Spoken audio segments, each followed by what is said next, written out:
Well, hello and good afternoon, everybody. Welcome along to the start of a brand new adventure, the GT Endurance Cup Europe. This is round number 1 of this season, the 6 hours of the Red Bull Ring. Delighted to have you all tuning into the action here for this opening round, live here on GT Endurance. It's myself, Ron Mullins, and Dan Davis talking you through all the action here today, with Howie Burrows serving as your producer for today's broadcast. Dan, it's always good to be at the start of something new, and here with this fantastic group of GT racers at one of the most stunning tracks in all of mainland Europe. I think we're in for a really fun race. There's not a lot that you can say about the Red Bull Ring that doesn't add into the lore of this place. There's really nothing like it on the F1 calendar. There's really nothing like it on this calendar here for this series. I think we're in for a real blast to get this season and this series up and rolling. Hello to everyone as well. I'm very excited to be bringing you the action here at the Red Bull Ring for the 6-hour event. And as you said, there's nothing like the Red Bull Ring. Such a short but challenging circuit nonetheless, with a opening up in 1969 with a length of 4.3 kilometers long and 10 corners around this fantastic circuit as well. Really delivers a opportunity for drivers to really push the limits of their cars and their endurance here, because it's not the easiest of circuits to get right. It's maybe very simplistic, but it also produces a lot of challenges, especially with the track limits around here. But I'm excited to see what happens. I'm very excited to see what happens with this new format, new drivers, and new channel as well. I'm buzzing, and I can't wait to bring you all the action throughout this amazing season that is to come. Yeah, it's going to be super duper fun. We'll talk about the schedule in a few moments' time. In the meantime, though, we should probably take a look at your starting grid for the opening race of this calendar. Qualifying already in our rearview mirrors, and it was an hour-long session separated by all three of our classes of Pro, Pro-Am, and Am categories. Here's how the starting grid looks. That's going to be Team Racing Point in the number 16 machine, grabbing the pole position here. That was a 128.945 to grab the pole. Pretty much nothing the gap between themselves and your fellow front row sitters. Douglas Souza behind the wheel of the Delta Racing number 12 car, 9,000ths of a second at the end of that qualifying session. Had to go a little bit farther back to find the sister Team Racing Point number 19 car slotted in third. Alongside that will be the Ronald PT car driven by Tiago Rodriguez at the start of that qualifying session. Michael Free from Project 91 Racing Team will start this race in fifth. Quad Dash Racing will be in sixth. Looking right behind them at your next row number 4 will be DCS Racing in the 33. Next year, top Am qualifier just for Speed Racing, qualifying for this race 8th overall. Fisher Motorsports in the number 44 car, Tane Hodgson behind the wheel and qualifying will start this race in 9th, with Igor Brunel and Bravo Snow Shatton starting this race in 10th. It's Prism Motorsports starting this race in 11th, next to Pack Sim Sports in P12. Right behind them on your 7th row here today is going to be your 13th place starter of Project 91 Racing Team and the 191 Pro car. Next to Ronin PT in Am starting in 14th place. Chrono Sim Sports will be in 15th. Next to them will be nearly on pace and the 899. I'm familiar with their name, albeit an LMP2 car. We'll see if they can do in the Pro-Am category here in GT3s. Team Racing Point will be starting this race in 17th, next to 967 alongside, and then running at your top 20 here today will be Team 8SK Motorsports next to Vision 1 Motorsports. Dan, I'll let you take the back half of the field. Looking like it's going to be an interesting start to this race, with obviously the back end of the grid. Paul Potting Motorsport, 21st place position for them, with turn 1 in 22nd. Then we go to Paul Potting's Motorsport sister team in 23rd. 24th is the Fisher Motorsport entry with the Pro-Am category as well. 25th is looking like Apex Predator Racing, with 26th with DSP Esports sitting in that 26th position. Then we look at to the 112 with Rusty's Bastles in 27th. Bachelors in 27th, and in 28th is Rising Panda Racing in the 46 car. The 29 car, 29th place is the Flight Level Racing, and then at the back of the pack is in the 30th position with 31 is Delta Racing. 31st is the Hercules Performance, 31st position with 32nd going Summer Esports. Gani Racing in 33rd, and in 34th is Gamma Racing in the 137.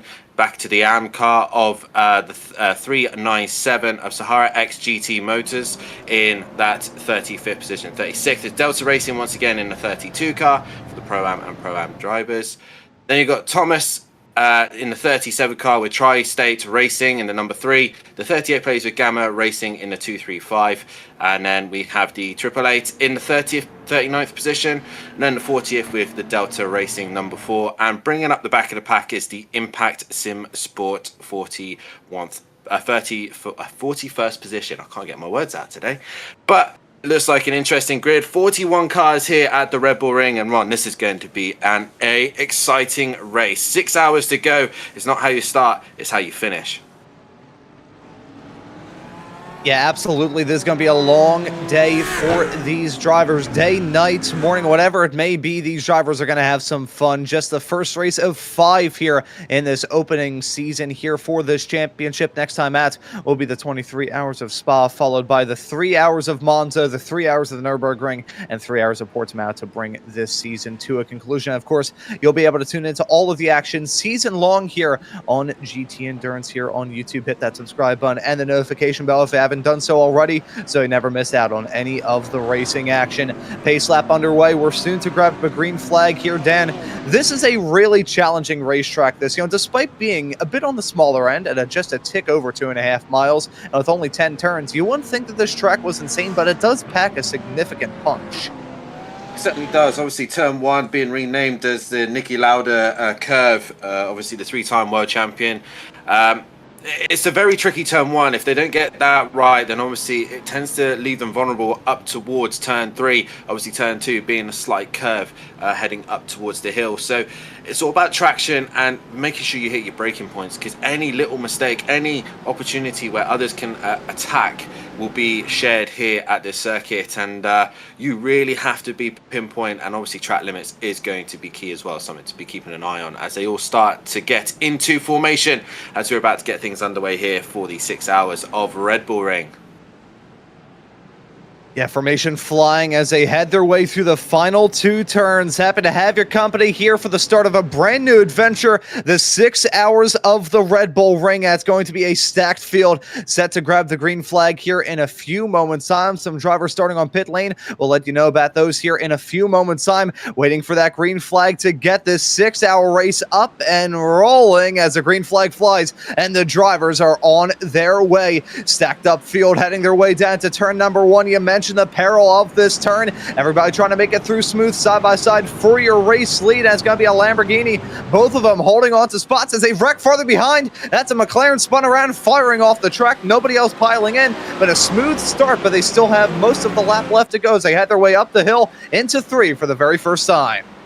Fairly clean start for a majority of the grid, but as you can see, it's going 3 wide up into turn 3, and as you can see, the BMW pouncing there, making its way through up into second place position. The second Lamborghini car dropping down the field there, the number 19, under now pressure from the Porsche, but a very good start from the leading car, the 16 Lambo, as they head down towards the tricky downhill section. And you can see in the background, the Mercedes-Benz looking to go up the inside, but couldn't quite get the traction as now the Lamborghini starts to lose out to the Porsche. But fairly clean, fairly good so far from the drivers. As we see here, the Mercedes still battling it out hard with a BMW and trying to keep hold of that position around the outside, but he just about keeps it together as the BMW has a sniff up the inside. But a very good start from these drivers, Ron.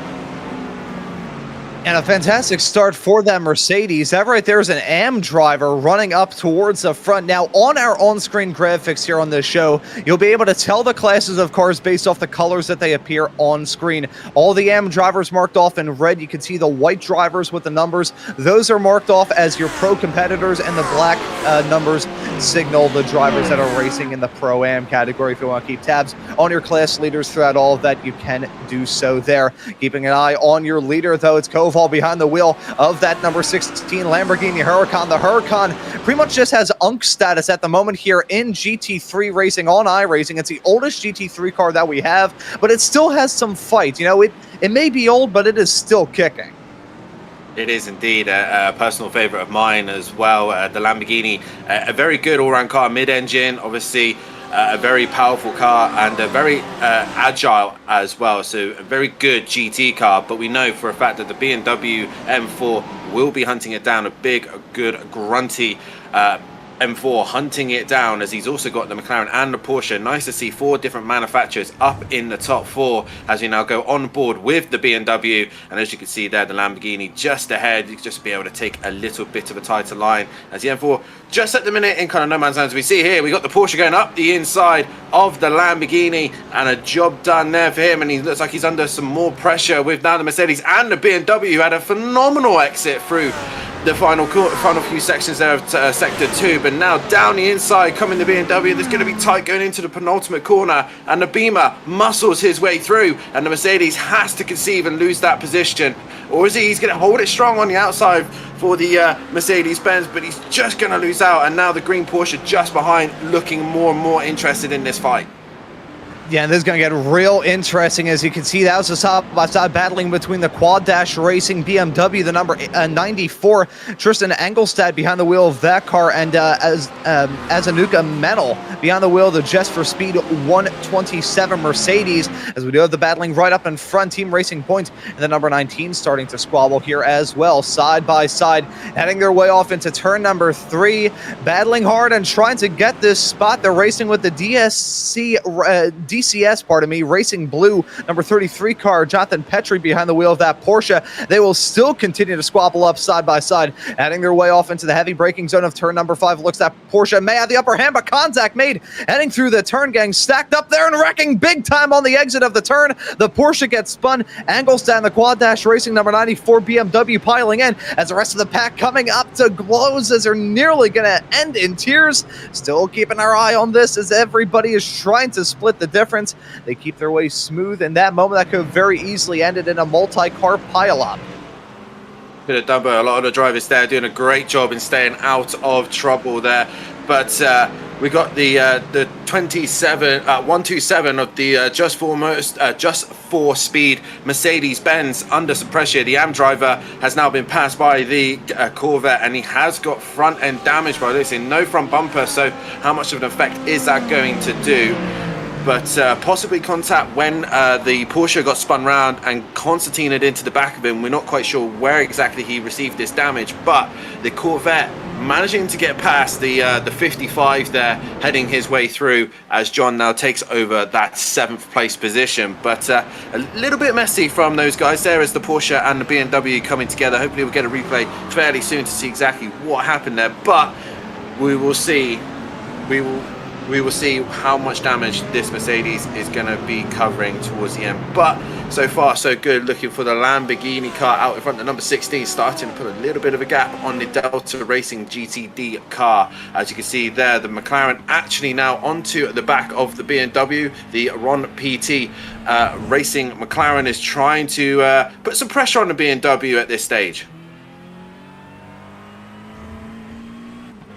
Yeah, so as we continue to see the racing develop in the early stages of this 6-hour race, I went back to see where that damage was picked up for that Just for Speed number 127 car, and it was in that stack up coming out of turn number 5. He was a car that ran into the back of the Quad Dash Racing number 94 BMW.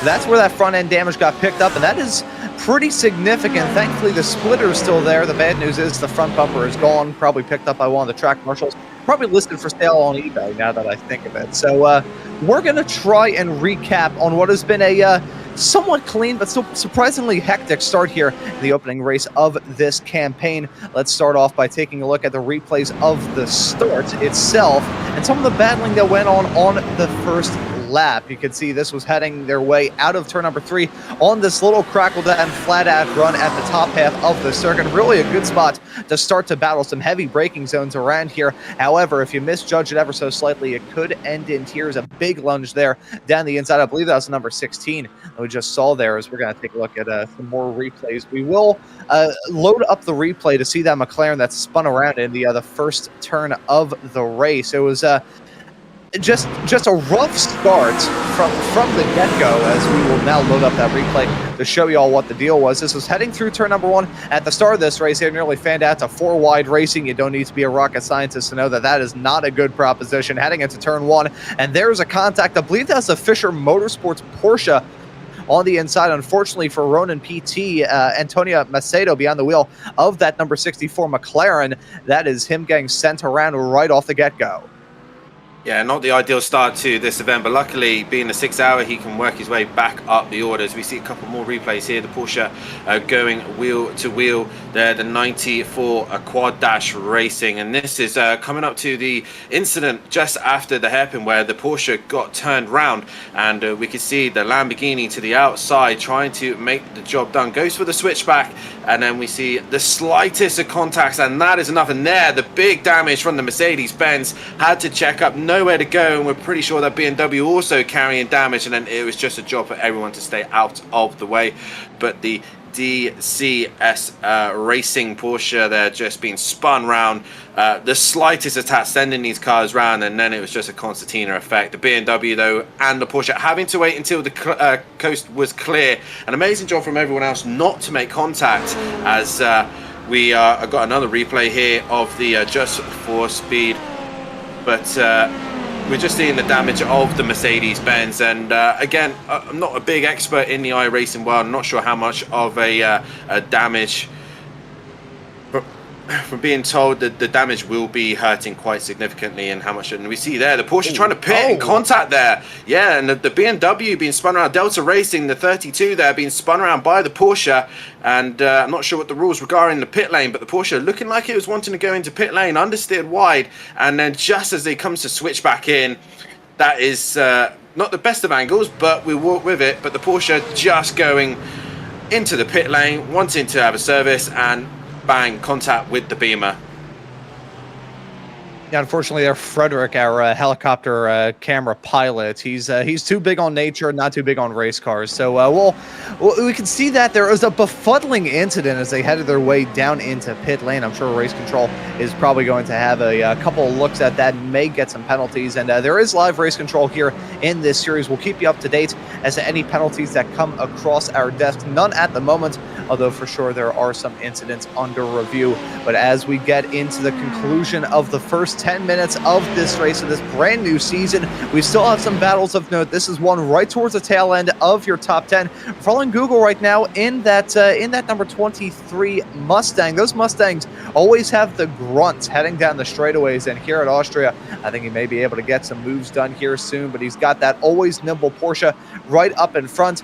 The great thing about that Porsche here in iRacing, it is a stable platform of a race car, whereas with some where they have their own little strengths and weaknesses, the Porsche isn't exactly the best in one degree or another. It is just all around a good race car, and it is predictable as well. If you want to have a relaxing of an afternoon as you can have in a 6-hour-long sports car race that's highly competitive as this one is, I think the Porsche is probably the other car to beat. It is always successful. I mean, we think about the pedigree of sports car racing that Porsche has had, and it is just a list of the legendary drivers and the legendary races that they have won. But this Porsche GT3 car, at least on iRacing, is a very stable platform indeed.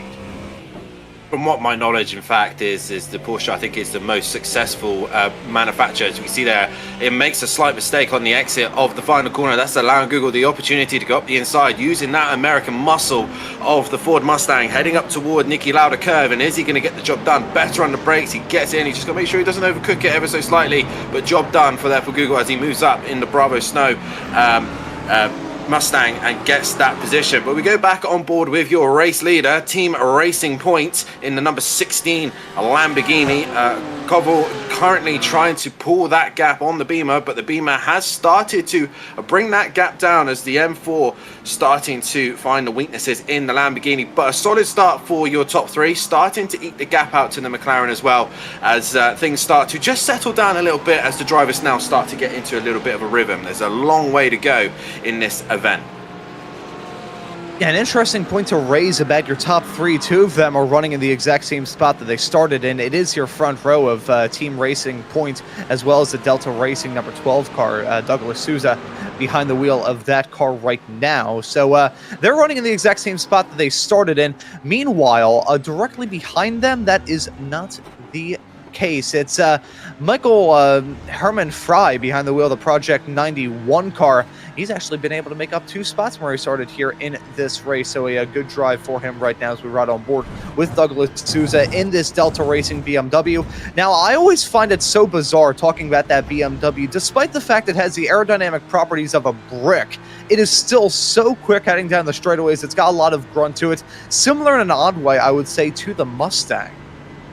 Yeah, very much like you say, a brick in the straight line department in aerodynamics, but with that very powerful engine underneath the hood, it is definitely able to just crawl in a little bit of an advantage down the straight. Sadly, with here at the Spielberg in the hills of the woods of Austria, the straights aren't quite that long enough for the guys to really capitalize on that straight line advantage. As you can see here, a straight line fight at the minute between another monstrous engine of the Mercedes AMG. We got Gamma fighting in this group at the minute, and the Mustang actually under pressure here. The 12th position car under some pressure here, and is looking just to hold off the Mercedes-Benz ever so slightly as the Gamma racing car worked up 5 places though, so they've made some places in the start of this race. As you see the Mercedes there just behind it, the 137 Gamma car is just now looking to try and make the move on the Kronos Sim Sport car, but at this moment in time not able to find a way through as they work their way into the final sector now. Yeah, so interesting, that battle. Mercedes and a Mustang running nose to tail. One has American grit, the other has German precision. One has hamburgers, the other has a town called Hamburg. So we'll have to see how that battle goes down here very, very soon. Interesting to note, Anthony Mafucci behind the wheel of that Gamma Sim Racing car. He's an American having to battle an American race car that, as it stands at the current moment, Enzo Demirez Belay behind the wheel of that car, the Frenchman in that Kronos Sim Racing, the Kronos Sim Sports car. Pardon me. We'll have to keep an eye on how that battle may develop here soon, as we just have these little battles breaking out there around the field. As I do want to note this, the 100 car has pulled down pit lane very early stop here in this race. That is fascinating. That's a Hercules performance car. Stephen Savigny behind the wheel of that effort, and there is damage on that machine, so that will probably be the reason why they pulled down pit lane. You can see the front bumper gone, the hood slightly askew. Trying to figure out exactly what the deal may have been here, but that will most certainly be an extensive run down pit lane. A good little note to bring up here in the opening race of this series is iRacing has something called fast repairs. So those who aren't familiar can tow back to pit lane, pick up that fast repair, and be able to rejoin the race without any further incident, not a major amount of time lost. Most series occasionally do have one fast repair. This series has none. So that damage on that 100 car will have to be repaired in due course, in due time. And if they pick up a meatball flag for too much damage, that will just end their day in a heartbeat. Will indeed, and what's more interesting right now is the top 3 is going to be very, very tight, as we got now the Lamborghini under some pressure here as the number 12 BMW look to go to the outside, but the Porsche now looking to attack for second place as well, and it's getting feisty here early stages of this race. But now the BMW in a little bit of a sandwich here between the Lamborghini and the Porsche, and it is getting exciting here. Lambo goes into defensive position as the BMW can try and go around the outside. He's going to have to try and be brave. The Lambo's going to have to try and give him racing room, and he manages to do so. But the Porsche sneaks up the inside, better traction, better run out of the corner, and it's now going to be on the outside, the wrong side of the circuit. But the Beamer now goes into the lead of the race, and that is a brilliant move, as the Porsche now also nabs the Lamborghini as well. So the Lamborghini driver losing 2 places in a matter of a couple of seconds, and it is now BMW from Porsche from a Lamborghini, the Delta Racing GTD driver leading the way ahead of the Porsche, Project 91, and then the Team Racing Point dropping back down to 3rd. So great clean racing there, as track limits looks like it's just on the limit into that penultimate corner, as BMW once again pushing it. But what an enjoying fight we've just experienced there. You can see the Beamer with the much better grip at this stage here, Ron, and just able to just muscle himself around the outside to put him in the primary spot for the middle sector. And just positioning the car in the right spot. This track is one of two halves. You've got the opening half of the lap that's really straight line heavy, have some heavy braking zones. Then you head your way off through the fiddly bits in the middle sector, and some true bravery getting put on full display there. Drivers gutsy trying to get the moves done through that section of the lap. A move into turn number 7, that would have been very impressive, but not able to make it work. But again, still a lot of opportunities to battle, scrape, and claw around this racetrack as we jump back to the live action. We jump back to a battle right now. This is for 12th at the moment here. You can see it on screen right now. This is the battle between Mafucci that we saw in that Mercedes, as well as that it's another car right up in front of them, but now it is an Aston Martin, although they do have a lap car in between them. It's actually a car on the lead lap. It is your second place runner at the current moment. No, that's actually, I think that is the Aston Martin that's currently running in the lead of the Pro-Am category. Sorry, I saw the other graphic in the corner there. I was like, there's not Mercedes running second place here in this race. Where did our leader go? But at the moment, we do have that battle on screen at the current moment. So we'll keep an eye on this battle either way. We saw Mafucci be on the wheel of that Mercedes a bit earlier on here in this race. We also saw that number 100 Mercedes with that front end damage. I was able to locate exactly what the deal is. I'm not sure if we will be able to load up a replay because it was on lap 2 and there's been a lot of drama so far here in this race. But it was contact with the 112, the Rusty Spatula's stable. You have Matti Heikkila behind the wheel of that car at the time. As an Aston Martin hang down to turn 1 and just pretty significant contact, heading their way down into the braking zone of the turn. They're able to get the bumper put back on the car, although it is still not looking factory fresh. They have rejoined the race in the case of that 100. There you can see it in live time, heading your way off into turn number 6. It's not looking pretty, but it's an endurance race. These cars are going to get beat, battered, and bruised by the time we get that checkered flag, as we do load up that replay to see the incident with that 100. Here it was. Yeah, as we head up towards turn number 1, lap 2, and you can see going into turn 1, contact to the Aston, to the back of the Aston Martin, then to the rear from another vehicle, and obviously you can see the front bumper is long gone in that one. And as you said, Ron, this is an endurance race, and lap 1, it's not ideal to end up in an incident and just missing his brace, hitting the back of the Aston, and both losing out to the Mercedes-Benz up the inside there.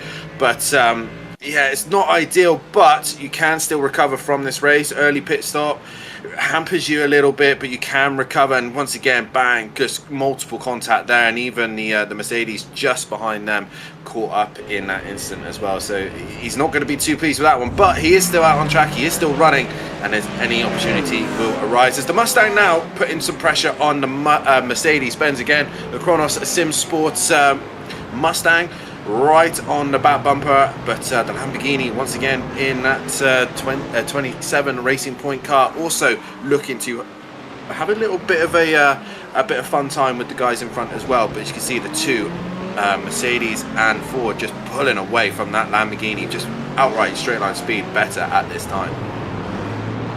Yeah, that Lamborghini, it started off strong, but they have since dropped down. We had Lamborghinis right towards the front of the field, but it just hasn't really been able to materialize. The problem is, I think, with that Lamborghini, it's kind of like Lamborghinis themselves in real life. You know, they're either working good and you're feeling like a driving god, or all the electrics crapped at. There's pretty much no in between. So unfortunately for the Lamborghinis, it hasn't worked out well. You're at 1 point leader, and your pole sitter here at the start of this race has dropped down to third. Dimitro Koval behind the wheel of that number 16 effort, now in third. It's given the race lead to Douglas Souza in the Delta Racing number 12 car, and it's given second place to Michael Herman Fry in the Project 91 by Raul Racing car. That's your top 3 at the moment. One of the things I love about sports car racing is the fact that you have different manufacturers, different quirks and features in the classes. And a point that I do want to raise, there's always talk about BOP in GT3 racing. This series has its own custom BOP. Now, I will look to try and nail that down to get the information to all of you here, but I will say that the regular iRacing BOP does not apply here to this series. They have their own custom bespoke BOP regulations, which I think is quite cool. You know, the BOP is always something. It's like any racing rule book. It is there to be exploited. So we'll run through that here in a couple of moments' time. In the meantime, we do have the battles continuing out there on the road. We jump back. It's always a Mustang on Mercedes battle as a dive heading off into turn number 3. That's some bold stuff off into the turn side by side on corner exit. This is the battle for some of the first spots outside of the top 10. That's the number 77 and the 120 side by side as they head their way through turn number 3. They single file out heading off into the turn. Oh, never mind as he dives it down once again on the 77. These drivers are feeling real racy, aren't they, Dan? Yes, they are, but as you can see, the Mercedes just to get to the racing line, getting that traction, getting that grip, and managing to stay in front. And that's just allowing the Team Racing Point Lamborghini to get closer. But the Mustang, once again, down the inside and looking to get the job done. Can the Mercedes keep his foot around the outside? And he manages to do so. Some great side-by-side action between these two. And once again, the Mercedes just hangs in. But here comes the Team Racing Point car, Lamborghini, up the inside of the Mustang. And the Mustang now gone from attacking to now defending and losing the position going into penultimate corner, and now the Mustang has a little bit of a work to do to get around the Lamborghini and allowing the Mercedes-Benz to pull away, and it just also allows the Porsche just behind as well to look to be interested in this fight, as the Project 91, the 191, also wanting to have a little bit of a scrap in this as they work their way through turn number 1. But awesome racing between these guys, as the Mustang now with a better exit, but the Lambo flashing the lights, wanting to have a go at the AMG as well as they head up towards turn number 3. Once again, another great opportunity to look to the inside, but thinks better of it at this time.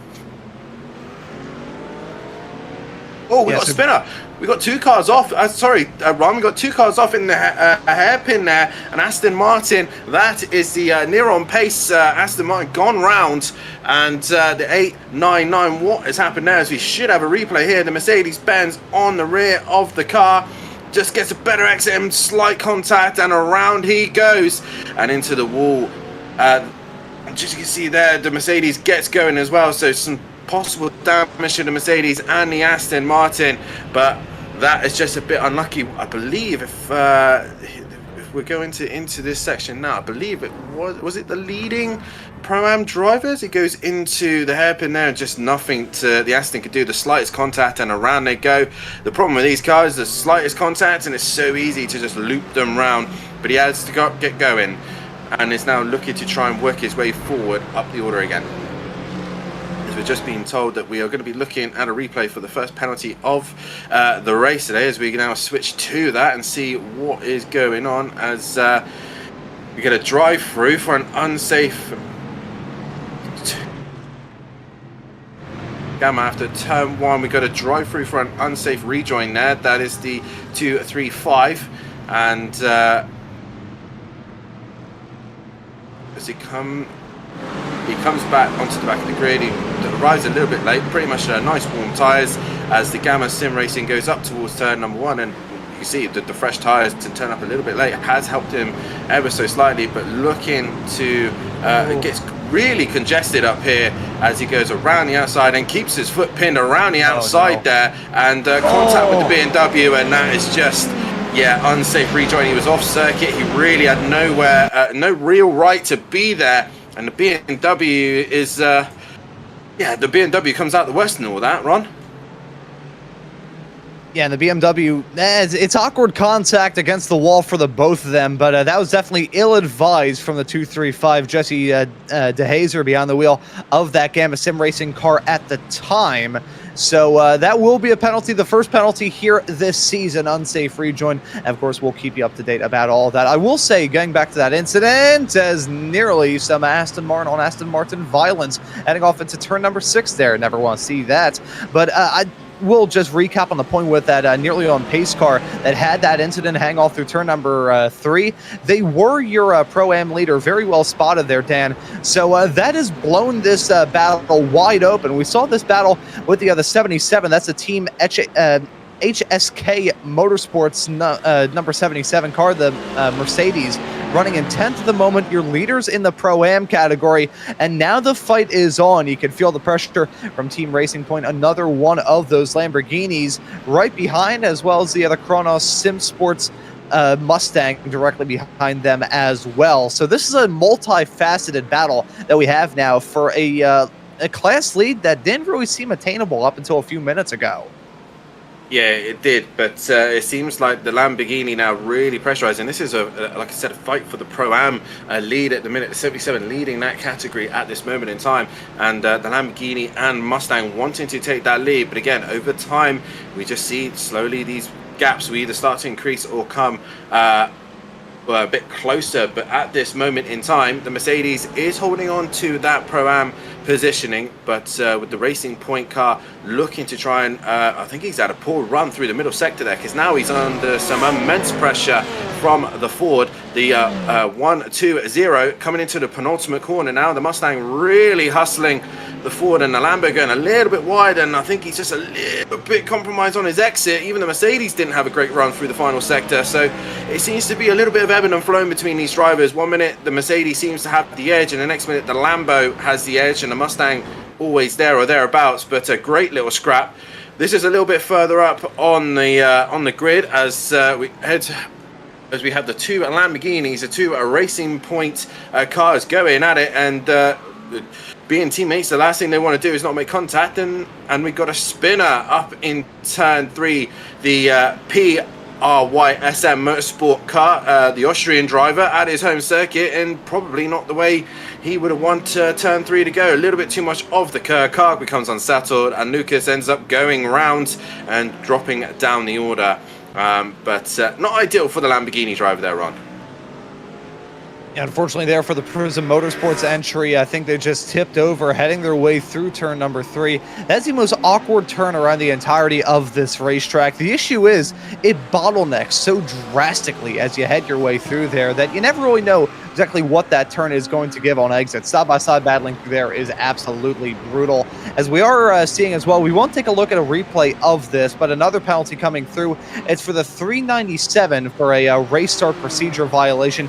Now, we did see a major stack up at the start of this race, so unfortunately for Sahara XGT Motorsports, that will take them out of the battle that they have right now.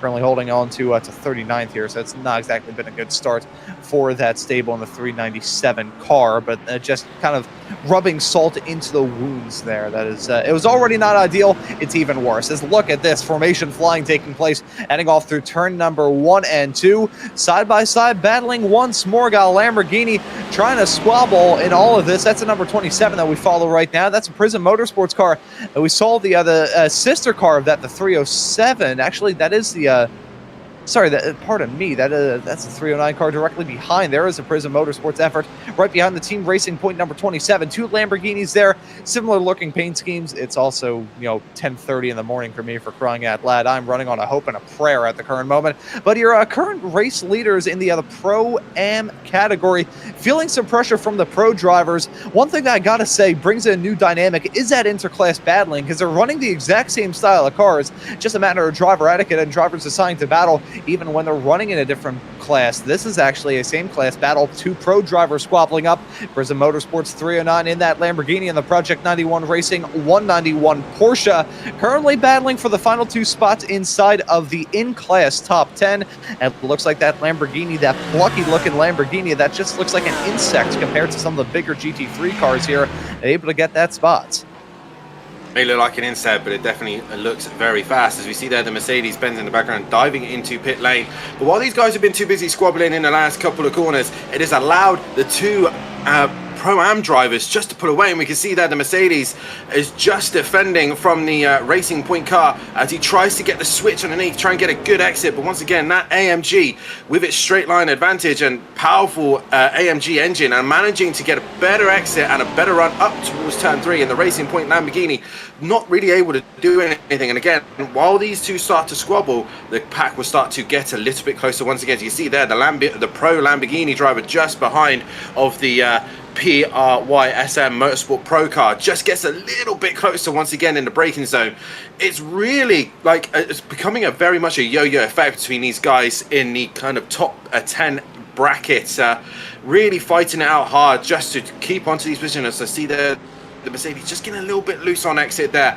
possibly tyre wear starting to be a little bit of a factor here as it all starts to concertina up into the middle sector once again. But this Mercedes making 3 places and at the minute trying to hold on to those positions at the minute.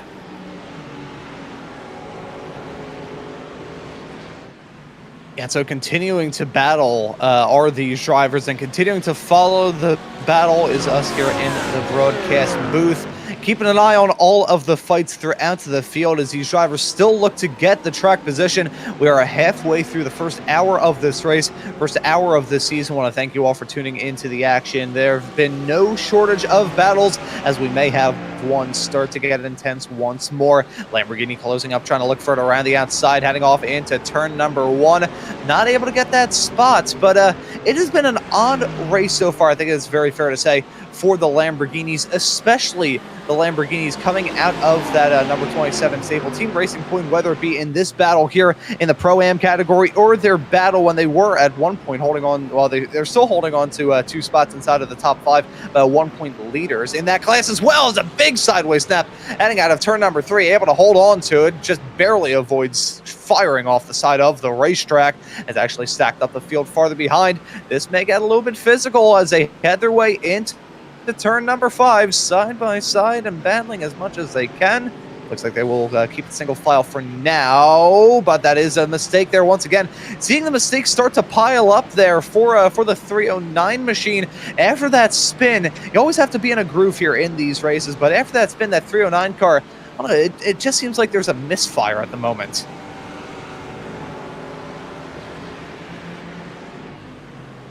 So keep an eye on this battle as they run their way around the racetrack. Again, I want to thank you all for tuning into the action, seeing the YouTube chat as active as always. Everybody enjoying the racing action so far and asking us some very important questions. If you want to ask us some odd questions here throughout the show, we're going to be here for a while with myself, Ron Mullins, and Dan Davis, talking you through all the action here.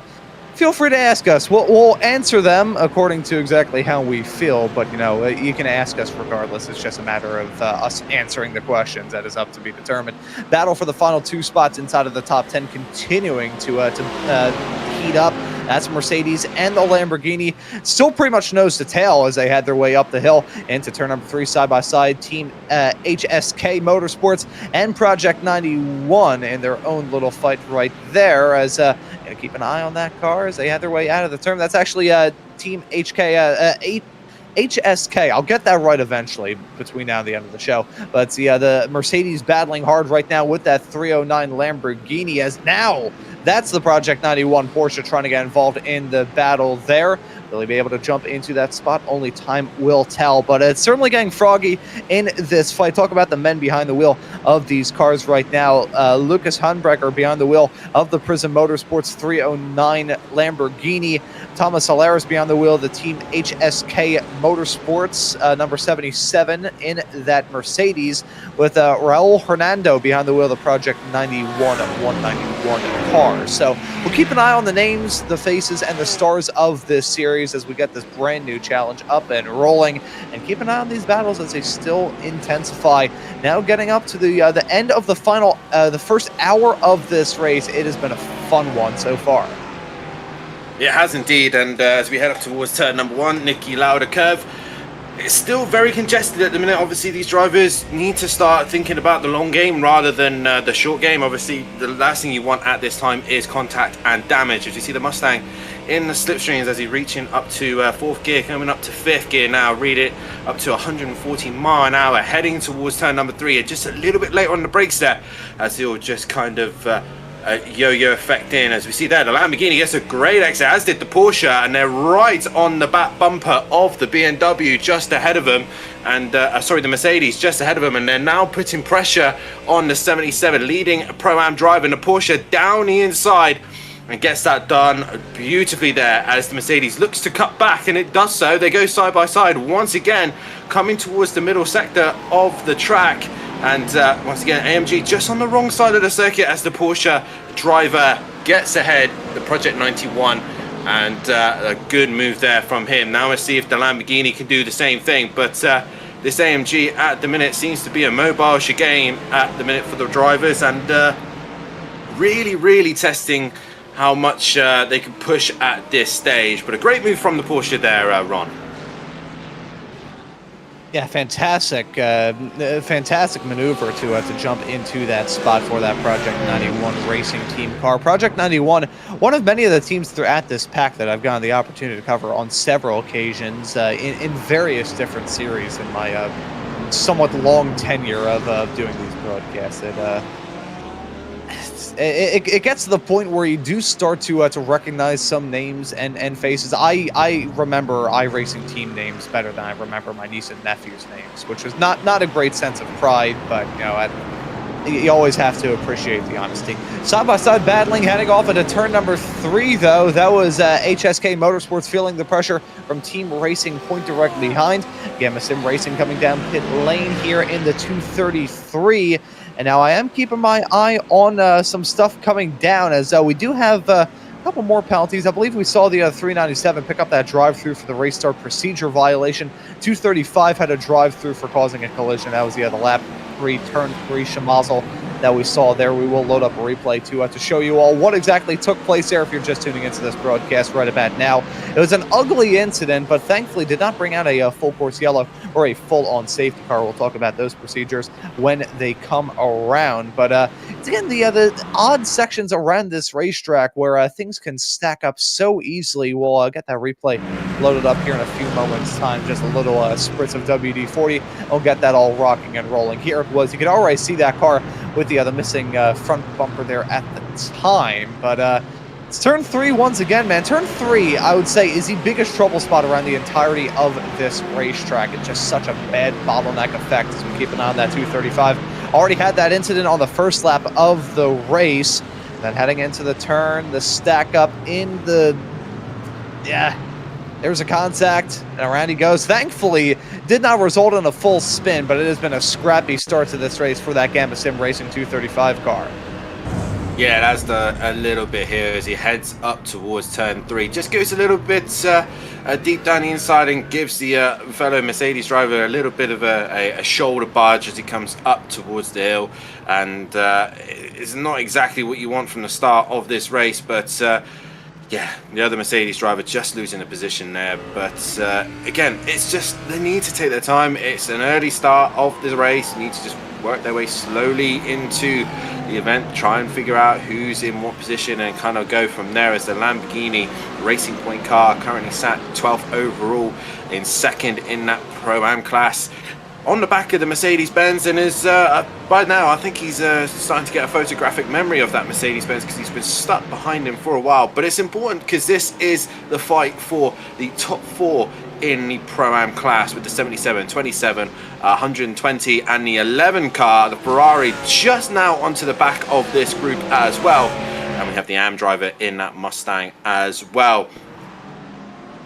But we're seeing the Racing Point here from the 19 car heading onto the back of his sister car as well, as we head to a replay involving the 19. And I'm not sure what's happening here, but he's going wheel to wheel with the Porsche, and it looks like it's going to be another collision up towards turn 4 as he tries to get a good exit through turn 1 and is into the slipstream of the Porsche ahead of him. And as you can see, the Porsche he's pretty much pushing him at this stage, but he goes to the outside of the corner. The Porsche goes to defend the inside up to the hairpin, and the Porsche, knowing the way the Porsche works, will get a better traction and better run as they go side by side. A little door banging already as well as they head down towards turn 4, and this is where the incident happened. And we can see exactly what happened. The Porsche going to stay to the inside. Lamborghini coming up on the inside, and just the slightest of taps, and around it goes. And that was the incident earlier on, and that causing the Porsche and the BMW to drop further back. So a drive-through for the 19 for causing a collision, and that is how it all unfolded. So not the start and not the way they wanted this race to begin, but they still soldier on. They will have to serve this the P4 in overall class at the minute as well. So that drive-through is going to hurt him hard later on, isn't it, Ron? Yeah, and absolutely will. And it goes back to the point that we were raising a bit earlier on about how rough of a go it has been for those drivers in that Racing Point stable. We saw incidents break out, of course, that one there, and a penalty coming out of it too.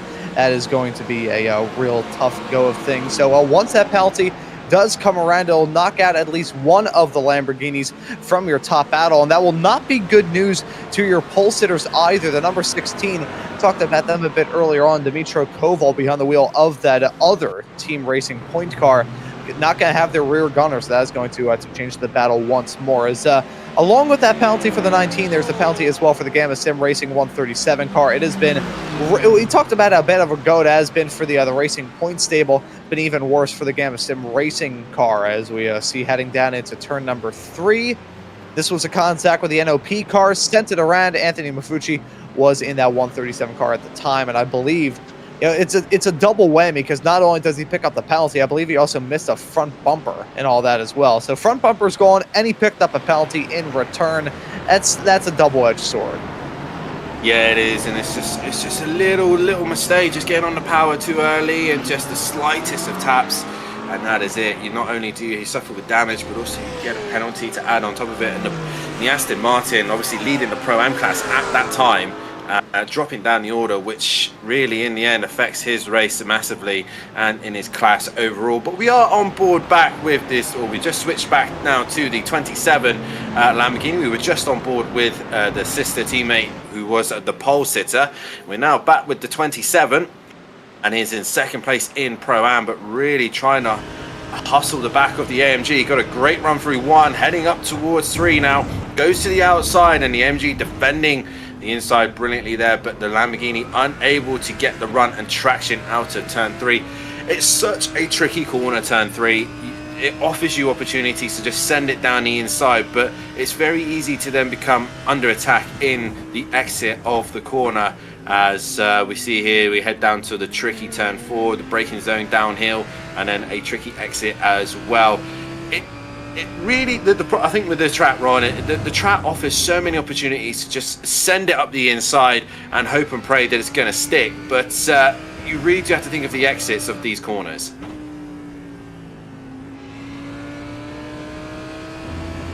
You know, especially as you head your way out of turn 1 and turn number 3 there, it is so imperative that you got to get a good exit there. Not only do the turns kind of force you to do that as well. We talked about the challenge of turn 3, how you pretty much bottleneck from about 3 to 4 lanes wide, pretty much into 1 or 2.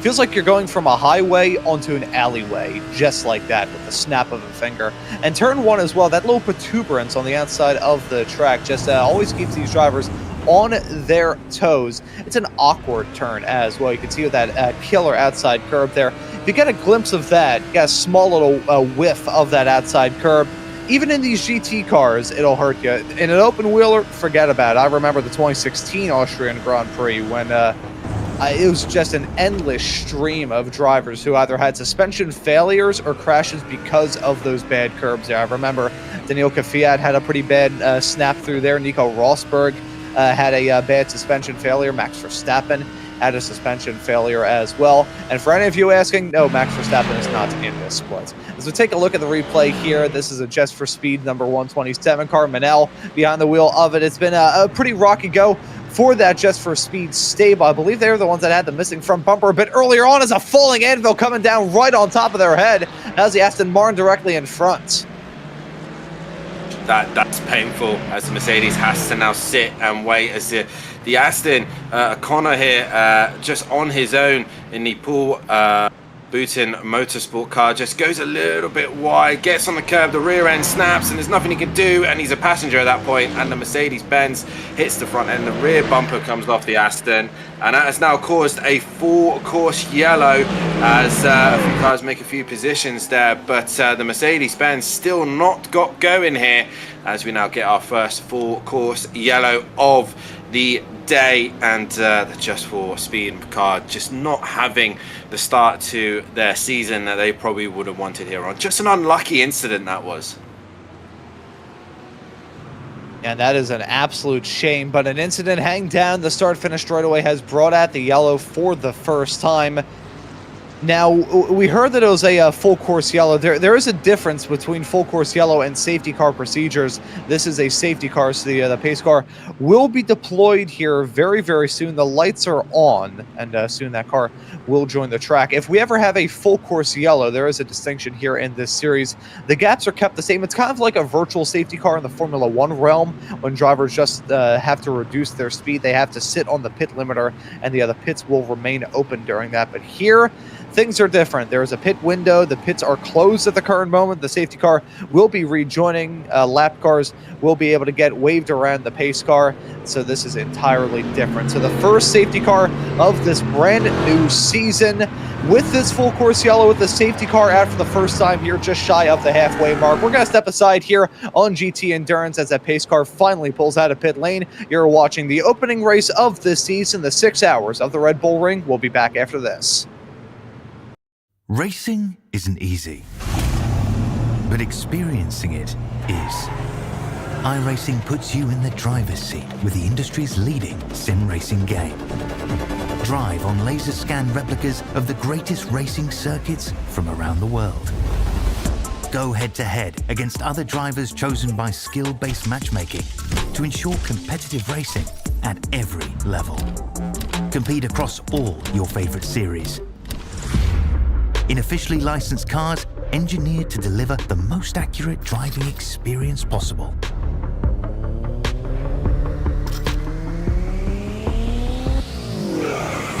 Join a race or host your own with players from across the globe. Race against the computer or in a league with friends. Feel the thrill behind the wheel. Visit iRacing.com.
Under yellow for the first time here in this event. This is the 6 hours of the Red Bull Ring here in the GT Endurance Cup Europe. It's myself, Ron Mons, and Dan Davis talking you through all the action here with Howie Burrows working all the controls in the production hauler.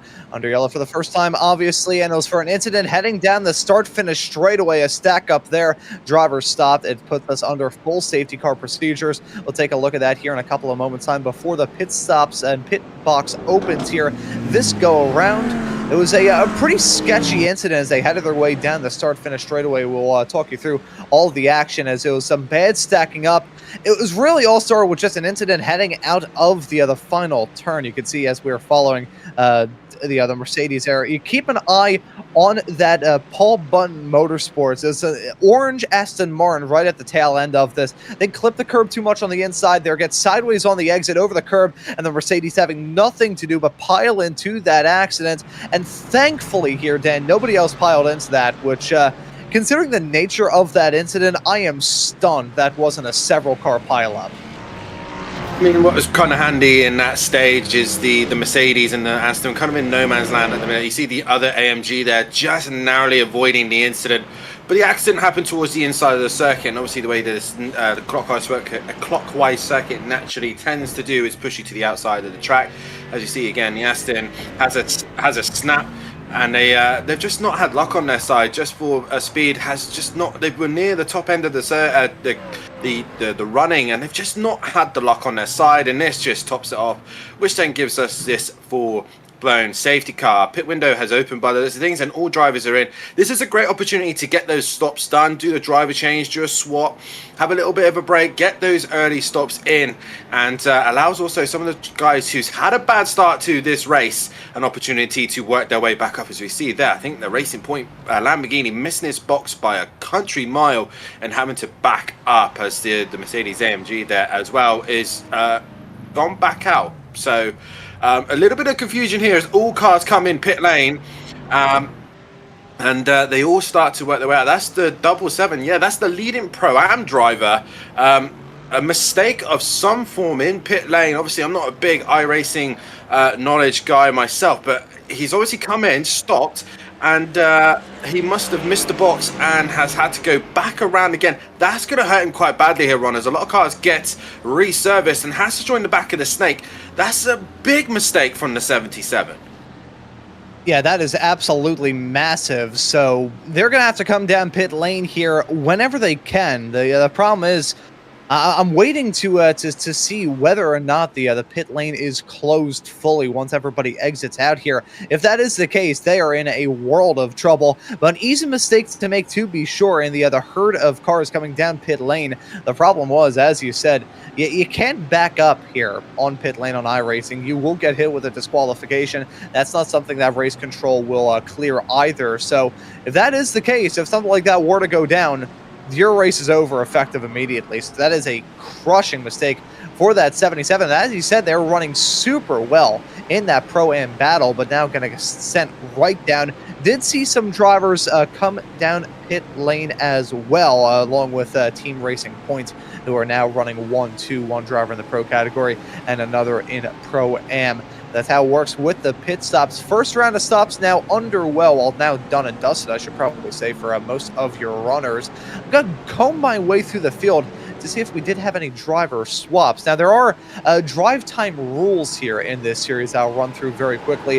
In the Pro category, there is no drive timing, so the drivers can shuffle it out however they want. The Pro-Am is when we start to get into that. Now, the Bronze drivers, the drivers rated as Bronze, have a minimum of 2 hours. They have to do that there as well. There are only 2 drivers in the lineup, though. The Bronze drivers have to do a minimum of 3 hours. Platinum or Gold drivers in that Pro-Am category, they are rated to only do 2 hours at the absolute maximum. In the Am category, meanwhile, one Bronze driver has to do 2 hours. However, they do have to bump it up to 3. So pretty much the same rules as in the Pro-Am category, just without the provision removed for the Platinum or Gold drivers. So do have to consider that as we get a little bit farther along here in this race for those Pro drivers. That's going to be when you start to see some yoinky spelunky kind of driver calls saying, okay, let's do some driver swaps every stop. I've seen some pretty interesting calls work out here. It's a 6-hour-long race, so you do have a bit of wiggle room to try and make something peculiar work, but didn't really see anybody take that call this time. Yes, we are still under caution here at the minute, and by the looks of things, it is the Porsche that's out in front at the minute, the Fisher Motorsport leading the way. We think there's a lap car down. but hopefully we'll get that addressed fairly soon, as the number 12 car is the Delta Racing BMW that we saw earlier on take the lead. The Fischer Porsche is the head of the group, and I believe is going to be sat behind the pace car at the minute. As we're coming towards this part of the race, we've got 1 hour down already, 5 still to go, and it's a great opportunity to do a bit of a swap around. Some drivers obviously ended up in the car, some coming out, or some might decide we're in a flow, we're in a good position here to push it forward. But it looks like we're going to hopefully get things underway very, very soon as they go through the middle sector now. But we'll see how things all fade out a little bit later on, Ron. Yeah, that we certainly will, but under yellow for the first time here, still waiting for a restart here momentarily. We'll wait to see when exactly the field gets stacked up here, and also waiting to see anybody who may pop in here for a little chat. We'll get the opportunity to speak to drivers throughout this show, so very early on, not even at the end of the first hour of this race. So definitely a lot left in flux, definitely a lot to be decided here. I wonder quickly, Howie, in the production truck, if we can focus on some of our leaders here, as we just actually breaking away from that, man. My ADHD is kicking in here at the moment. Just saw a BMW pulled down in pit lane there, so trying to figure out exactly what car that was filing it down pit lane here. That right there was the Quad Dash Racing number 94 car that just pulled into the pits once more here. So we'll have a quick little opportunity to have a chat with Jonathan Petrie. Sorry, what was that in the production truck? What? Well, actually, we will. We shall hold off on the interviews for now, getting some technical difficulties worked out with the interviews. But Dan, we have this restart coming up here. Some drivers actually pulling down pit lane, I believe, for some quick little splashes of fuel before we get this race back up, rocking and rolling here. So, you know, that initial start I think was rather smooth. Are we going to see the same luck here on the second go around? I think you're going to see, once again, a little bit of a couple of drivers wanted to get going and wanting to get pushing hard straight away. But, yeah, we're looking like we possibly will have an interview with the 33 car of the Porsche, who didn't really have the best of starts to this race, as we do have Jonathan in with us at this moment in time and can give us a run through of how his race of 6 hours here is going at the minute, as I'll pass you over to Ron to see how he's getting on through this race. Yeah, Jonathan, welcome into the booth. How have things been for you and the team so far here in the first hour of this race? First of all, thank you for welcoming me. Yeah, it's been a chaotic start to the race, I think. It's a good way to put it. We had an initially good run with a start on P7, and we moved up a position, I think, by like turn 2 or something. And then we had the fight with the Racing Point Lamborghini, which we thought at the time, or I thought at the time, was a good decision because it seemed like we had the better pace and we wanted to create a gap. But then in the side-by-side action of it all, we eventually got tapped and spun, which gave us quite a frustrating start to the race because I believe we were only like 5 minutes in. And driving frustrated does not, build good habits. So as a result of that, we had even more incidents a bit later as I ran into a pack of cars that were backing up at turn 3, so we had front-end damage. All a bit frustrating, but at this current time, I think we're happy with the place that we're in. We're P23 now, all of our damage is repaired, and obviously the safety car is giving us a chance to hopefully come back into the race. Now we're just seeing now your teammate Jorge Sid Santa Maria behind the wheel of that number 33 car right now. We won't ask you to show off all of your cards as to how the driver swaps are going to look like, but how are things going to go in terms of just strategy to cut through the rest of this the final 5 hours of this race? Obviously, just whole raft of opportunities to do something a little bit different. You guys gonna try a little bit something to try and claw your way up, or just looking to get some running here in this first event? Well, I mean, that's a great question, honestly. I'll try not to give too much away here. But yeah, there's obviously a lot of opportunities now that were created through the safety car. It definitely throws a lot of, no incident strategy out of the window, because initially you could plan around, obviously, what do we do if nothing happens, if no rain comes down? Well, that's the only thing you can really prepare for. Everything else is kind of making it up on the spot. But yeah, this opens up a whole plethora of potential strategies. We only did this driver swap now so that I could get out of the car, cool down a bit from the situation, because like driving with damage, just cutting through the field definitely builds a lot of adrenaline, and it helps to have somebody in the car now who has a clear head, who has a clear mind, essentially, to keep continuing that process, essentially.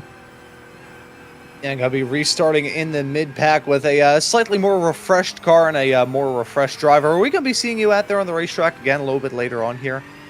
Oh yeah, definitely. I'm looking forward to getting back out there. I'm looking forward to getting us up into the top contention again, hopefully. But yeah, I don't plan for this to be my only stint of the evening, that much I can tell you. And we will look forward to seeing you out there, back out on the racetrack, whenever it is in the not too far off future. Jonathan, thank you for joining us, and good luck to you and the rest of the team competing there in the number 33 car. Appreciate it, and thank you for having me. Bye-bye. Yep, you're welcome. That right there was Jonathan Petrie, the manager of that team, the number 33. Currently holding on to a good spot. Now, I was not going to bring this up in the interview, as he said that the damage was completely repaired. There is still a little bit of damage on that race car, on that DCS Racing Blue number 33 Porsche. Just the front bumper crinkled in a little bit, the other hood slightly askew. So it's certainly a lot better than the other damage they had before that pit stop, but it's still not exactly a bed of roses. Here at this racetrack, Dan, I feel like it is such a tough deal whenever you have a little bit of aero damage, because you've got those straight line sections, and obviously a little bit of aero damage, basically gonna feel like you're dragging a parachute through there, and then when you get through the turns, that aero damage is gonna kick you in the other shin. It's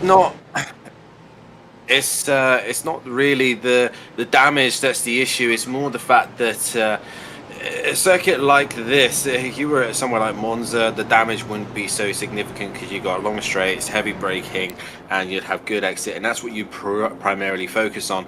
With this circuit, a lot of the exit corners then follow into another corner, so you do still need that front downforce and rear downforce as well, more importantly. So you have to kind of balance it out. Do you go straight line or do you go for cornering? It's a really hard way to balance it, and even the slightest bits of damage will affect the car. So it's important still. You want to keep your car as clean as possible, as we're on board with the pace car, and you can see there just on the front of the Aston Martin, the nearly on pace 899 front bumper damage, and from what I can see on the leaderboard as well, is staying out for as long as he possibly can. He's been on 38 laps and he's now leading the pack, yeah, the damage will do some damage to their overall race pace, and we'll just see how much it's going to affect them.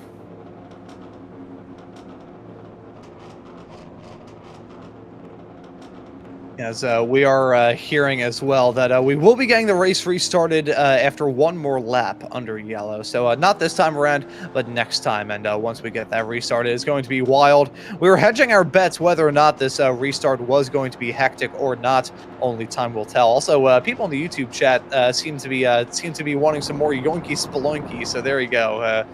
Tip the hat to all of you who may be a fan of that. It's I always say that I think I warned you before we got the show up and rolling here, Dan, our first broadcast together, that working with me for a 6-hour broadcast is basically like being locked in a mental institution for 6 hours. I've got a harmonica, I've got some random doohickeys, thingamajigs, and whatchamacallits to hit.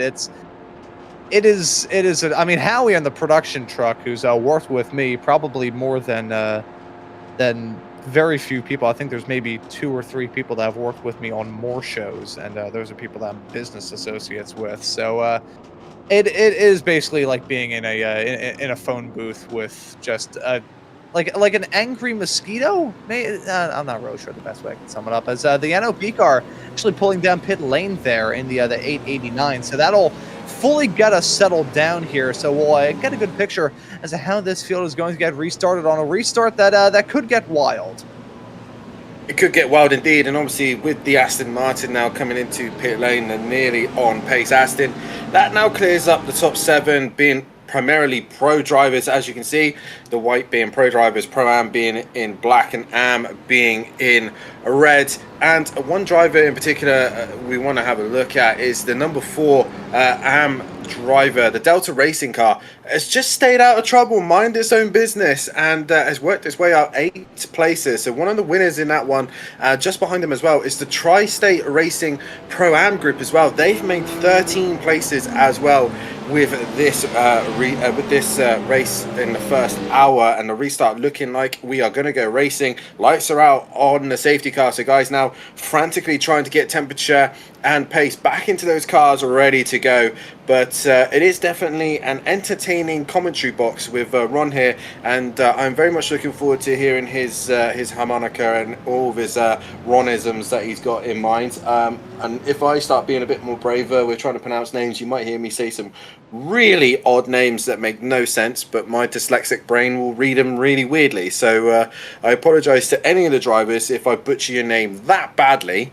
But I am trying my very best, as the Delta Racing BMW will get us back underway with the Project 91 Racing Team Porsche in that second place position, with Ronnie PT Racing as well in that third place, with Team Racing Point 16. They've dropped down the order to 4th. They did start on pole position. They're in 4th at the minute. 5th going the way of the Fisher Motorsport 44 car. In the, I believe it's the McLaren that he's running in, with the Bravo Snow 6 pace position for them, and the Pax Sim Sport GT team leading the Pro class in the 55, with the Kronos Sim Sport leading Pro-Am driver at the minute, with the Delta Racing leading Am class. We're about to get back on the racing here, Ron, and I'm excited for it. Yeah, it is going to be frantic. It may get a little bit nuts, and on the subject of the name pronunciation, don't worry, it happens to the best of us, Dan. I remember doing a broadcast back in February of 2024, I believe it is, and I kept calling the guy that I was working with Dutch, which is fine, apart from the fact that the guy's name was Frank. So it happens to the best of us. Bet to get the field up, rocking and rolling. This will get the second hour of the 6-hour-long race here at the Red Bull Ring up and rolling. The fog descending. The hills are alive with the sound of engines as we get the green flag back up and rolling. The drivers on their way into turn number 1. Will we see some franticness on this restart? We probably will, as everybody's sensing an opportunity with the field packed in like sardines, more than it has been in quite some time. Your top 2 head their way through turn number 1 clean, but it's going to get real dicey as they head their way into turn number 3. Are we going to see that battling? We will see the battling as look at the 91 trying to make it, a contact made, heading into turn number 3, gets sent around off into the runoff area. He is going to go. Race control is going to have their hands all over that. It's given the race lead to your to that Porsche, the number 91 from Project 91 Racing. That right there was what happens when drivers sense an opportunity and try and make it work at all costs. He's trying to pull off some sort of maneuver, and it just was never going to fly. Yeah, the BMW dropping down the order more and more. As you can see there, he's now back on track. The Delta Racing dropping to 22nd now.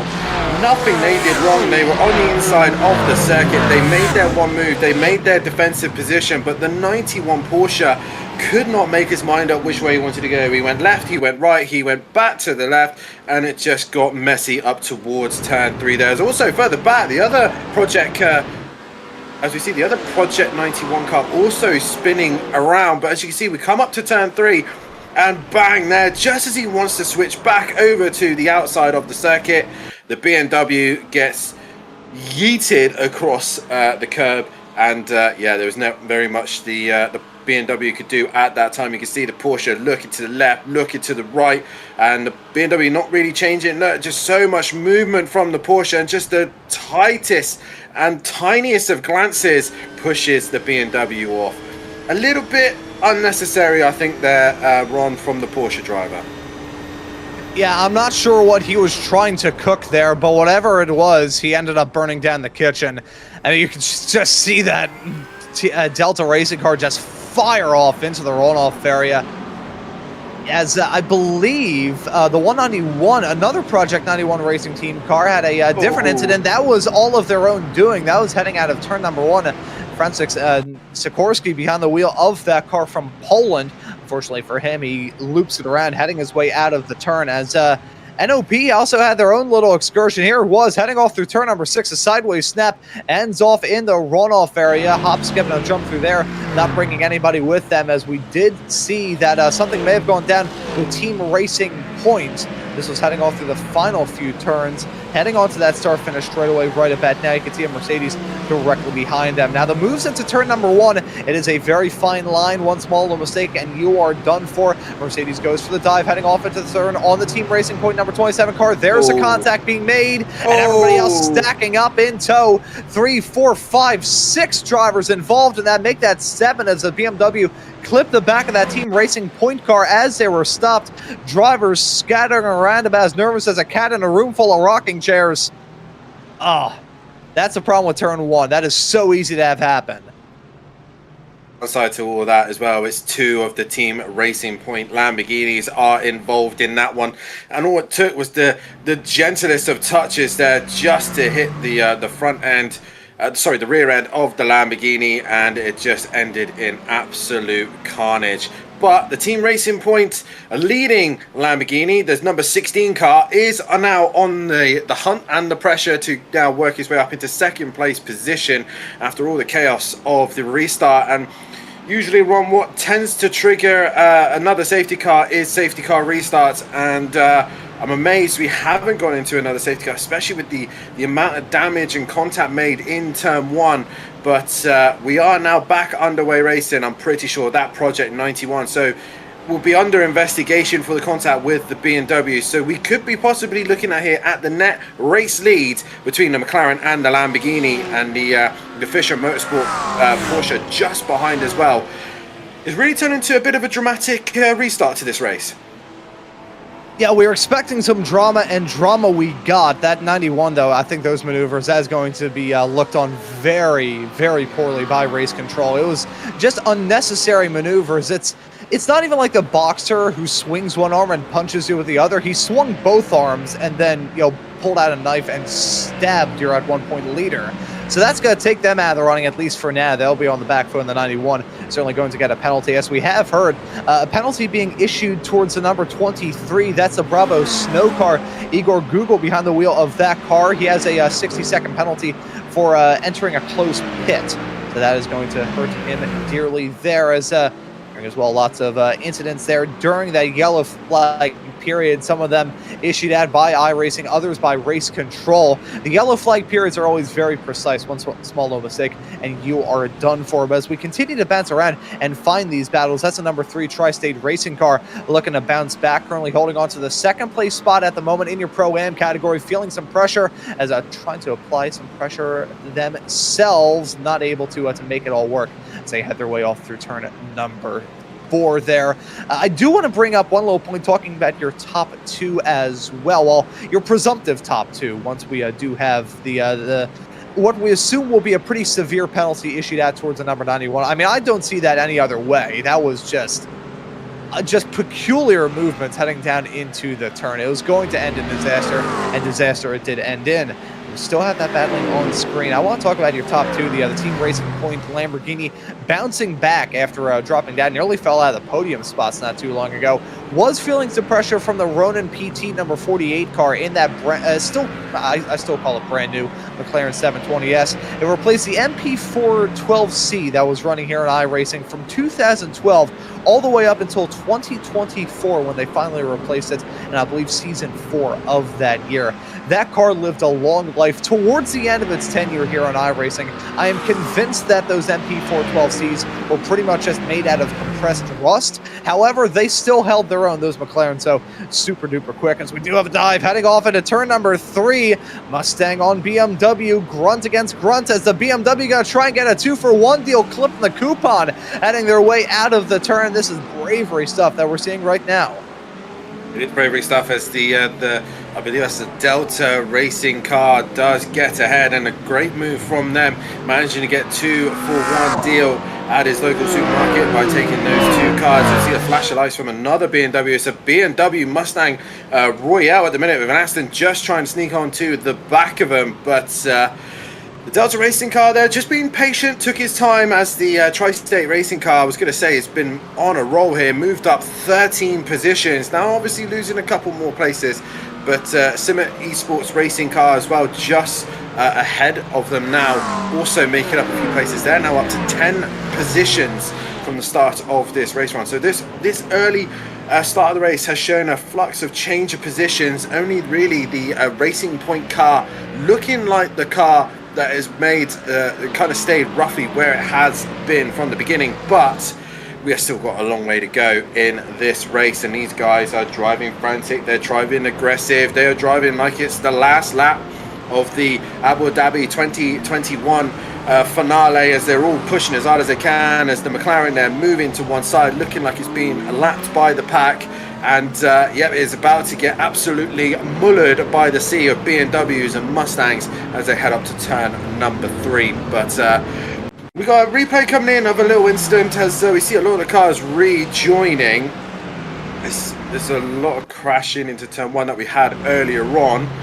But we are now on board with the 63 DSP Esports Racing team, and it's lag out by the Yeah, so unfortunately there for the DSP car, just some alien encounters of a third kind heading off through turn number 7. Going to occasionally, sometimes it will be reported as an incident whenever a driver blinks out of control there. It is an incident of an alien encounter as the connection issues kicking in at the worst time. iRacing, great service, but sometimes those blinking cars do subtract from the realism ever so slightly. As man, with that Abu Dhabi 2021 comment, there goes the YouTube chat. Side by side, heading off into the second to last turn. That's the other 976 iRacing team car. Fittingly in the number 976 Porsche, trying to get some moves done and able to hold on to that spot for now.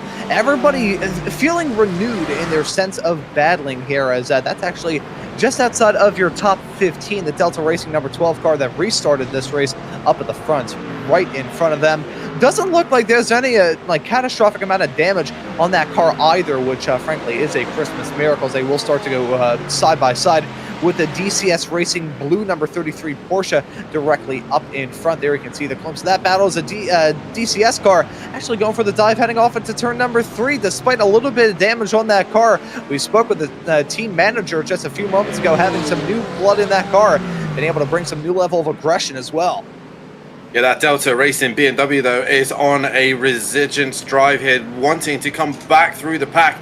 Just made ends meet at that Porsche and is already onto the AM driver of the 747 car, and really giving him a bit of a hard time here at this stage. The Flight Level Racing, we go on board with the BMW driver, probably fired up right now after the really daft incident up in towards turn 3 from him and the Project 91 car. But he's looking to go to the inside of the penultimate corner here. It's a sniffing opportunity, not really a place you really want to be sending up the inside unless you have full confidence in the car next to you. But as you can see there, the BMW trying to take as much of the track limits as he can, and a great exit through there gives him a good opportunity to get into the slipstream and attack up towards Niki Lauda curve as they head up towards their in the slipstream, but goes to the outside and looks to get the best exit out of turn 1 as he puts him gap, but the back end steps out, and that has ruined his run up towards turn number 1 there. As you can see there, Douglas just pushing a little bit too hard, and that's now putting under pressure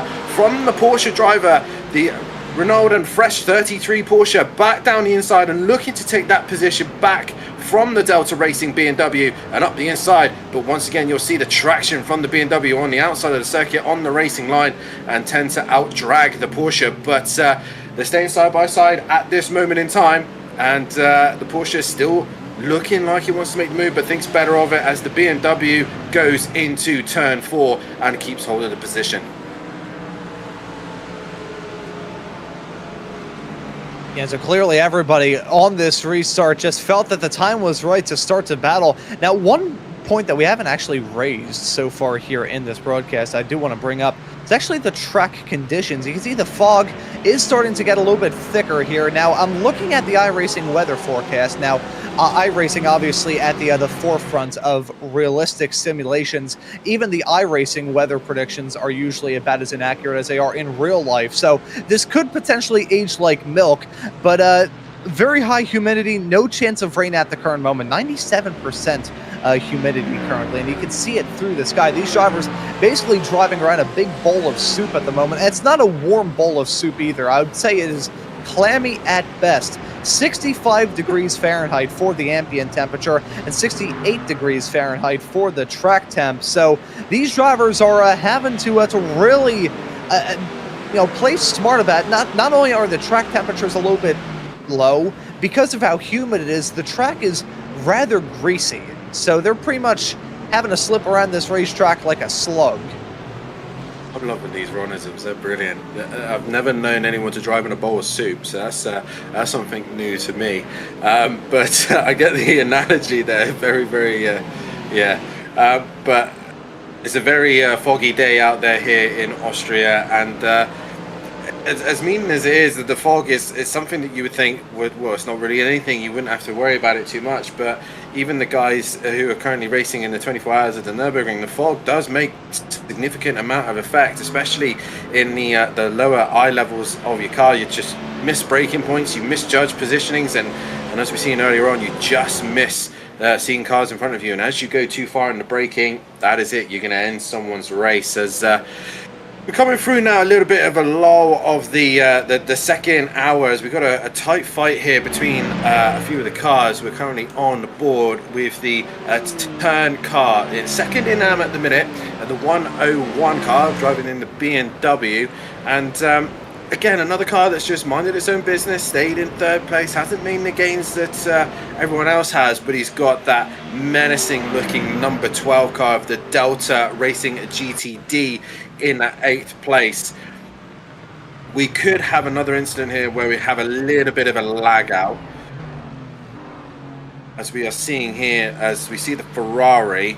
Current car is, and he's just hit the curb a little bit too much, got on the loud pedal, and around they go. Currently they are 7 laps down, I have been told, so it's not really the day in Austria that the DSP Esports Racing team would have wanted here, as Luca just loops the Ferrari around, and just unlucky that, just a little bit too much on the power. They have got back going once again as we return to the scrap with Summit Esports in the Mustang, and now holding a little bit of a train behind him, the Trulli train, as most people would in the early 2000s would remember the Trulli train. If anyone got stuck behind Jarno Trulli, you were never going to get past him.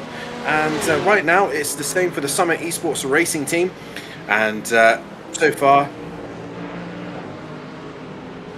so we've just been confirmed there that the 91, the leading car of this race, Project 91 racing car, has got a drive-through penalty for causing a collision on lap 40, turn 4. Ron, we saw that coming. We saw that was coming, didn't we, Ron? Yeah, that outcome was very expected, but that'll still sting regardless for the 91. It's an understandable penalty. It's very fair as we take a look at the incident to those just tuning into the show. This is what happened on the restart, the first restart of the season. There's a 91 behind the number 12, and you can see how many maneuvers was that back and forth right at the very end of that straightaway? Let's count them there. So keep an eye on that BMW, running the same line, 1 move, 2 moves, 3 moves, back down to the inside.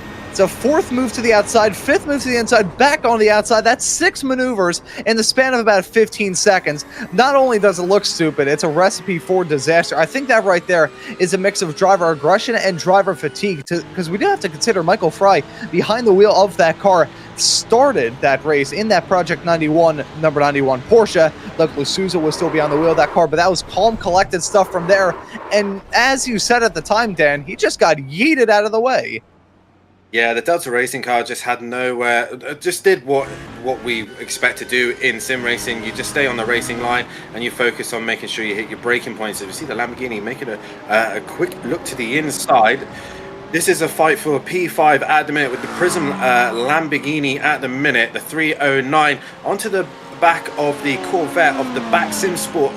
not many Corvettes you're seeing in this championship. So at the minute, the only Chevy, I believe, obviously in the top 24, but I think it might be the only sole Corvette as the Chevy Corvette, I believe it is, leading in its own fight here, trying to stay in the top 5. They're just off the back of the Fisher Porsche, just ahead. So I have a quick look. Yeah, the only Chevrolet that you will see on the grid, and they're doing a solid job at the minute in that P5 position. But the Lamborghini of the Prism cars, we got a little bit of an incident here at turn 3. There's a little bit of a slow car of the BMW by the looks of things, and we have got a little bit more calmness as there's all sorts of carnage going on behind, people changing positions quickly. Just when we think we get into a rhythm, everyone starts to get a little bit frantic as we get back racing once again. But you see the Ferrari there on the outside is going to have a BMW coming to the middle, and around the outside is another BMW. There's so much going on here. Turn 1 car around the outside of the Prism 1 Ferrari. There's also an Aston Martin in the middle. That's Paul Ponting Motorsport as well. There is some great little scraps going on here, Ron, and it's really getting congested here. Yeah, it is absolutely getting dicey as these drivers are settling down into the groove here in this restart. They think, okay, it's a little bit too calm right now. Let's bring the heat. Let's bring the spice into these battles. We got one right now, and a car spinning. That's a Visual One Motorsports car around right through from side to side on the back of the shot. That's the way to get your sponsors a little bit of airtime. Side by side heading into turn number 1, though, as that's the car finally getting spun back around the Visual One Motorsports Ferrari, firing off the racetrack in rather dramatic fashion. We'll load up the replay to show you what happened. Yeah, it was just hitting the curb too much there on the outside, and around he goes as he tried to fire it off into the last turn. The curbs around here have so much of a kill streak. I'm pretty sure a couple more kills and may be able to unlock a UAV. Wow, that called me out, that did. We have the big wreck penalty coming through very shortly as well, so we'll see what has been delivered for that. As we've got another replay here, we go on board with the 77 and a drive-through penalty for causing a collision for the 77, and I believe this is for the massive pile. Yes, it is. We are on board with him now, the Lamborghini. I remember seeing the exhaust tips of that car with no rear bumper on it, and you can see there the Mercedes frantically flashing its light, looks to the inside, and just had a half-ass move there, makes contact with the curb, then the rear end, and then absolute carnage happened. It's like going down to do a bit of pinball bowling, and you line up the strike, and next thing you know, you've got a turkey if you're taking out every other driver with you. See there, just up the inside, the Mercedes-Benz clobbering the curb and just making the slightest of contact with the Lamborghini. Karma then hits him with everyone else flying into the back of him, and yeah, drive through for him. For the team HSK Motorsport car, not what they would have wanted right now, but yeah, it's not exactly what you want to see at the start of a season. Yeah, absolutely not. For all the drivers that were involved in that incident, it's a kick in the shins for what is the second longest race that we have here in the entirety of this campaign. After this, we of course have the other 23 hours of Spa next time around, but then after that, the final 3 races of this 5-race championship are all 3-hour-long races. So this is going to pack a punch for these drivers, and of course, it being the first race of this season, everybody wants to get the other ball rolling and get as good of a start as they possibly can. Keeping an eye on these battles, though, as we're at that point of the race right now, Dan, where these battles are, they either they teeter-totter, Peter Pat or whatever, Peter Pan, they go back and forth between being either very tame, very civil, or absolute madness. It's basically the division of a wall between somebody sitting in a cafe, drinking a cappuccino, and reading the newspaper versus 2 clowns in a knife fight in the parking lot on the other side of that entrance door. Just feel like 1 minute it seems like you're sitting there in the Sydney Opera House watching a lovely bit of opera, and out of nowhere a rock star comes busting in the door playing some metal and screaming at you. But up the inside we go through there, and the Prism car makes a position as it got a black flag at the top there, causing a collision under the speeding under the for the full course yellow. crashed on the full course yellow. Now he's got a full stop and hold for 30 seconds. Ouch. That's their race done there, Ron. That's not really worked out for them at all.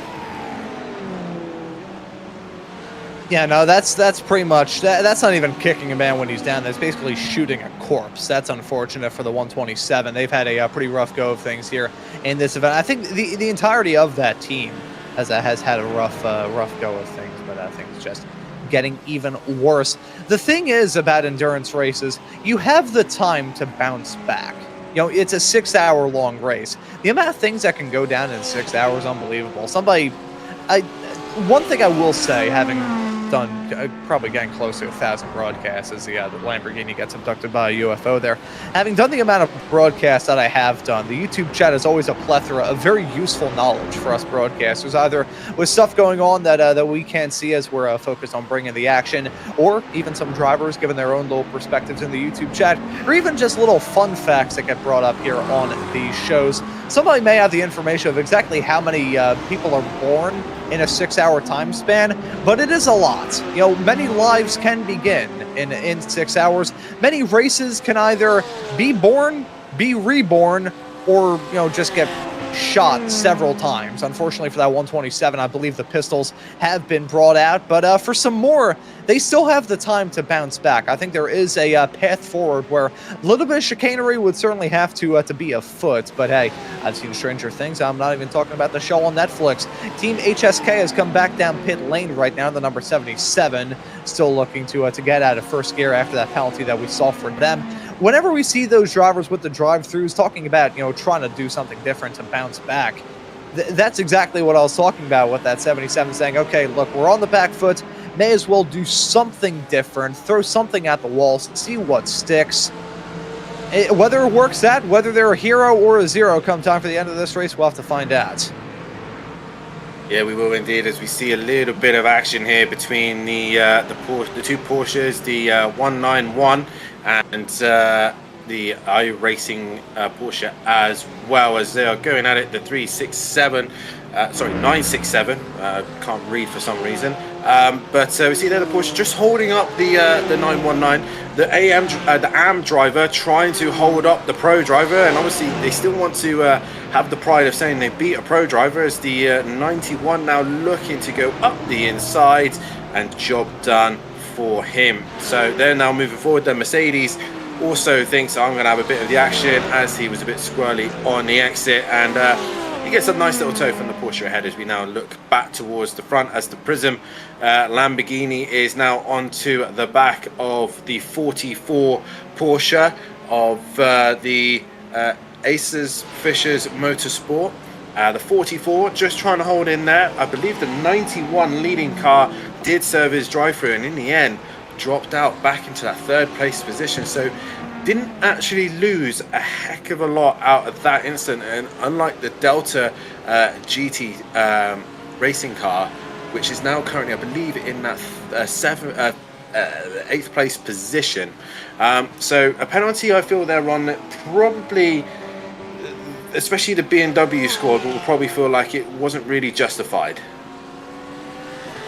You know, as somebody who did race control for an extensive period of time, that is the number one way in the world of you know, iRacing to feel both loved and appreciated and respected, and also, you know, hated at the exact same time. There's no more unfortunate job, for lack of a better term, to have in the world of iRacing than being in race control. I might get screamed at by a driver who can't admit that they're at fault for an incident, be in race control. But it's a very fine line that those drivers have to manage. You know, it's a tough task. As long as they don't end up in one of Jimmy Broadbent's videos on sim racing stewards, then they're fine. I, of course, am speaking generally.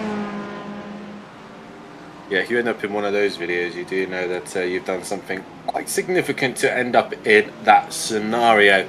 But we are now getting to the point of this race where we're back to kind of the calm once again, where drivers now into the flow of things, back into a rhythm. The gaps at the minute are still relatively close between a lot of drivers, but this is your closest fight currently on our screen. The Prism Motorsport Lamborghini, the 309, currently hunting down the Porsche.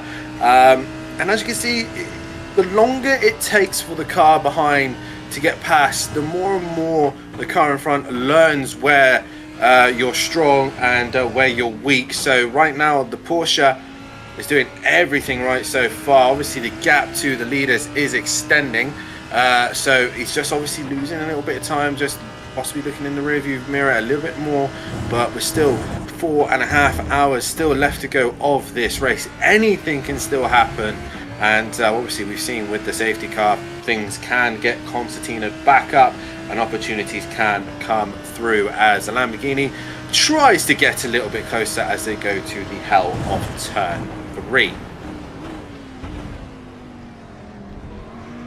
I feel like we've talked about turn 3 so much here in this show, but there's a lot of different, it's pretty much like a game of juggling chainsaws as you head your way through turn number 3. It doesn't matter whether you're in a sports car race, open wheelers, doesn't matter.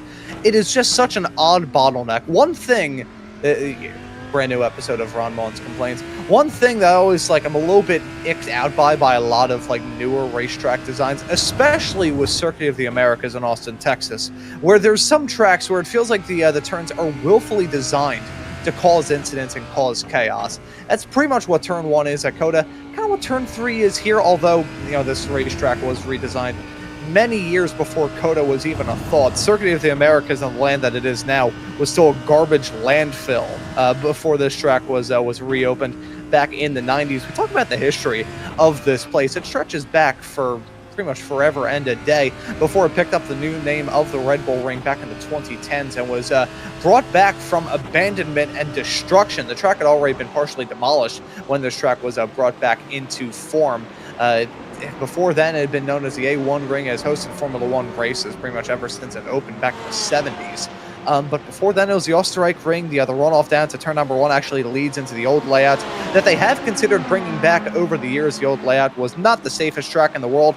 Fortunately, Mark Donohue, the American F1 star driving for Penske at the time, ended up passing away in a fatal crash through the mountain section back in 1975. But this track has a lot of pedigree to it, lots of interesting quirks and features to it as well. Invoke a little bit of Doug DeMiro terminology there. Do some battling out there on the racetrack, though. We're following this squabble right now between that Fisher Motorsports number 44 car and the Prism Motorsports 309. The Lamborghinis seem to be bouncing back. I wouldn't say they were down for the count earlier, Dan, but they were struggling, whether it be with that Team Racing Point car or some of the other stables like that Prism Motorsports effort, who at one point was backwards after a spin.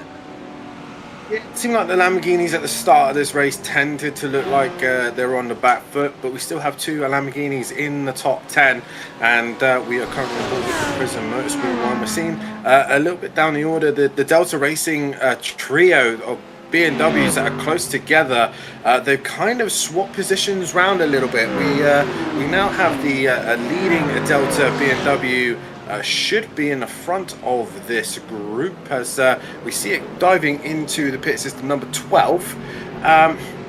He has a black flag for some reason, but we can't see a penalty for it, but a black flag has come up for this BMW. It wasn't the leading BMW of the race earlier on. That was the 31 if I'm correct, but a drive through there for the BMW, not sure why. Possibly track limits? And I'm looking into this. I believe that may have been a race control penalty. I'm seeing in the iRacing InSim chat, which I believe is slightly more up to date because obviously that's where the penalties are fully issued at, and then we get told here in the broadcast booth. I'm seeing as well number 12 drive-through causing a collision. Now I will look to see when exactly that incident took place there. It's certainly not going to be for the it's certainly not going to be for that incident with the 91 there. So I'm going to look through 51 in turn 3. So I will look to try and figure out exactly what the deal was there and load up or get a replay loaded up on the show as well to see what the deal was as well. We'll take a look at this here first. Let's hang into turn number 3. This may be it here. Well done from Howie, best of the business in the production truck there. Here we see, heading out of turn number 1, Douglas Souza still behind the wheel, maybe running a little bit angry after that incident. Certainly couldn't blame him. Side-by-side battling here, 2 BMWs squabbling as they headed their way into the turn. and keeps it clean down the inside. On the brakes, down the gears, is going to go. A little bit of contact there being made. Stack up, no more drivers getting involved in that outside of those two. I'll look to confirm the other driver that was the receiving end of that punt heading into the turn, but unfortunately for that BMW, gets sent around. Hearing it was a 101 there that was sent around. That BMW sent into a spin. I'll look to confirm what stable that car was from. That was the turn 1 car.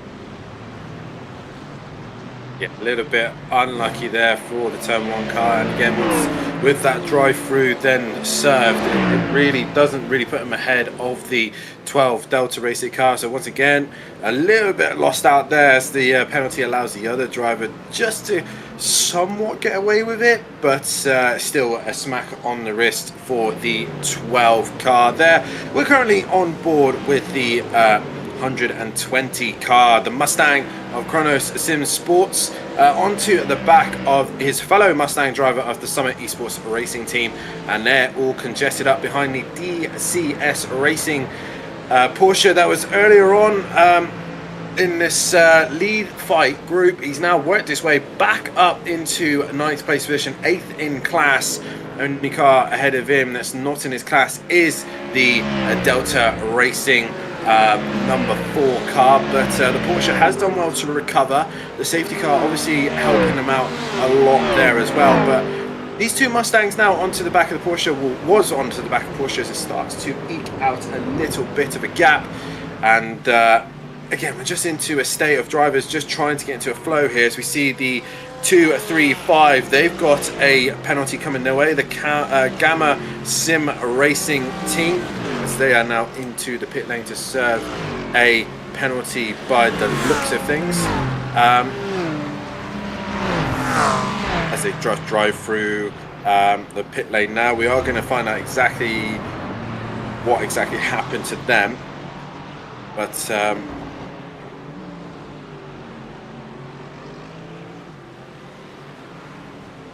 we've just been receiving some information there. We are going to get an interview from one of the teams, as I will pass over to Ron to do the interviews. But yeah, been an interesting race so far as we have an interview with one of our drivers. Yeah, it's Azanuka Metal behind the wheel. Was behind the wheel of that car. Unfortunately, started this race in 8th. Now the first retirement here. It's It looked like y'all were just in the thick of it from the drop of the green through to the fall of the checkered. What exactly took you out of this race? Yeah, it was just a few mistakes from me as well. I wasn't really focused. The adrenaline was kicking for the first round. Our first big league for the team. I think the pace was looking quite good for us. We hoped for a class win and a good overall position, but then yeah, we just got unlucky with spins from other cars, and yeah, the awareness was not quite there, but yeah, had to retire the car, unfortunately. Yeah, that is very unfortunate. You talked about the speed for yourself and the rest of that Just for Speed stable. I'm looking second quickest in practice, started this race in 8th, and was running pretty good in the race proper after being 4th quickest in the warm-up session before we grabbed the green. I will say, you know, it's start of a brand new season, start of a brand new campaign for y'all. Keep your heads up high, because certainly that pace was absolutely there. Hope to see y'all back out there on the racetrack, potentially for the next round of the championship when the series rocks up to Spa. Yeah, 100% looking forward to the big one, the 24-hour race. Hopefully it goes better than this, but I think it couldn't get any worse. Well, hey, the pace is absolutely there. Just need to find the foundation to build off of. Azanuka, thank you for joining us. We hope to see you out there for Spa next time out. Thank you, and good luck to anyone still driving out there. And good sportsmanship through to the end. That was Azanuka Metal, the member of that Just for Speed 127 stable that has taken them out of contention here.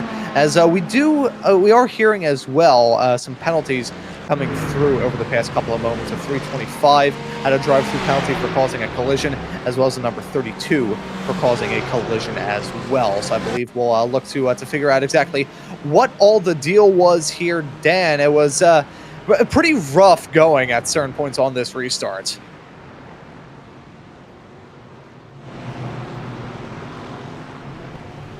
Yeah, so as we see there, you can see just peeking your way through the smoke and the drama. Lots of drivers running into some trouble and some worries as the other field headed their way out of turn at number 1.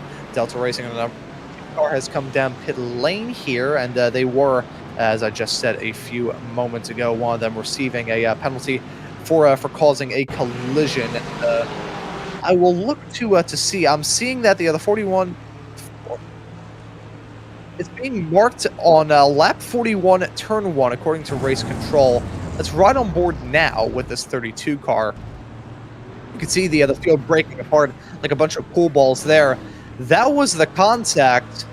That rear ending there netted them a penalty.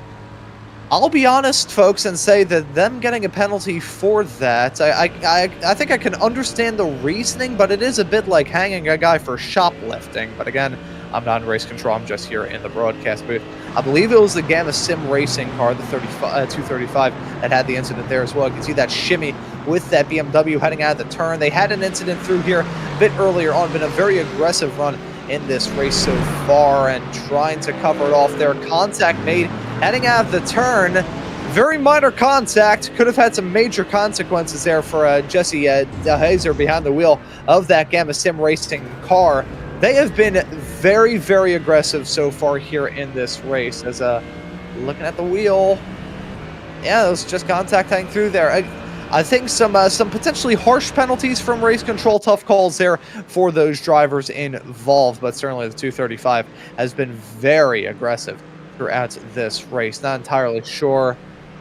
Hey, I think it was kind of just the cover off there, trying to push that car off there. It's a bit on the harsher end, but again, race control has their own set of reasons and circumstances surrounding the penalties. Again, we can only assume so much here in the broadcast booth. We're seeing what all of you are seeing here on this broadcast here on GT Endurance here on YouTube. And to all of you tuning into the broadcast, we hope you are enjoying this coverage as we are getting close to the next end of this hour, getting to the end of the first third of this race. It's been a pretty wild one, Dan. We haven't seen major incidents, couple of penalties, couple of big incidents, especially on this restart. But all in all, the drivers have been giving us no shortage of storylines. No, they haven't, and it's definitely been from what a mix and match start to this race. Some good, some bad. We've had big incidences, we've had a safety car, and we've had plenty of penalties come our way.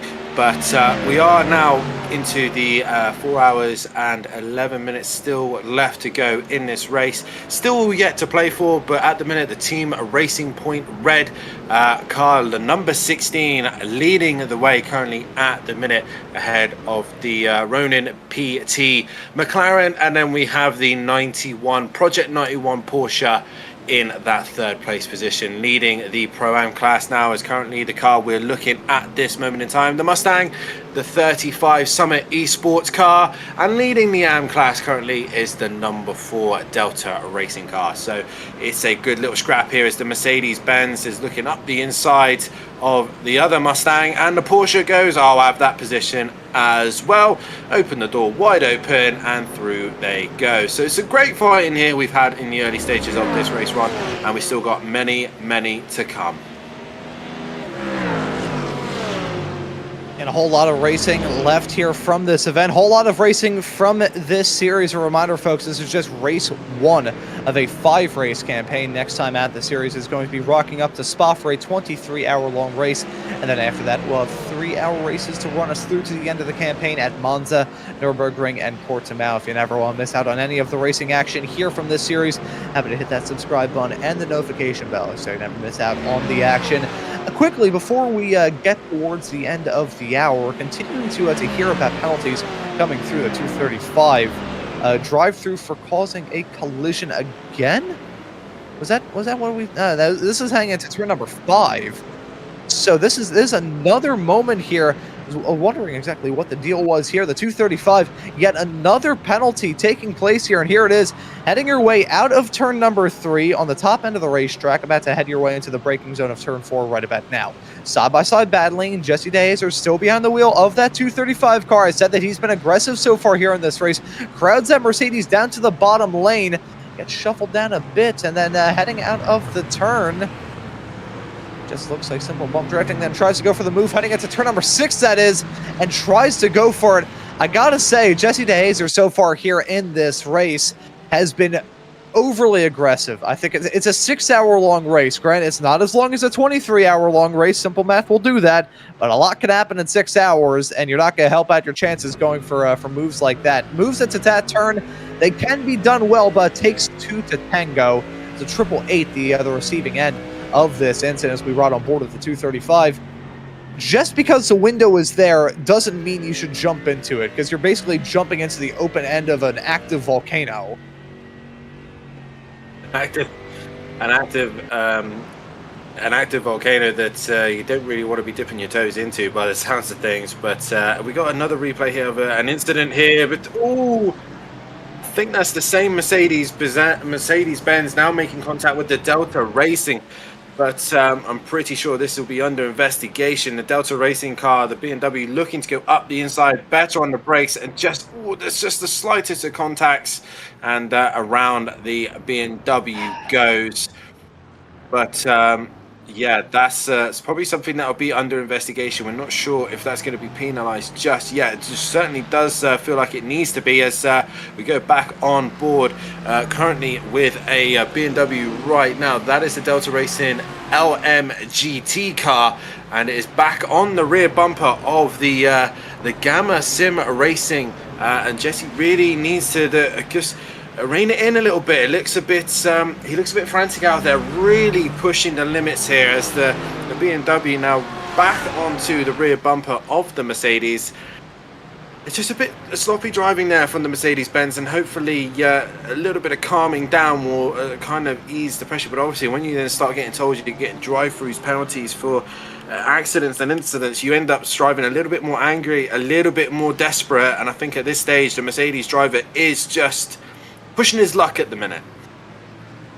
Yeah, no, that's probably the most genteel way that we could sum it up. I think from my perspective there, at least the way that I call it, is we see a replay here of Hugo Silva in the turn 1 car. Saw this car get sent around and actually netted in a penalty for the 12 a bit earlier on here. Oh, Ferrari banging into the turn. Ferrari had a big moment heading into the braking zone, and pile drives into the side of Hugo Silva behind the wheel of that car. That may get a penalty. That probably certainly will be a penalty. But talking about that incident there for the 235, heading into this exact same turn just a few months beforehand, now it was a curb. Pete Maya behind the wheel of that Going Racing number 18 Ferrari, and for him it's just a simple little off-track excursion that ends in catastrophe. Super unfortunate call as he headed his way into the turn. That will likely be a penalty. Be right on board. Yeah, he lost the rear end. That was a problem. The rear end felt the car trying to slow down over the curb and said, "Hi, are you kidding me?" and tried to swap sides. Unfortunately, that car did not respond very kindly to that.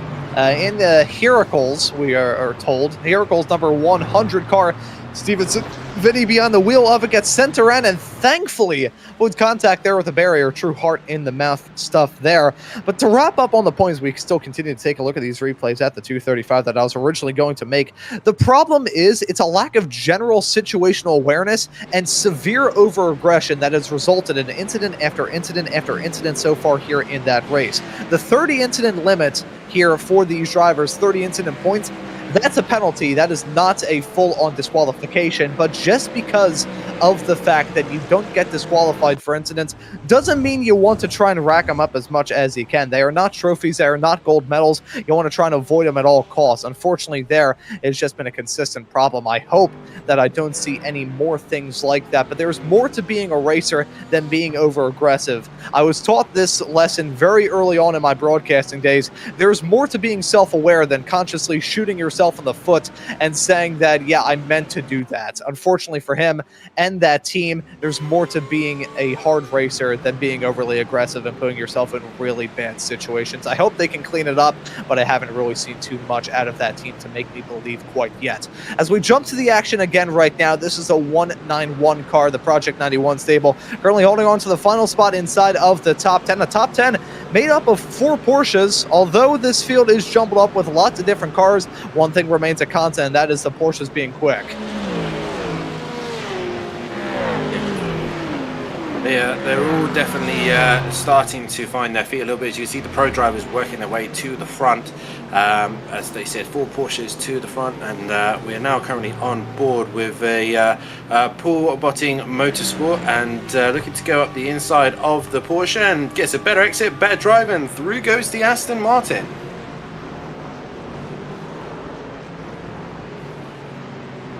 So Zach Sweeney behind the wheel of that car. That's a spin right there in the back. A shot, the jump scare there of the BMW. That right there is Douglas Souza behind the wheel of the Delta Racing number 12 car. It felt like they had a lifeline being given to them with that yellow, but things have just stacked up upon each other. And there's the spin. Very easy to have happen, but that is disastrous. Yeah, that is just unlucky there. Gets on the power a little bit too soon, a little bit too eager, and around they go.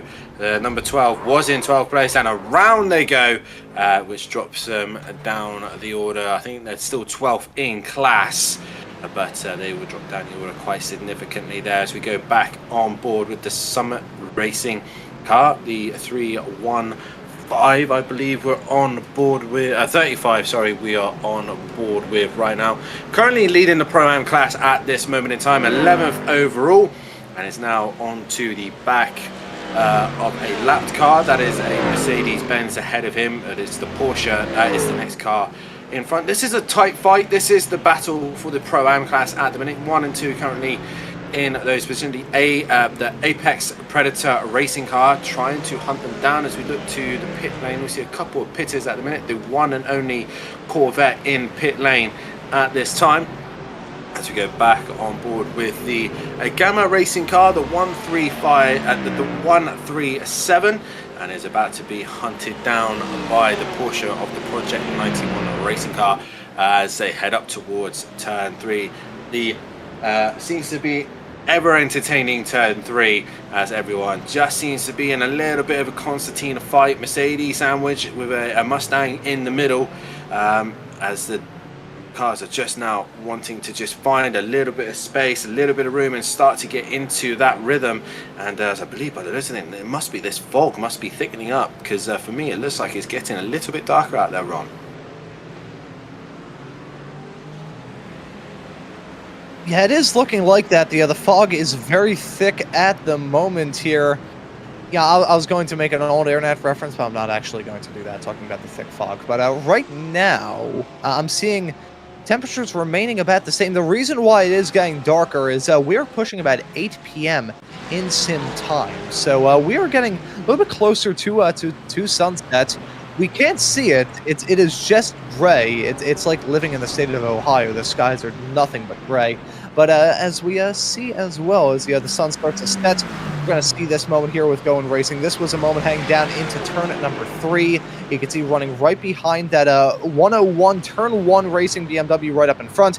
Just slammed on the brakes. And the thing is with these GT3 cars, whenever you got the weight transfer kind of odd over a curb heading into the braking zones, sometimes they'll just snap around on you. And unfortunately there, really nothing that he can do. It is issued out a penalty as the fog really getting bad. This is, some would say it is fogging awful. Thank you very much, ladies and gentlemen. I will now see myself out.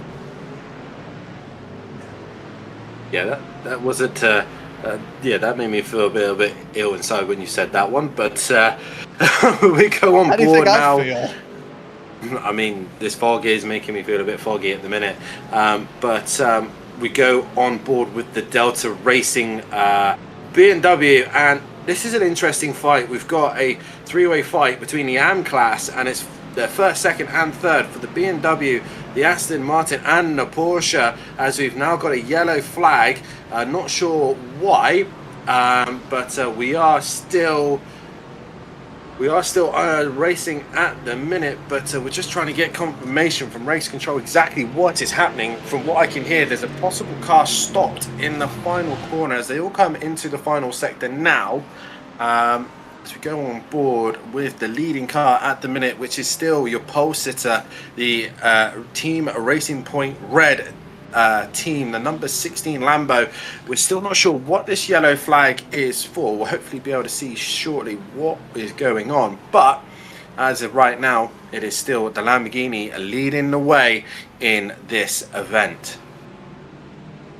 I'll tell you what, this sounds like a good idea. Now just past the first third of this race into our number 3. We're going to step aside, figure out exactly what went down to bring out this yellow as we get into the final 4 hours of this race. Under yellow for the second time. This right here is the 6 hours of the Red Bull Ring. Been a competitive race, been a fun one for sure. We're going to try and figure out what exactly brought out this yellow. In the meantime, though, we're going to step aside and be right back after this. Racing isn't easy, but experiencing it is. iRacing puts you in the driver's seat with the industry's leading sim racing game. Drive on laser scan replicas of the greatest racing circuits from around the world. Go head-to-head against other drivers chosen by skill-based matchmaking to ensure competitive racing at every level. Compete across all your favorite series. In officially licensed cars, engineered to deliver the most accurate driving experience possible.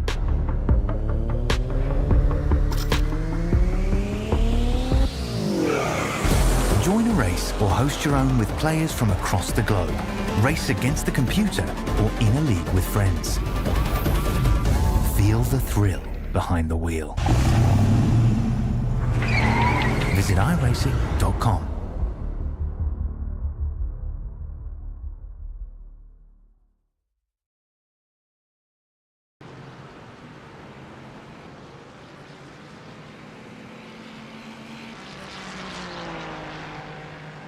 And back again here on GT Endurance for the 6 hours of Red Bull Ring. As we see, that right there is a car that was stopped. It's Team Racing Point in the number 27. You can see them stopped up there against the pit wall, heading down that start finish straight away.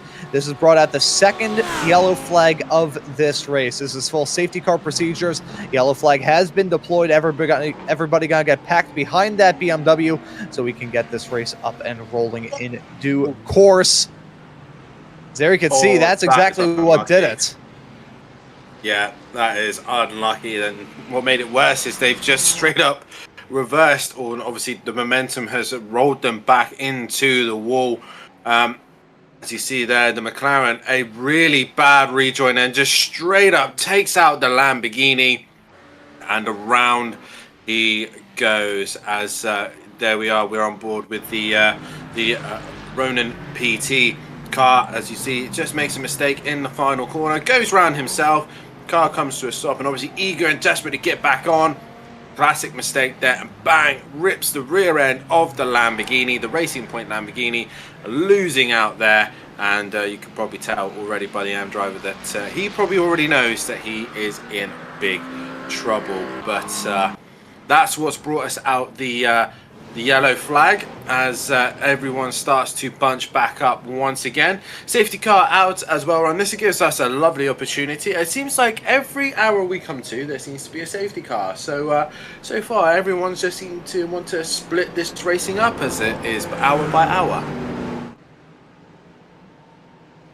Yeah, and whenever I get the opportunity to cover an endurance sports car race, I always talk about the matter of drivers, and especially teams, setting little, like, checkpoints, like benchmarks, milestones, if you would, here. In a 6-hour-long race, you do kind of break it up hour by hour, like, kind of break it up into thirds if you want to, maybe just go right down the middle, 3 and 3. We're at that we're at that 1/3 mark right now. We're at the second hour, being in the rear view mirror. So this will be a good little opportunity for everybody to catch their breath and relax. As seeing as well, a penalty has been issued out for the number 899. That's the nearly on pace car, sending a car around. That was Stevenson behind the wheel of that car at the time. We're gonna load up the replay once again now, running on board with that driver. This is heading off into turn number 1. Again, very easy to make car-to-car contact through there, especially in these larger and chunkier GT3 cars. It also helps when that driver right up in front does overshoot the turn a bit and checks up midway through the corner. Yeah, that was just bad. A judgment there from the Aston Martin. You can see the Mercedes started losing the rear end going through turn 1. And then the Aston just got on the power, gave him a little boot, and around he went. As we are now, like I said, coming into the part of the session where drivers have a minute to just refresh and get themselves back under a more calm state, as already the lights have gone off on the safety car. So I'm guessing this is going to be...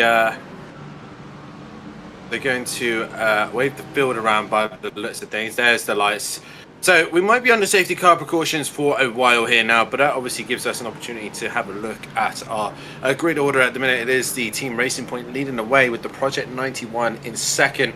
The Ronin PT McLaren sat in P3 with the Prism Motorsport car sat in P4. The Ez Fisher 44 car sat in that fifth place position with the Delta Racing GT in 31st. The 33 car is in the 7th place position for DCS Racing Blue. Gamma Sim Racing currently 8th with the number 137. And then rounding off the pro grid for the top 9 in 9th place is the 191 of the Project 91 car. Leading the Pro-Am class though is the 35, and the Delta Racing car is in P1 of Am class, but that is all going to completely change as they all come flooding into pit lane, except for 2 cars, possibly a few more staying out as well. So a great opportunity for drivers to do a driver swap, get some fresh tyres, get some fresh boots, and see where we go from there. As you can see there, the Ferrari with quite a bit of damage to the front end of its car as all cars come flooding into pit lane.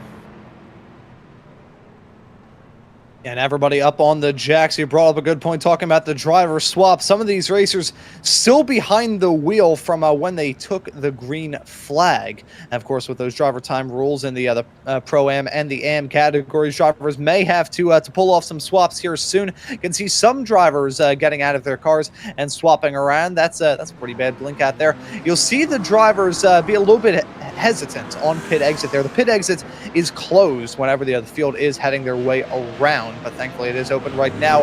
It's a free avenue, everybody heading their way down, and you can see the drivers now rejoining the racetrack right about now. We'll look through the field, try and see any driver swaps of note. Just looking on my own feed right now, I can see that Chris Cadiz has now gone behind the wheel of the Tri-State Racing Pro-Am BMW. He's actually been in that car for quite some time. My apologies there. I didn't see that name earlier. I was wondering what the deal was there. Joao Victor Delgado has been able to take the other helm from Douglas Souza. So a driver swap in the number 12 Delta Racing BMW. A driver swap for your leaders, it should be noted. You're at 1 point leader. I should be the number 16 Team Racing Point Red Lamborghini. It was Dimitro Koval behind the wheel of that car, putting in a marathon stint. 76 laps behind the wheel of that car. Invert those numbers, and Gen Alpha will have a field day. It's now Alessio Doppio behind the wheel of that car for this upcoming stint. More driver swaps sprinkled throughout the field. Goen Racing has had a driver swap. Namesake Nicholas Goen is now behind the wheel of that car, taking it over from Pete May. He may have to serve that penalty that we still think is probably heading their way. But driver swaps throughout the pack. Team Racing Point doing some driver swaps. It's pretty much a whole different raft of drivers getting behind the wheel of these cars, which is definitely going to throw a nice little big wrench in the works for us here in the booth to try and figure out who's going to be aggressive, who's going to be tame, get a read on these drivers' personalities. Yeah, indeed, and like I said, it gives you an opportunity where some drivers may have been driving a little bit angry or aggressive from incidences, maybe some are a bit nervous and just wanted a little bit of a break. So we are going to see a change of cars and drivers coming in and see how this will pan out. But like we said earlier on, Ron, usually what causes safety cars will be a safety car restart, and we'll see how this time goes round. We had a big incident last time we had a safety car restart, and let's see if the guys are under control, as looks like we got a black flag, a stop and hold 30-second penalty for an unsafe rejoin and causing a collision, and that was the lap 65. Believe that was the McLaren making contact with the Lamborghini. So this is the reasoning why we are under safety car, and it was that McLaren causing the incident, which brings us into this slow part of the race. So like I said, the safety car brings everyone's back under control. Guys get to unlap themselves, get themselves back into this race, and it really gives drivers that best opportunity to work with what they've got and try and work their way back up the pack. As we see their cars now being let through there, that's the BMW being unlapped there. But still a long way to go here with 3 hours and 49 minutes still left to go. And it's all about how you finish towards the end. Obviously, it puts you in the best strategy and the best opportunities here and now. But we will see where things fall into place. Yeah, we certainly will. Still running around under yellow here. Everybody just looking to get their bearing straight. The driver's getting the opportunity to settle into a groove. Now, the next hour of this race is going to be real fascinating. I talked about it right before we got that caution. We're currently pushing about 8:15 p.m. in sim time. I'm not sure what the in-sim sunset is, but we're certainly getting close to it. Once that sun does set, we are going to be in for an entirely different phase of this race. It will be slightly muted. See, the problem is with that sun just barely cresting over the horizon, that small little bit of sunlight is just able to reflect off of all those little water droplets in the sky, as we're still heavily baked under fog here in this race. The humidity currently at 100%. So you'd think that these drivers were just, I said driving through a bowl of soup earlier. It's pretty much what they're having to contend with right now. But once that sun does set, nighttime racing and foggy racing, that I'm not going to say that's the safest combination in the world. It's not peanut butter and high-grade plastic explosives, but it's definitely up there. It's definitely a recipe for disaster for sure. Anything can happen in the fog and at the night. And yeah, you definitely need to have your wits about you for that. So it could, like you said, produce some interesting scraps and fights as drivers will look to try and take advantage of that. And it's just who has that confidence, who has that speed in those conditions as well. And obviously with that, the conditions will drop significantly as well. So be prepared for them. As I've just been told, the 444 is going to have a 60-second hold for entering closed pits on lap 75. So that's again another, and then that's not really what you want to see from them. That's just a rookie error there from the 444, isn't it, Ron?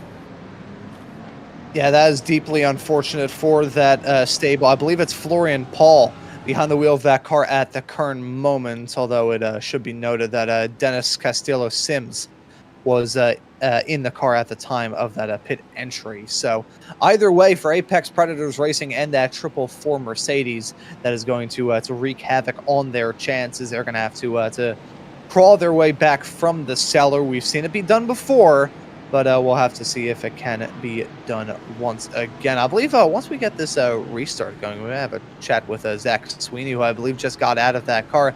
Zach Sweeney, somebody who I believe Howie and the production truck and myself are colleagues over at Race Spot of all places. So it'll be nice to have a chat. I've never done a broadcast with them, so that'll be quite fascinating here. So a day of first for all of us. First race of the series and first race of the season, and we're going to have some fun throughout the next few hours of this race.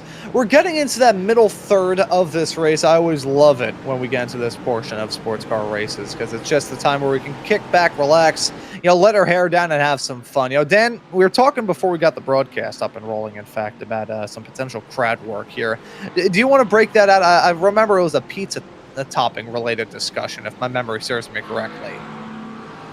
Yeah, it's just the in previous broadcasts that I've done in the past, it was just a debate that always seems to be brought up, and that's what's everyone's opinion on having pineapple on a pizza. In my opinion, I think it's a bit strange. Not for me.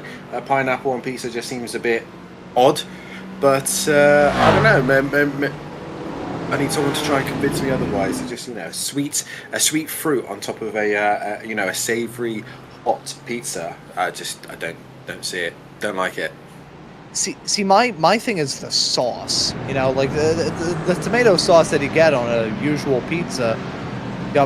My experience with pizza is very different. I'm not sure how pizza is in other parts of the country, parts of the world for that matter. I remember one time I went out to Iowa. It was on a trip out to Lincoln, Nebraska. Stopped off at a pizza place in Iowa, and they had the pizza as a regular, circular pizza. It was very thin. I thought it was, I literally thought it was cheese and sauce baked on top of a communion wafer. It was that thin.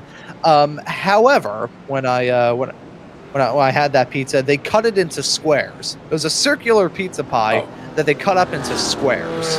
I was befuddled with that. Truly befuddled. It was an all right pizza. And see, again, as well, talking about the pizza experience, I'm from Philly. We call ourselves the city of brotherly love. It's more so the city of brotherly shove. Whenever you call up a pizza place and they're busy, they just say, I don't know, Vic de Blasio's pizza, please hold.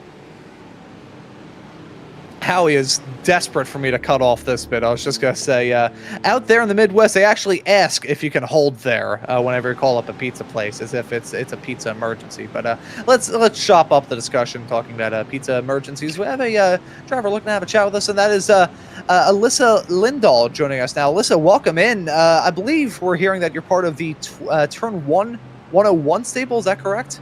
Yeah, I'm the driver.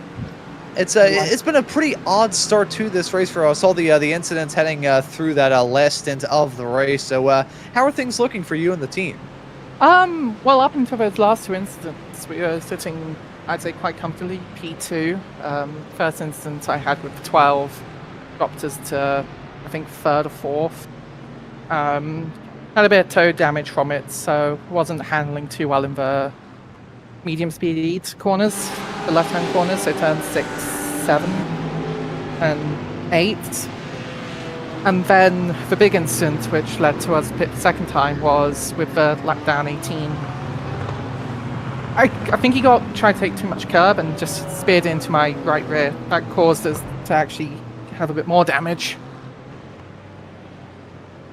So, fortunately, we're, 30 seconds now? Just looking to try and fight our way back. Safety cars with the wave bys are helping. And we are, of course, entering into a different phase of this race. This middle third will see that sunset fully go down here in this race. I'm looking right now about 8:22 in sim time. So I want to ask you how exactly this race is going to change once that sun finally comes down. The visibility goes from pretty rough to even worse.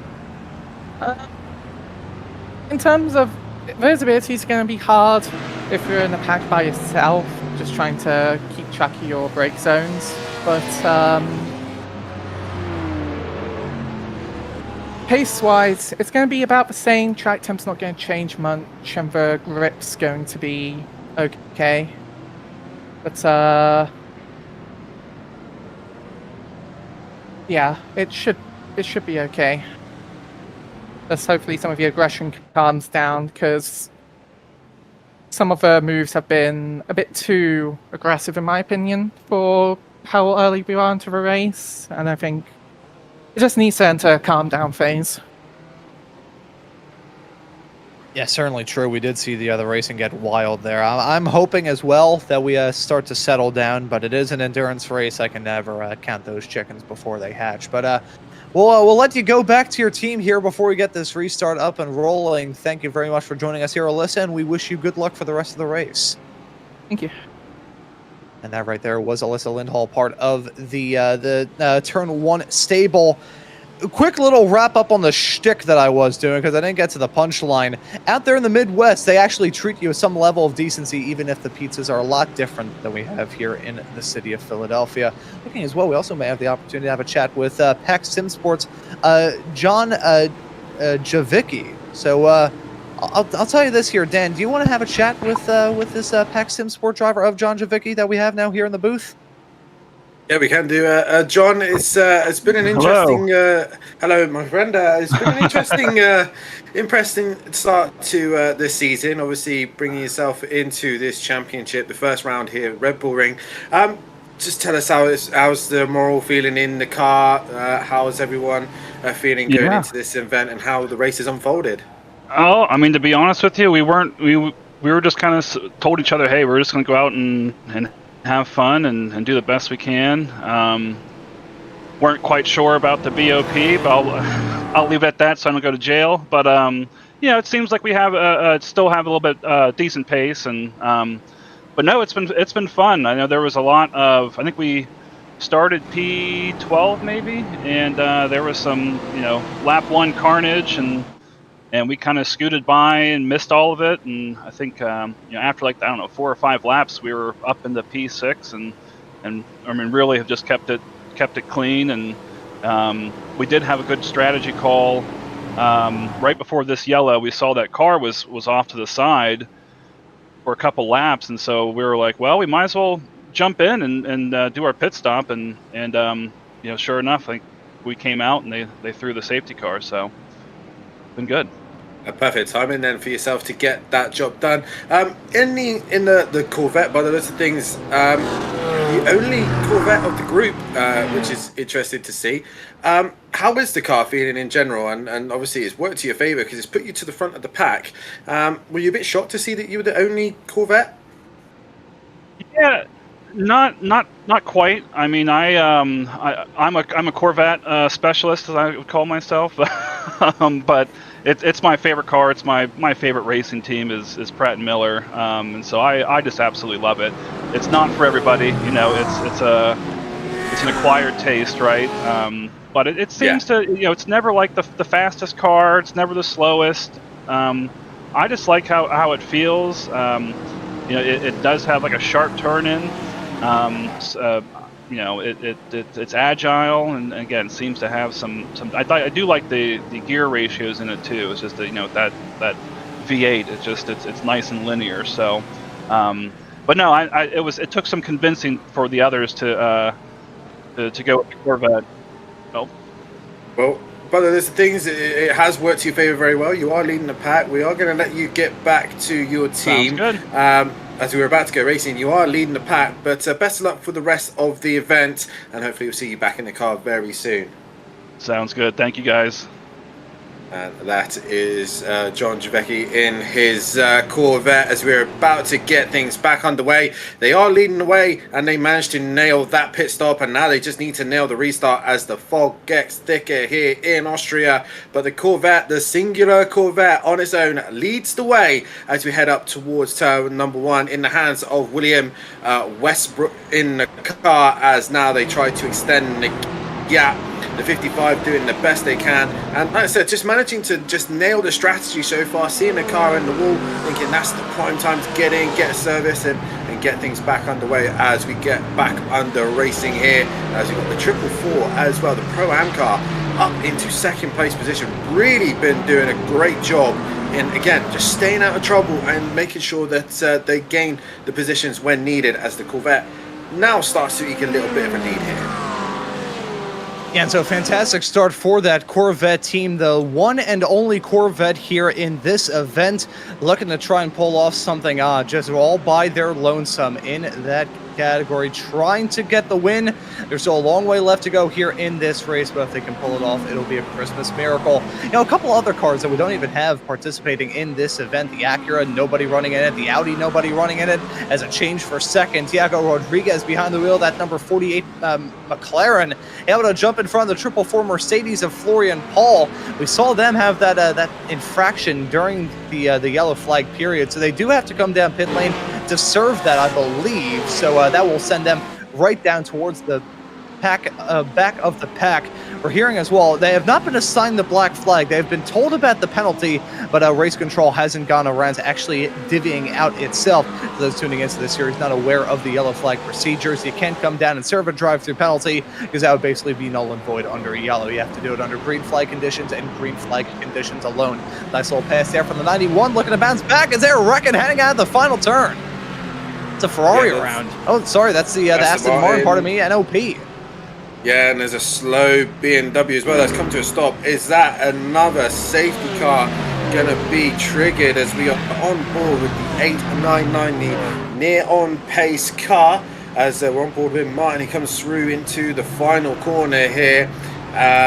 We're on board. We're not sure if he causes the incident. He does. He goes around the outside, loses the rear end. The Ferrari goes around and he does not hold his brakes, and then all sorts of carnage happens. BMW involved and major damage causing, which is now throwing us another safety car, and it's going to be threatenized that there will be a safety car, and you can see there the rear end of the Aston goes round. The Ferrari has nowhere to go, and the Aston just rolls back onto circuit, and that BMW has nowhere to go other than just straight into the side. And Ryan Stringer there being caught involved in that, the Quad Dash Racing BMW, the 94, and he is going to be a little bit frustrated with that one. You just see the cars go around and he just panics, hits the brakes, rear locks round, and bang, Aston Martin to the backside. So at the moment here, we do not have the safety car out. We are under the different yellow flag procedures. This is the full course yellow procedure. Talked about this on the first, albeit that was about 2 hours ago, so I'll quickly recap on what the deal is here.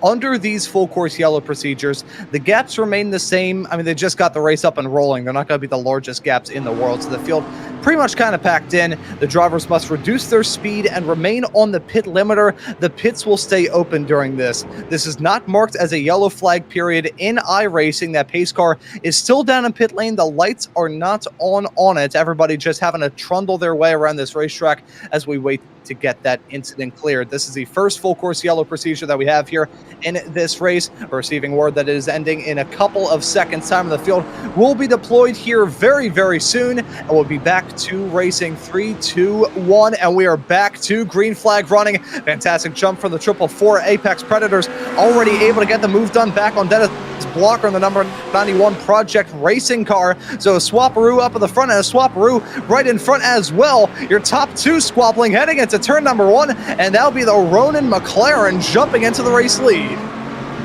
Yeah, caught the Corvette napping there, and into the lead goes the McLaren, and a perfect opportunity to do so when we get back up and racing. The Corvette now got a little bit of work to do as they now head down towards turn number 4, but we see a great move there from the 48 car of the Ronan PT car, leading now the overall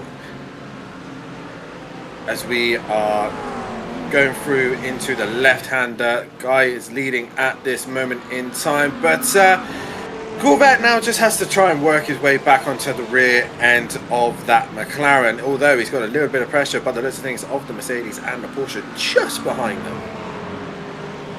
And we did hear some information coming through our desk. What was the number of that car from the production truck? What car was that had the penalty for an incorrect pit entry violation? It was the number 64 that received a penalty there as well. 64 was the one that caused the safety car incident. I heard something as well about incorrect pit entry there. Was that correct from production? Roger Dodger.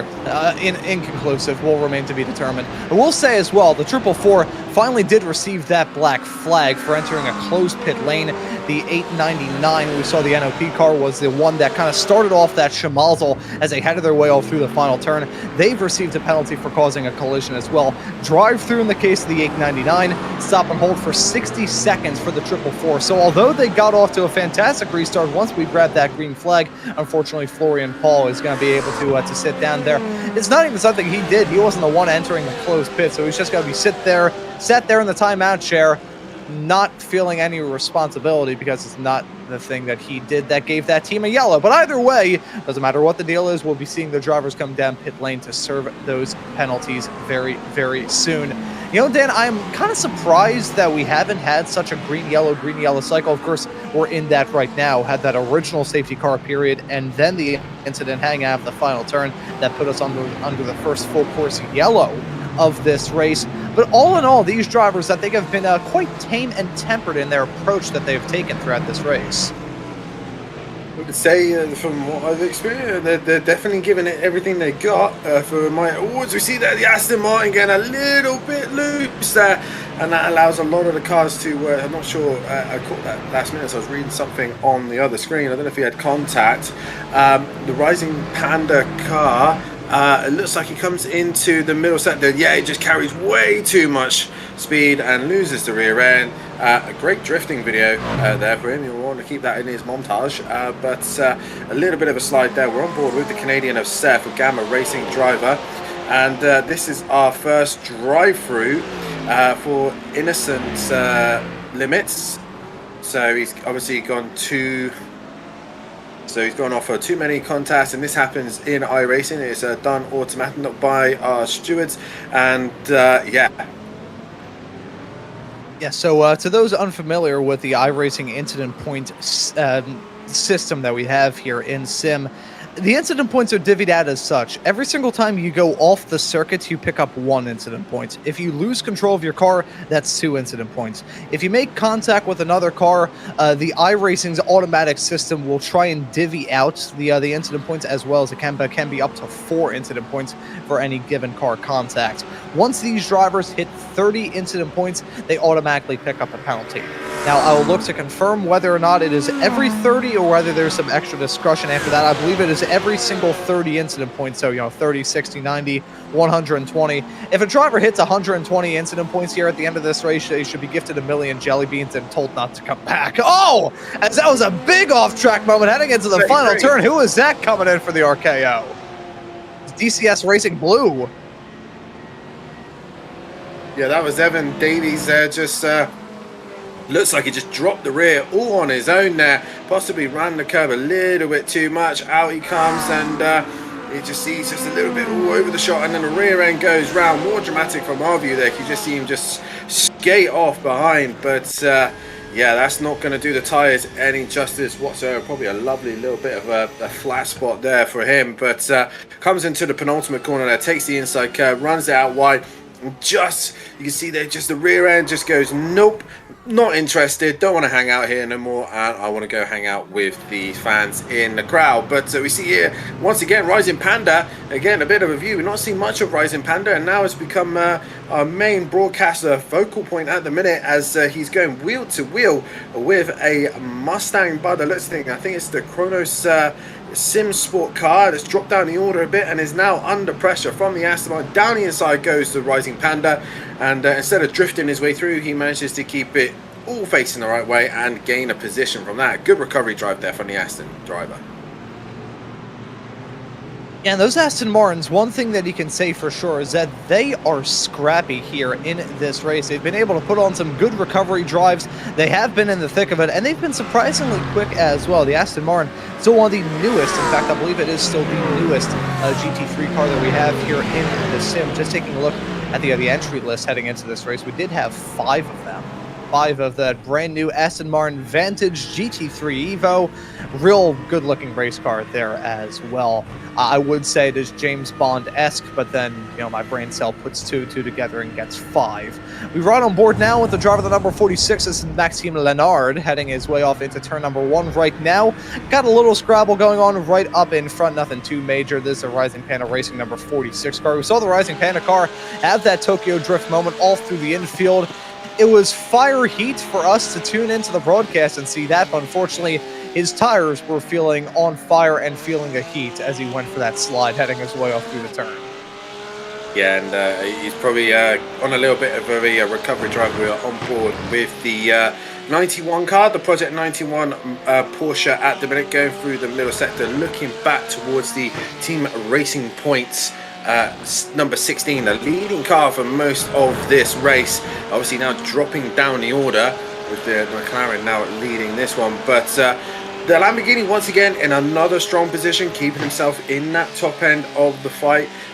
Ends up in a little bits of scraps here and there, but is still in a great opportunity to try and score some good points as they now head down the main straight here. But all still to play for at the minute. Just behind him is the Project 91 car, the sister car to the 91. That is the 191, and the Team Racing Point Lamborghini kind of in a bit of a Porsche sandwich at the minute as we now go on board with the number 191 in that 5th place position as they head up towards turn number 3. Dreaded turn number 3 as it's turning out to be, as the Lambo waits for the prime opportunity as they all start to concertina up behind the Corvette that's just ahead. You know, for a little bit of Monty Python terminology, now for something completely different, talking about that Porsche sandwich, it reminded me, I ended up at the Porsche Experience Center inside the King of Prussia Mall yesterday, and it was the saddest sight that I've ever seen. They sold a Porsche-themed, like, winter ugly Christmas sweater for $132. There are organs in my body that would sell for less on the black market. I'm just going to leave it at that.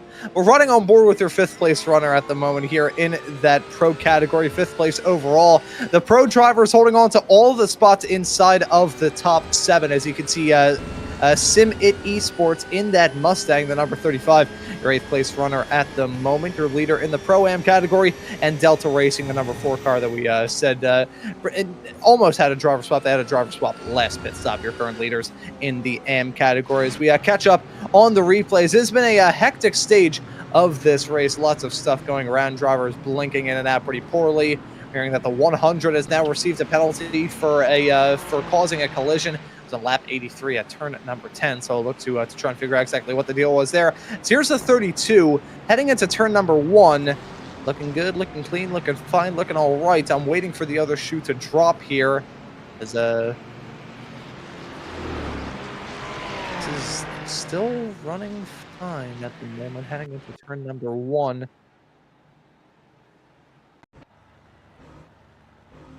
Yeah, so we'll look to get that all settled here very, very soon. I will say iRacing sometimes is quite odd in the other way that they judge an incident from happening and an off-track moment from happening.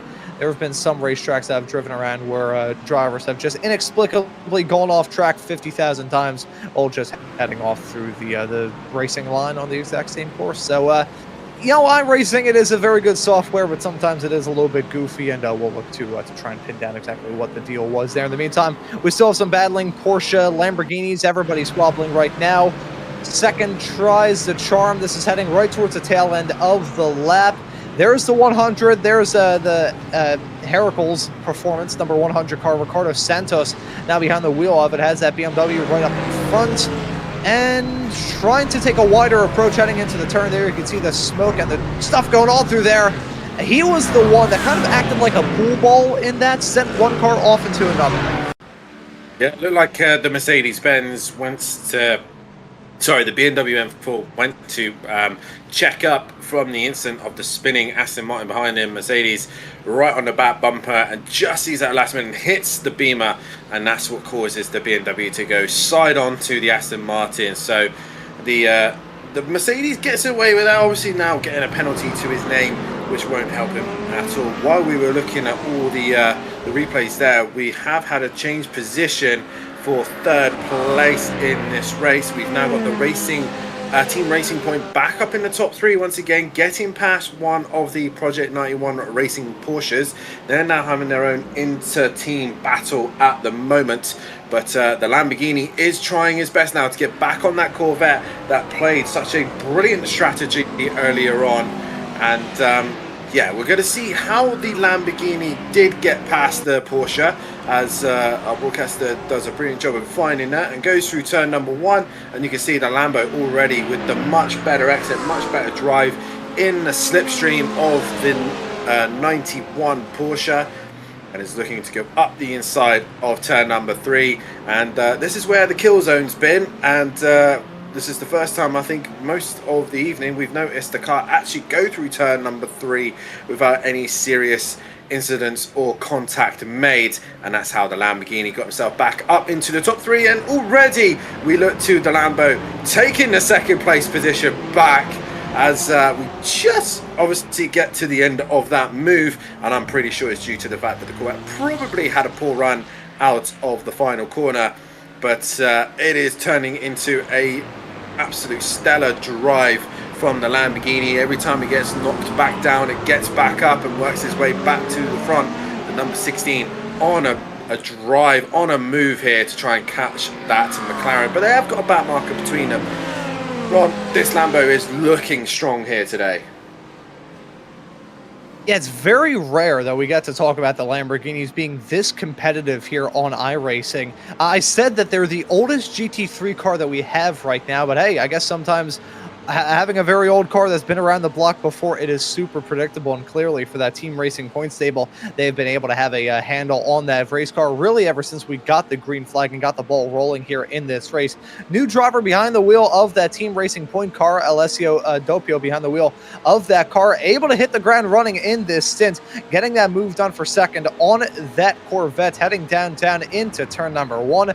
Pretty textbook stuff there, nothing too crazy of note. It wasn't some of the bizarre maneuvers that we've seen a bit earlier on here in this race, just collected, calm, and tame. Let's take a look at another replay here. This was Rusty Spatulas and Henry Maitanen trying to get a move done, heading off into turn number 3.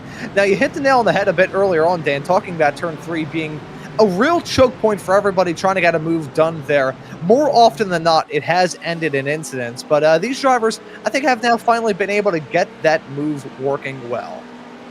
Yeah, they have done. And I think a lot of the drivers now are starting to learn from their mistakes and try and pick up where they left off, as we've now got the two Project 91 Racing Porsches ganging up on the Corvette now, and you can start to see that the Corvette just seems to be struggling here at the minute. We were talking to Jonathan earlier on, who was driving the Corvette, and he really seemed to be enjoying that car, but his teammates on the other hand had to be convinced to be in it. And being the only Corvette here, they've lost now a position to the first of the Porsches. I'm pretty sure the second one is going to try and send it up the inside. Yes, they do. And in sequence, both Porsches go up the inside, and the Corvette not just drops one, but drops two and runs wide. Gets a bit of the gravel as well, just to rob salt into the wound. But they are still in this fight. They are still in position, and it could all come down to strategy right at the very end here, as we work our way to the halfway mark very soon, with 18 minutes still to go to get to the halfway mark. 3 hours still of racing to go. The fog obviously staying around, but obviously we're getting later and later into the race, and that means obviously it will get darker and darker, and your wits will have to be with you then as we head up towards turn number 1 once again, as it's still the McLaren though leading the way and maintaining the gap to the Team Racing Point Lamborghini, leading the Ronin PT car in that first place position for the Pro-Am category. Is still the Summit Esports car, the number 35, and the Delta Racing 4 car is leading the AM class as we head towards turn number 4. As the headlights begin to burn brighter through the nighttime skies, the foggy nighttime skies, I gotta say, maybe it's just the fact that we are racing in the night, but the fog is looking slightly more diminished than what it was a bit earlier on here. At one point, it was really, really thick. It's still pretty rough. I would not be comfortable flying a plane through skies like this. I'm not sure if there's any aviation schools that would want me to fly a plane. A fun little fact, actually, before I got into this broadcasting stuff, I wanted to become a pilot, then I wanted to become an aircraft mechanic. So instead of becoming a pilot or working on planes, I now, make fart jokes and talk about falling anvils and blowing a harmonica for a living. So clearly I'm doing pretty all right with myself. Got some battling throughout the pack, though. These drivers still deciding to squabble, as we are now 16 minutes away from the halfway mark of this race, as I think we will soon get the opportunity to speak to a driver that we followed on screen not too terribly long ago, Zach Sweeney, a man that Howie has some pretty good memories of. Actually, we're gonna cut this a little bit different. Hello, Zach. Welcome into the booth. I am going to float this idea with Howie in the production truck. Howie, would you like to interview Zach Sweeney? I know you two have some good broadcasting history together. It's a good experience, or have we just been in the same place at the same time, really, repeatedly? I think we've just happened to know the names at best, but I'll take it. My mic's on. They can hear me at home. Alrighty. Hello. Alrighty, so Howie, I'll pass the mic off to you. Hello, Zach. I remembered the team you were on earlier on. It was Paul Botting Motorsport, wasn't it? There we go. Being a bit of an up and down day everywhere on the track. Yeah, we got two cars, so that's the 007 with a 62. But no worries. I gotcha. Yeah, It's going all right. It's going all right. I mean, we've had our ups and downs. Connor's in the car at the moment doing a stellar job. I jumped out of mine just at the back end of the last full safety car. Connor had a bit of a crash at the end of his first stint, which sort of forced our hand in terms of strategy. So we've diverted slightly from what we were going to do initially. Basically, it was just put me in the car and drive really quickly for an hour, which I did. I think I went from P35 overall to where we are now, which is in the top half of the. I think I gave Connor the car in P12 or something, fighting for the lead. So we're in a really good position. The Aston Martin as well is not as quick as we were liking it to be. It's even with the adjusted BOP. Initially with BOP we were hopeless. Thankfully after the FP1 it was adjusted, and now we've got some sort of a fighting chance. But the Aston is nowhere near as quick as we'd like it to be. We're fighting an uphill battle really, but yeah, doing our best and confident that we can go for the AM win 100%. We're targeting it for sure. You're one of the few broadcasters I know that really likes to moonlight driving these big events and long races. I eventually lost the passion in me one day, but you enjoy taking your weekends aside for the really long events like this? Yeah, 100%. I mean, I'm still a commentator by day, still a commentator, my main source of income, I suppose. But jumping back into competitive racing this year, I've just bought a new rig as well, a couple of months ago. So just sweating it out really off the back of, P4 in the championship in the British Sim Racing Cup, and jumping in with Connor Botting Motorsport, Paul Botting Motorsport with Connor Botting for ESCC in the LMP3. Jumped in as well with Gowan Motorsport for VSCA as well, and now obviously this. So Connor's keeping me busy. That's for sure. Yeah. Oh, LMP3. Now you're speaking my language. How does doing so many laps on this track actually feel? Because to me, it's definitely one of the simpler ones out there for GT racing. I'm somehow still just totally lost on it. I don't know how to take any of these turns whatsoever. But it is one of the. I think it's quite deceptive. But does it get quite repetitive as well? It's a hard track to extract the pace from 100%. I mean, there aren't many corners, but the corners that there are quite challenging, especially in the GT. You've got the heavy braking zone, so staying out of the ABS is really, really important, and the undulation change to go with it as well, particularly going into the downhill hairpin at turn 4. You've really got to keep the rear end in check, and then also as well with the 3D curbs that are now out. The quickest way around the track is to use and abuse them, but that's not necessarily the most stable or consistent way of doing it. So extracting the pace lap after lap after lap is really tricky. And again, like I say, in a car like the Aston, which struggles at the top end, doesn't necessarily get the rotation that you want to, and then also struggles on traction, it's not the most ideal combination. On paper, like you say, it's a simple circuit. You just turn right a few times, turn left 2 times, and Bob's your uncle. But it really is far from the case. It's a difficult track to extract the pace from, and also because it is so simple, I guess, and so short. There's only 10 corners. Everyone is really, really close on pace, which just makes it so much harder to dart through the traffic. You can see there are plenty of interclass battles out on circuit, and interestingly, I'm seeing a lot of people fight tooth and nail for overall position, which to me doesn't make any sense whatsoever. There were a few times where I was having a really intense battle with people that was ultimately inconsequential. So I guess the track in of itself promotes that sort of racing because everyone is so close. Well, any other thank yous or shout outs as we get back to the racing action? Yeah, of course. Big thank you to you guys, obviously, for the broadcast booth. You guys are doing a fantastic job up here, and big thank you to GTEC for putting this championship on. I'm looking forward to the rest of the season. Big thank you to Connor Botting, to Paul Botting Motorsport for having me in the team, and as well to Drive Lounge and to Drive Lounge Racing for supporting the journey as well. One day we'll share a booth together for anything that isn't quite this. Production, you end up enjoying it in time. Well, thank you very much for coming down, Zach. Cheers, guys. See you soon. Bye. And that right there was Zach Sweeney. See, I felt like that was a pretty fun idea. That was definitely not broadcaster shorthand for giving Dan and I both the opportunity to take a small little break here. We've had some fun though here on this show. Some good racing, definitely some aggressive racing, but it is a fun one as we are starting to see the battle for the race lead start to intensify.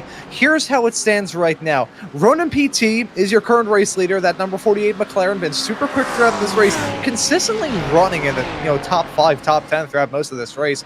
They're now holding on to the race lead. However, it's a half a second gap between themselves and the team racing point number 16 Lamborghini directly in tow. Look at the gaps as it has developed. 0.3 of a second gain on lap 96, 0.6 of a second gain on lap 97, 0.2 of a second on lap 98, and just a little bit under a half a tenth last time around. And this battle may get hairy very, very soon, about 3.5 of a second as they head their way out of turn number 1 through turn 2. Yes, I do call this turn number 2. Thank the motorcycle riders for that. But this is going to get real froggy here soon. That Lamborghini has not been a stranger to, again, down and starting to go for some bold moves. This may be the latest one.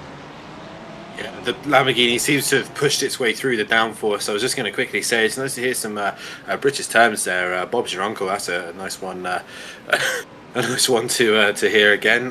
But yeah, the Lamborghini has been very, very quick all day long, and it's now pushed its way through that horrible dirty air, and it's now right underneath the gearbox of that McLaren.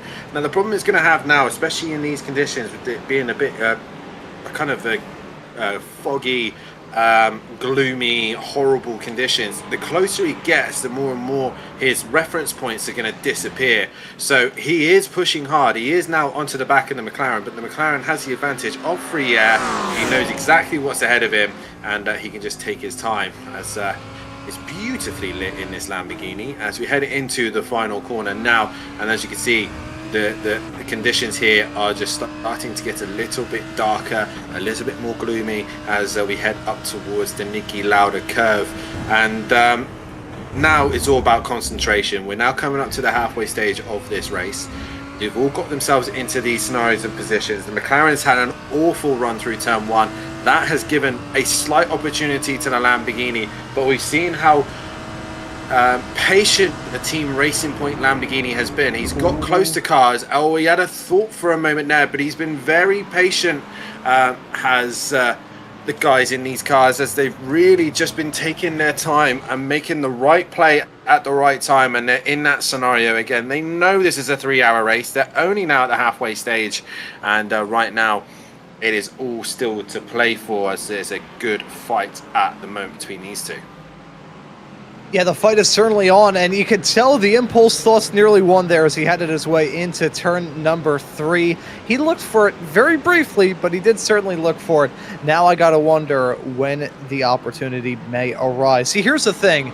It's a racing commentator's cliche. It's a dead horse that we have been beating for decades, but catching up is one thing, overtaking entirely different. So Team Racing Point kind of hitting a plateau at the moment. The thing is as well, what makes a team and a driver be able to get the move done is hitting that plateau and knowing how to step it up a little bit more. If you had to give everything that you had just to close up that margin, when you finally have to get the move done, you're not going to be able to. You won't have the opportunity to. Thankfully, I think they have a little bit more in the back pocket. He says right as they lose 0.07 of a second on that last lap. I still think the point remains. He's still within 0.3 of a second and closing up that gap once more. That McLaren is getting some terrible exits. Heading out of turn number 2, will this be the opportunity? Heading down into the braking zone at turn number 3, once again, looks for it down the inside, but not going to get the move done yet. One thing that I do want to bring up as well before I pass it back off to you here, Dan, got to think about the mental side of things as well. You can really get into one of your competitors' heads.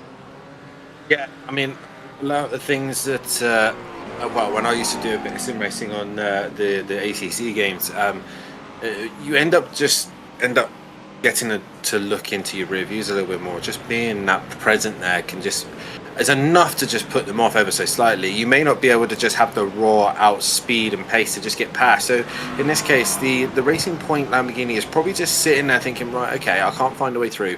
Let's just put my nose here, there. Let's just make their mirrors big of my Lamborghini and make them think more about you than actually the racing. So at this moment in time, it's probably now a game of chess at this point. It's who's going to crack first. Is it going to be you or is it going to be me? As you see that Lamborghini really pushing through that middle, that final sector there, and the McLaren goes out wide, and you can see there they're really on the limit here. They've dropped the two Porsches behind. They've got a gap of 5.5 seconds at the minute, so they are really in their stride at the moment. As you see that Lamborghini has a great run through one, goes a little bit wide though, but this is where the Lamborghini has been much quicker and is coming up towards turn 3. Does the McLaren choose to defend? No, but the Lambo is going to stick his nose up, but he gets a little bit too eager. The McLaren gives him plenty of room and respect, but the Lamborghini, once again, like I said, not doing anything daft, just doing the right thing at the right time.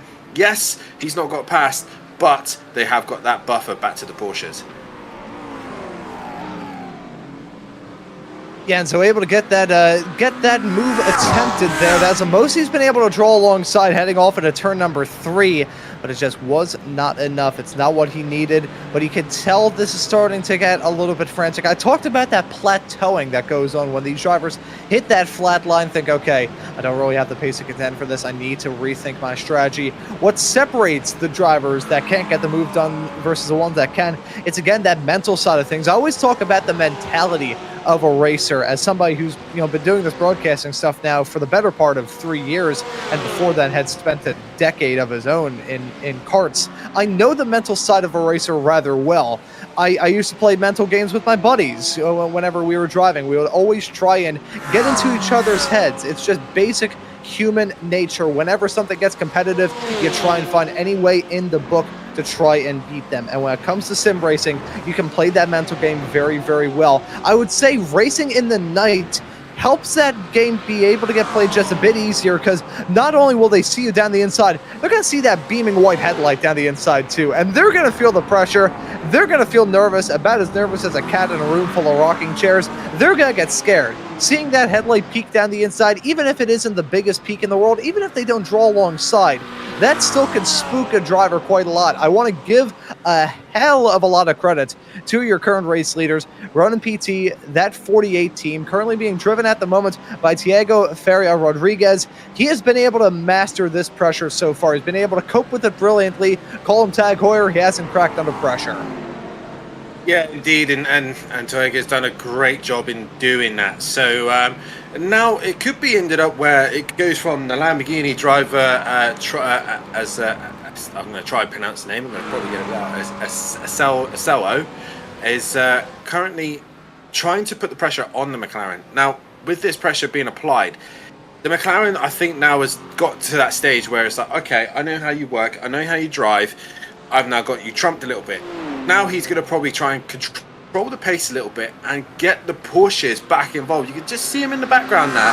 The two Project 91 racing cars probably going to be working together and not going to be racing each other hard. And as you can see, the gap a couple of laps ago was 5 seconds between these guys and the Porsches. So the McLaren now probably just controlling the pace and maybe trying to back the Lamborghini back into the Project 91 racing team. But with that comes the risk of the Porsches attacking as the Lambo looks up the inside, sees the opportunity, and that is not going to happen now. But the McLaren straight back into the slipstream, and the Team Racing Point Lamborghini back to the top. The 16 car been looking mighty all day, and I'm relatively happy to hear about that, because 16 is actually my lucky number. So hopefully a bit of my luck goes his way. Yeah, a good move there for your now race leader of Team Racing Point, that Lamborghini, able to get that move done as we catch back up on some incidents that may have gone down here and some battling. It's been a pretty frantic run as we get into the halfway mark of this race. This is a Paul Botting Motorsports effort. We had a chat with Zach Sweeney a few moments ago. That's a sideways snap heading off through turn number that's turn number 10, the final corner. Connor Botting behind the wheel of that car, looping it around. It's the compression as you head your way through there. The front end may be a little bit light, but as soon as you start to drop down, that's going to be when it grips up. Unfortunately, there, it just looped it on entry. That is unfortunate moment to have happen, to be sure, but a very easy moment. I've seen that happen many, many times before. As here as well, it's a spin for Bravo Snow. Danilo Vaz behind the wheel of that number 23 car. He goes for a spin. That was heading his way out of turn number 7 through that 1-2 punch of 7 and 8. As that was also a punch being thrown to Delta Racing on a sideways snap for that exact same turn that Vaz lost it. Here's Lucas Lopez heading his way into turn number 9 right now. Looks fine, looks good, maybe a little bit sideways. I'm worried about that back end into the final turn. And just as we saw happen a few moments ago with another incident, it happens again with Lopez, but thankfully doesn't loop it around entirely. Just a sideways snap. Some extra style points there for the Tokyo Drift. Nothing major. Maybe needs a change of underwear on the next stop. Yeah, indeed. And the fun of that final corner really puts you into a tricky situation as we're now at the point where the Porsches were gaining on the McLaren. The McLaren now being overtaken by the Lamborghini. They're still reining in ever so slightly as they've started battling one another. This is probably your closest fight on track currently right now. But they're not really going to be fighting one another. They are under the same team bracket, so they're going to be kind of possibly working together. Currently one of them at the minute in the podium positions, and obviously they're going to push to try and get both cars in the podium position. And as you were saying earlier on, Ron, the Porsche seems to be a go-to car, and it looks very competitive here. So we see there a BMW of the Delta Racing car, the number 12 car, currently sat in 14th place. It was all over the curb, all over the dirt there, as he's now onto the back bumper of the Prism Lamborghini car. As we have another look going through the left-hander, and it just looks to think, oh, I'm going to go for the move, goes a bit too far, and just kicks the dirt a little bit. And if anything, that curb probably slowed them down and had to have a speed checkup as he got a little bit too close. As the Prism now car go on the tack. Sorry, no, that's the Tri-State car now attacking the Delta Racing AM class, and the AM driver now wants to just be a bit careful check as they come up to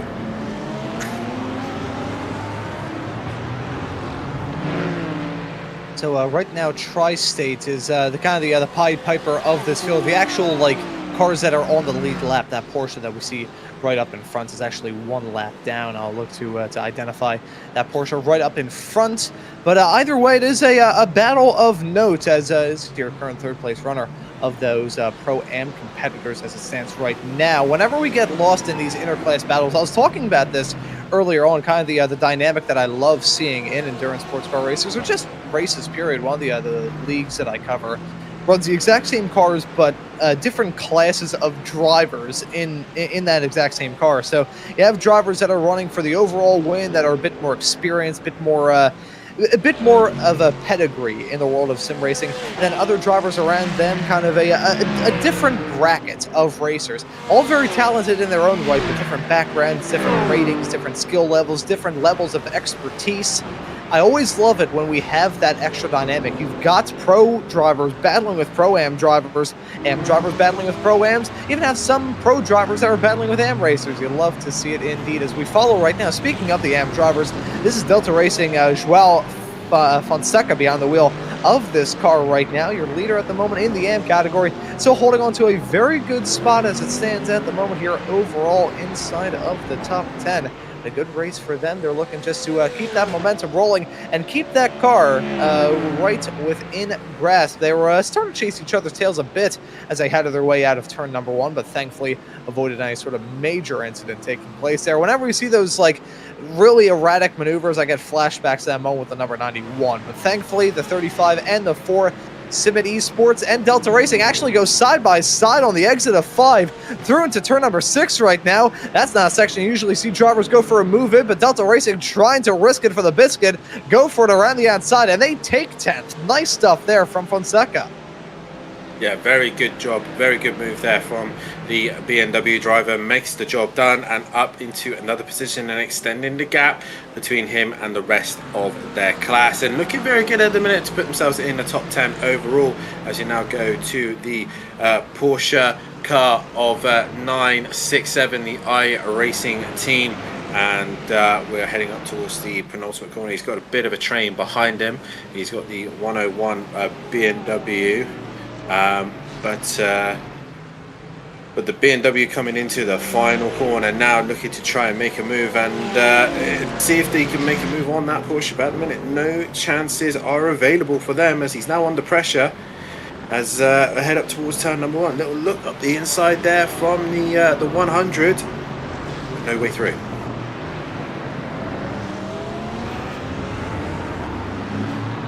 So not able to get that move done, but this race is certainly settling down. We are now into the second half of the race. 2 hours and 56 minutes left on the clock here for race number 1 of the GT Endurance Cup Europe. This is the 6 hours of Red Bull Ring. We've seen some brilliant racing action through to this point, so have a lot of racing left to cover here as we follow these drivers racing their way into the night as well. That fog, not really a factor. It's the nighttime skies that are worrying these racers. Currently pushing 9:08 p.m. in sim time. Temperature still looking rather cool, 65 Fahrenheit for that ambient temperature, 67 degrees track temp.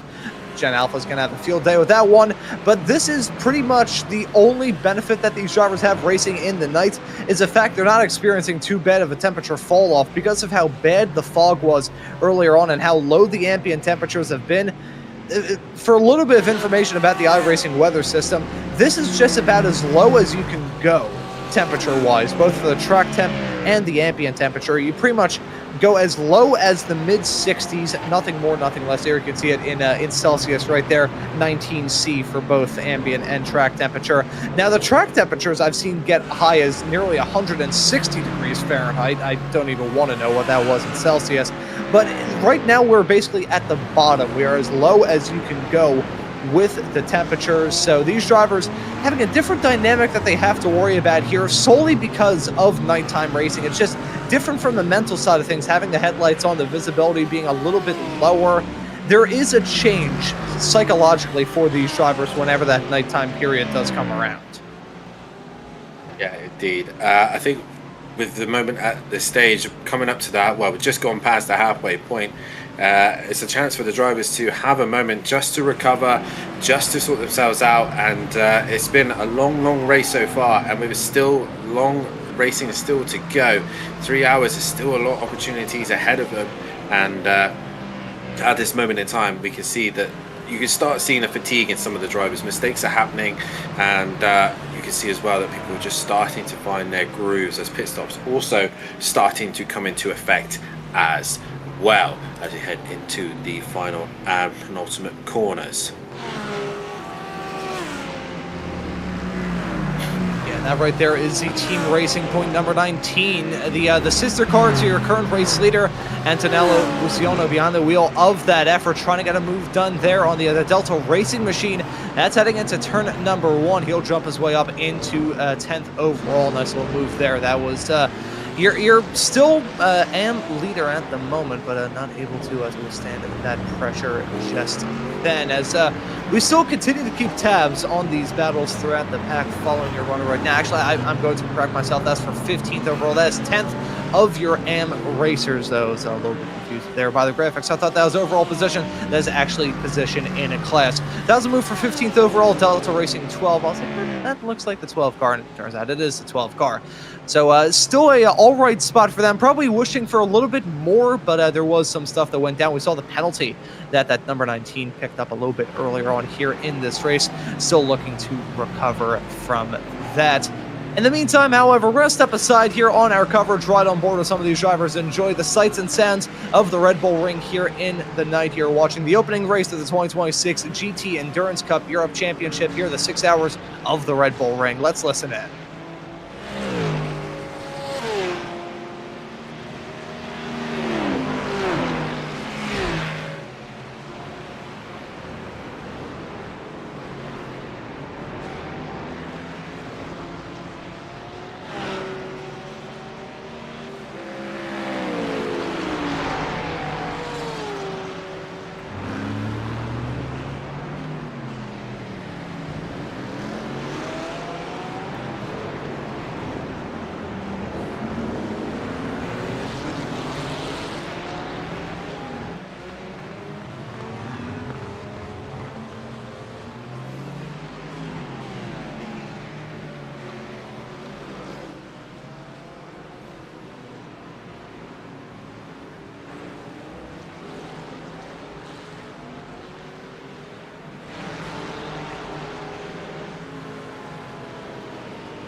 Racing isn't easy, but experiencing it is.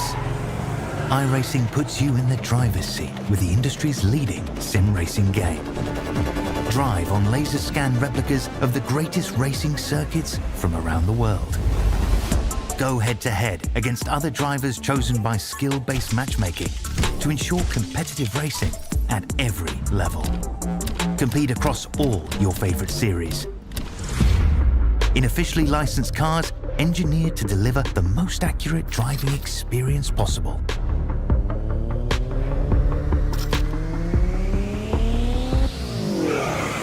Join a race or host your own with players from across the globe. Race against the computer or in a league with friends. Feel the thrill behind the wheel. Visit iRacing.com.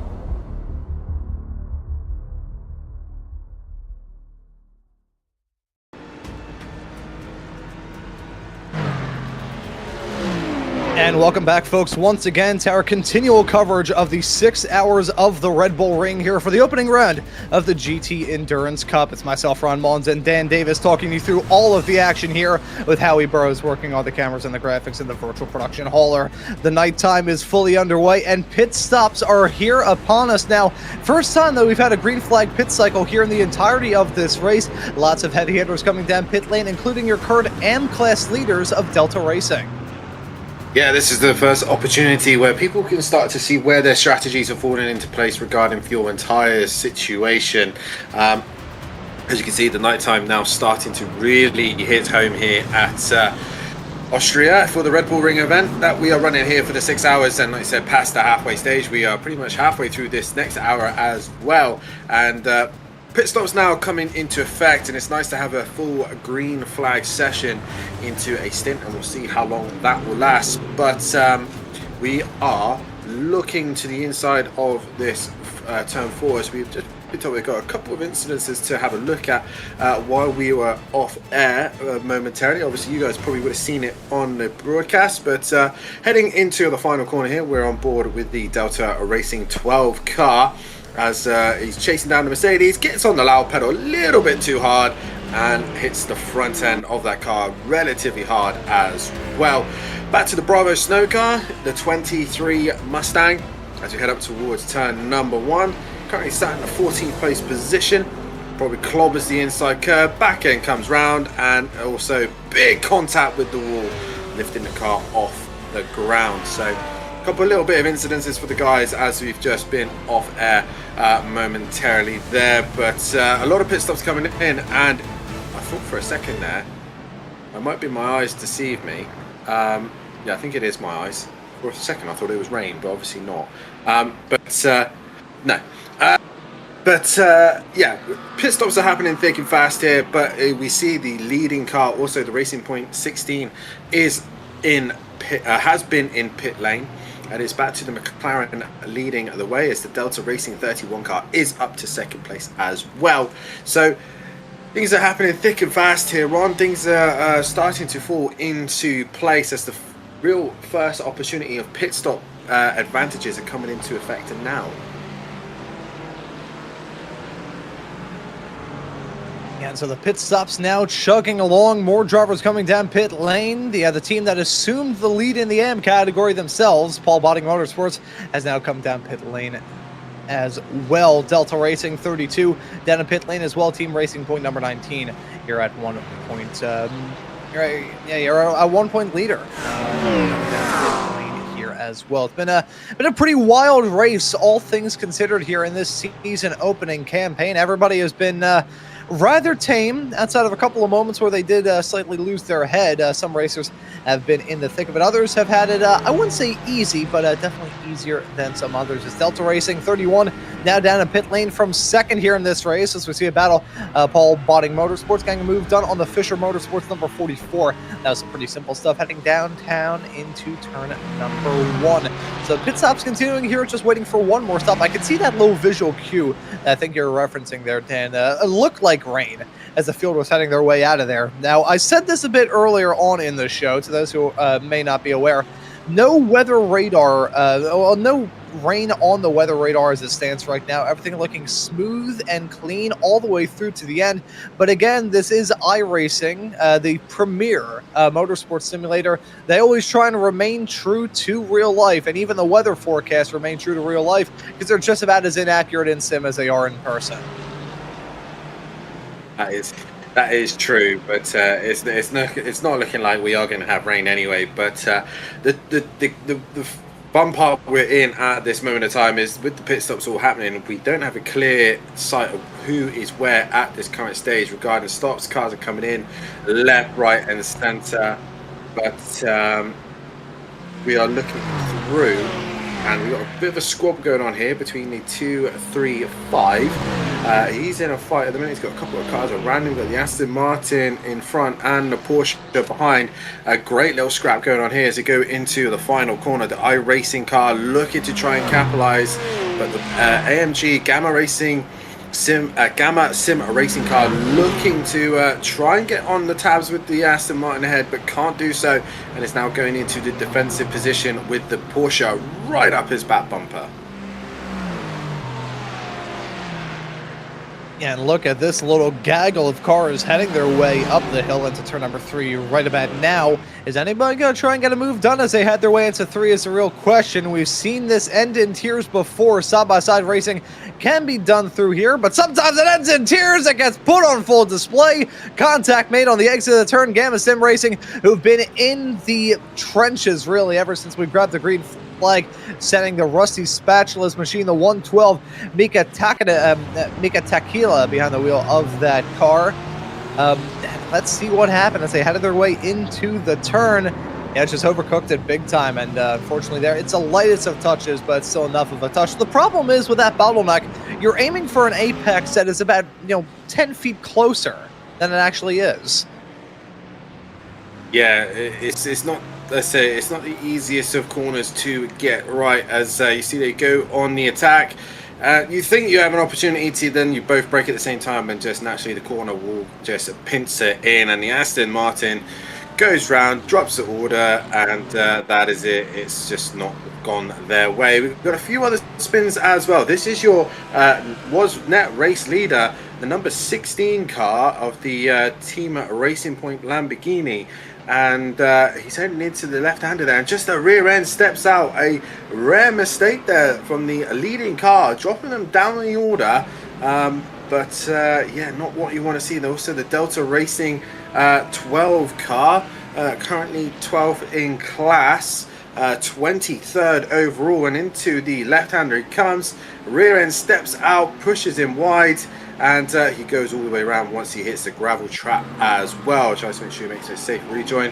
Another replay here. This is the 64 Ronin PT McLaren heading down towards the right-hander, not your race leader. I believe this is one that caused the unsafe rejoin earlier on, and around he goes and into the wall, causing a little bit of damage to the front end, and obviously having to wait for the right time to return on circuit. Those are all your replays so far, and a little bit of a messy restart, especially from the leading Lamborghini there on. The first time we've seen them make a real mistake there, and I think with all the pit stops happening, that's allowed the McLaren to stay back in front.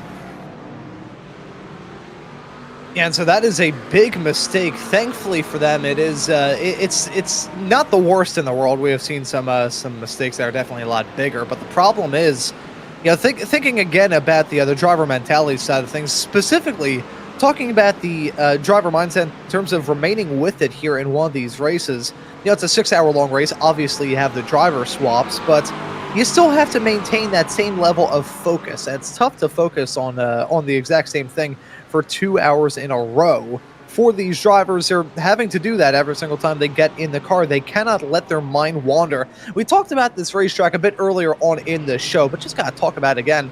This track absolutely packs a punch, just clocking in a little over 2.5 miles, 10 turns in its entirety, and none of those turns are similar than the other. I think the only ones that come anywhere close to being the same are the likes of turn number 3 and turn number 4. But even then, completely different dynamic. One is at the end of the longest straightaway of the lap. The other at the end of a still pretty long straightaway. but it's very different in terms of the elevation change. There's so much for these drivers to try and consider as they run around this racetrack at speed. I always bring up the game of juggling chainsaws. That's what you've got to do here in this race as well, especially considering now we're getting into one of the longest green flag runs that we have seen in the entirety of this race. Once this field spreads out, you will be lucky to find any single section of this track that does not have a car running around it. The room can run out very quickly. We had 41 drivers, if my memory serves me correctly, grab the green flag here in this race. Now, because of some stuff going on throughout this race and drivers running into a little bit of trouble, as it stands right now, we only have 38 on the road, but 38 cars with about 2.5 miles between all of them, that is still pretty dense. Yeah, it's definitely a very busy circuit and a lot still going on, and anything can still happen. We've got a few drivers who have worked their way up the order. A couple, for example, is the 91 Project 91 191 Porsche. That car currently is up in the 4th place position, gaining 8 positions from that. And obviously we are on board with the Prism Lamborghini. That's made 1 place so far, but the car behind it, the Summit Esports racing car, that has made 10, the biggest jump of them all.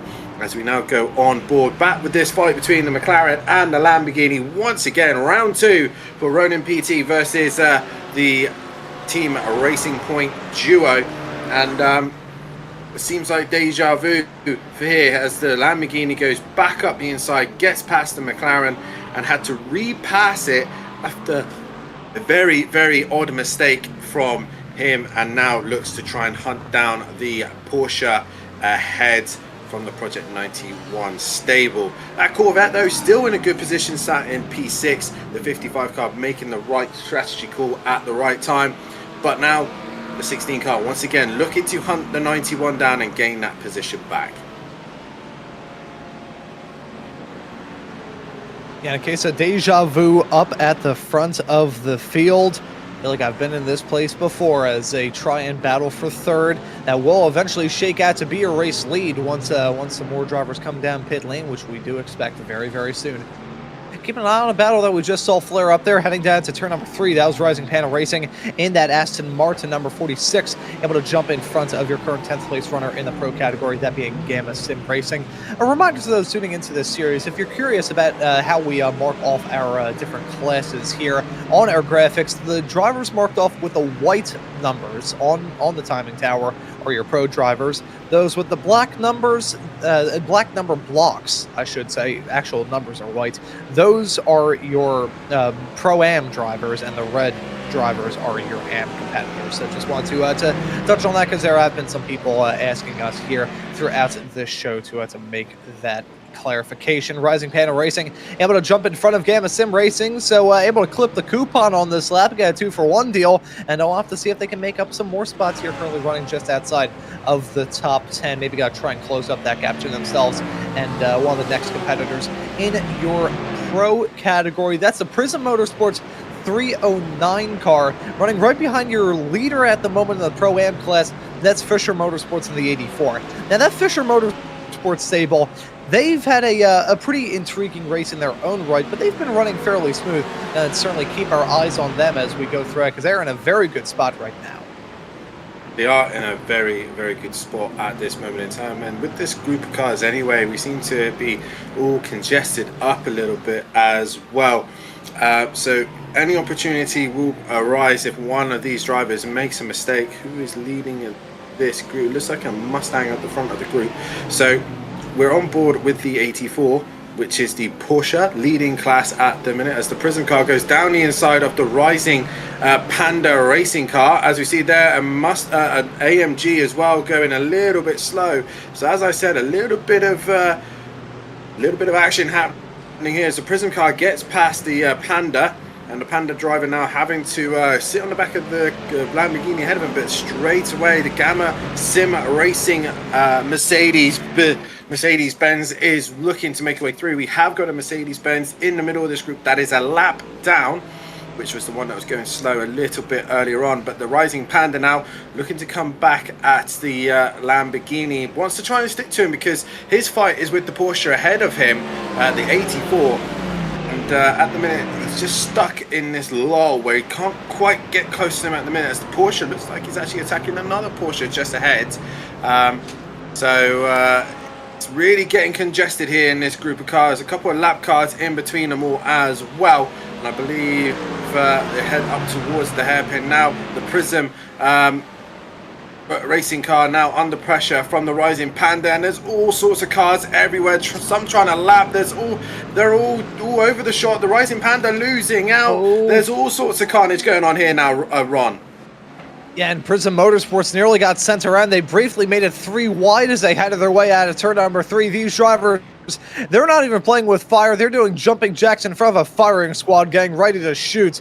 It was a 6-pack of GT3s as they headed their way into 3 lap cars involved in that, splitting the pack up a teeny tiny bit, but look at that. That is so insane. 5 cars covered by just about nothing, and side by side once more as they head their way through turn number 6. Keeping an eye on who's going to be the main driver to make up the time here. Gotta say, that Prism Motorsports car, that 309 Lamborghini, feeling a boatload of pressure and feeling contact made there. Heading out of the turn, Gamma Sim Racing gonna auger straight into the wall. I think they somehow avoided that wall. That is unbelievable. The gravel physics here in iRacing updated a couple of seasons ago, probably a year and a half ago now at this point, to have realistic physics. So they do slow the cars down quite considerably, but even still, he went off the track at a rate of knots.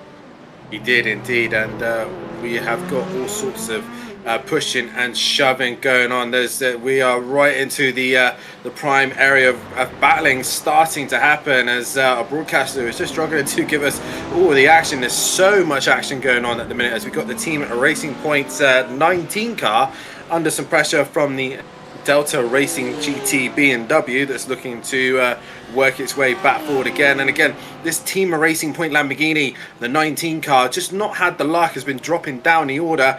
But one car that has been looking fabulous in this whole race has been the number 4 Delta Racing. Has pushed his way up into the top 6 as an AM driver. He has got 12 cars separating him and the rest of his class. He's had a phenomenal race here, as we get a replay of the Gamma Sim Racing car 137, and the little incidences here with the Prism Lamborghini. Gets a little shove and off he goes into the gravel. He does slightly tap the wall, but Seth manages to keep it all together and makes his way back on circuit. It seems a little bit on the edge there. The Mercedes up the inside, stays to the inside, gives him Racing Room the Lambo just the slightest of touch. It's really difficult to pinpoint exactly who's at fault there as you go on board with the Gamma Racing car.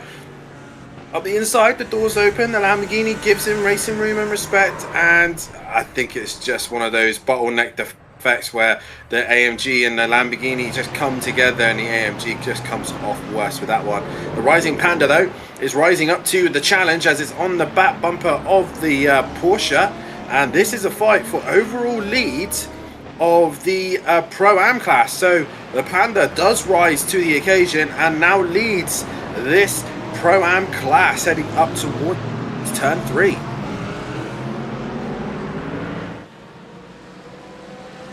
As we'll take a look at the replay there to show you the move that went down heading their way through the section. We'll see these moves, as they have been aplenty throughout this race. These drivers have had the conviction to go for some pretty daring and pretty clean moves as well. There have been a couple of incidents, but overall these drivers have taken to this combination like a duck to water. And there you can see it, just ever the opportunist getting that move done there and jumping your way up. Rising Panda rising through the field. It's a Panda full of helium. I'm not sure how the WWF's going to feel about that, but I guess you got to crack a couple eggs to make an omelet, I suppose. They're not going to be a fan of that either. These Ronisms are really catching me out here. You said about these, and they are brilliant. I absolutely love them. I know my broadcaster did warn me, but they've definitely put a smile on my face. So I hope they give a smile to you guys watching as well. You got to crack an egg to make an omelette. Well, that's about as obvious as it comes. But anyway, up to turn number 1, we are still with the Lamborghini. Oh, we see a car going. Oh, was that a car rejoining? I think coming from pit lane, and just in the middle of this fight between Prism Motorsport and I believe that is the Porsche of the. God, that's a name. Fisher racing there as they trade places here, and losing out to the Lamborghini, and through the Lamborghini goes, and another place gained for them as they head down towards turn number 4.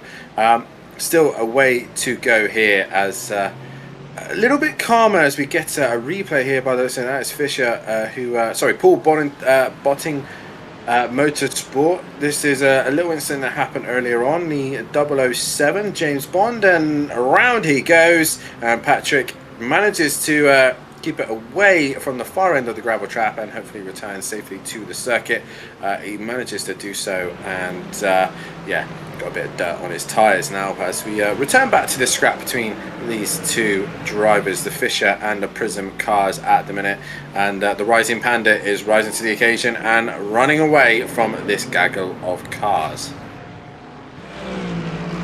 And you know, I was interested in checking here real quick because I was wondering, it'd been quite a while since we had. Yep, I got you, Howie.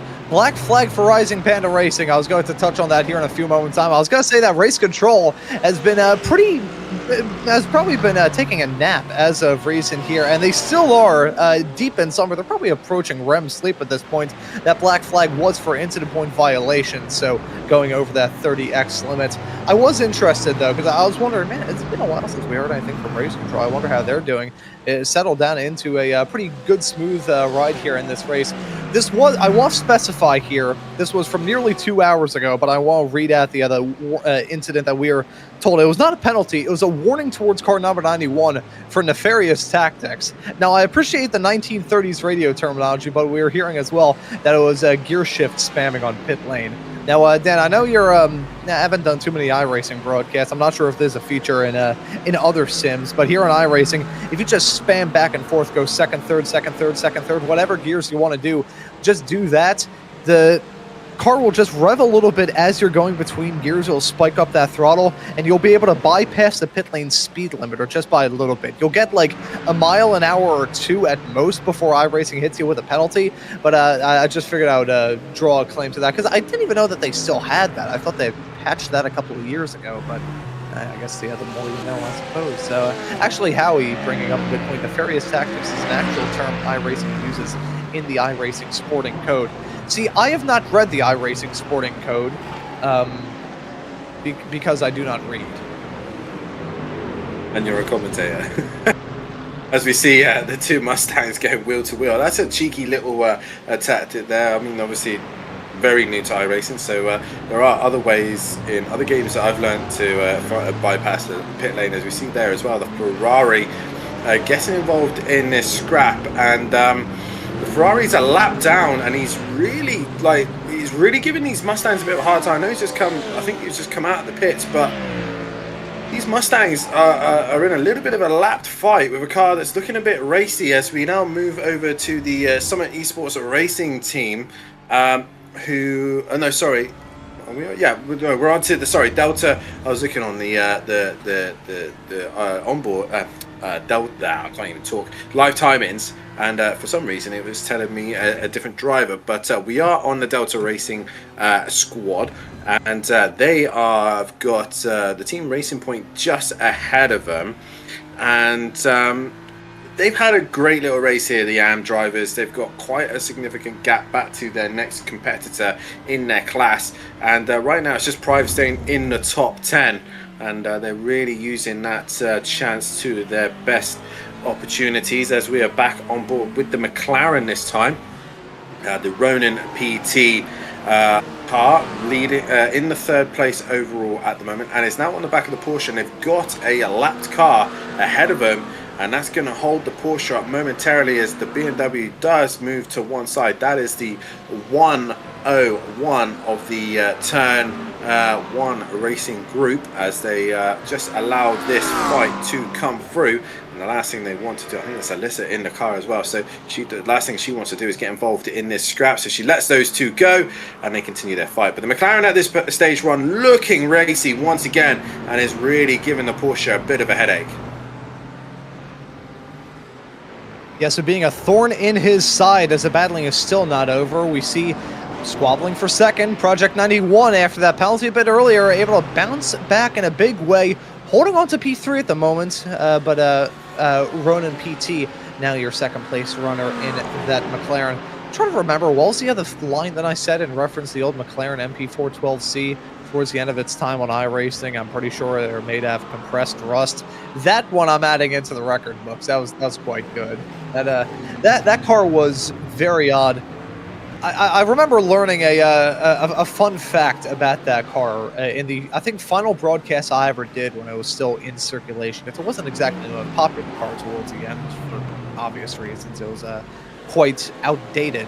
But that car was introduced when I believe I was in, I think I was in second grade when that car was brought out, and it only got retired in my second year of broadcasting, and how we sang to a real one in the production truck. Yeah, I will say, actually, on the subject of that McLaren, good little broadcasting story. There's a series that I covered here a while ago. Yeah, actually, I'll airdrop it. It was the Apex Racing League GT3 trophy. Got the opportunity to cover that with a great guy, Sam Fitzpatrick. Good dude. I believe he runs a show. They're a nice guy. He actually gave me a lot of tips towards the start of my broadcasting journey. Great guy. I wish him well. And in that series, there was a driver running in that McLaren MP4. And bearing in mind, this was back in 2023 as well. This was not too far away from that car's, getting the swift kick up the behind and getting sent off to legacy content. That car was the dominant one throughout the season. He was the only one running in it, in a car that at that point was over 10 years old in sim, and he still won the championship. I am gobsmacked to this day that he was able to make that work. I don't know how, but he did. That McLaren, I guess, was just a car of absolute miracles. So, hey, I've seen Stranger Things. I'm not talking about the show on Netflix. Jesse Molina, who we're riding on board with right now, your current 8th place runner in your Pro-Am category. Feeling a little bit of pressure there. I believe that's a twin, that's the Turn 1 car. Right? Actually, no, that's Rusty Spatulas there. My apologies. That's Tri-State. They're running on board with Rusty Spatulas. Gonna run over the track, and Molina having to give a wipe of the windscreen to try and get some dust off of it. And Molina going for the move down the inside into second to last turn. That's always pretty brave, but Rusty Spatulas able to hold on there, picking up the tetanus shot. Got a bit lucky there. A little bit of an opportunistic move there from the BMW driver, but is looking to bounce back, try and get a better run through turn 1. He's right on the back bumper, but possibly gone in a little bit too tight. But the Aston Martin himself, not the best exit from the Rusty Spatulas driver there, as they head up towards now the infamous turn 3, as they now go side by side. BMW versus Aston Martin, the Germany versus Great Britain, and down the inside goes the German manufacturer and gets the job done and through upper position. That puts him now 21st overall and 7th in class. So a good move there from the Tri-State Racing stable, as they managed to hold off the cars behind. You've got a couple of incidences coming our way. Now we've got the Flight Level Racing for Mustang, by the looks of things, heading up towards turn number 1. Got a Ferrari right up its backside, and we're going to see it just hit the curb once again, and the classic moment there of turn 1, and around goes the Mustang. Now we move over to the team HSK Motorsport stable, the 77, and they've had a few incidences today, and up towards turn 3, onto the loud pedal, and around they go. Now I'm going to give that a solid 6 out of 10 for parking. Nearly got us close to the wall, but not quite close enough, as we are back with that Mustang that had a little bit of spin earlier on. But it has been a really tiresome race for some of these guys. They really pushed their bodies, their cars, and their limits as we come towards the 2-hour mark very shortly. 12 minutes, until we get to that 2-hour mark. And Ron, at this point, the drivers, not just obviously the ones that have been driven the longest, but even some of the others, they're going to start to feel the fatigue. They're still going to start feeling that their concentration is starting to go. Yes, it's only a 6-hour event, but a next 6-hour event compared to a 24-hour event, it's more like a sprint than an endurance. Some of these guys are really going to start feeling the ongoing punishment of driving around here at the Red Bull Ring? Yeah, no, we talk about how this track packs a punch, and in terms of these drivers' brains just getting constantly punched by this race, this track will wear on you very, very quickly.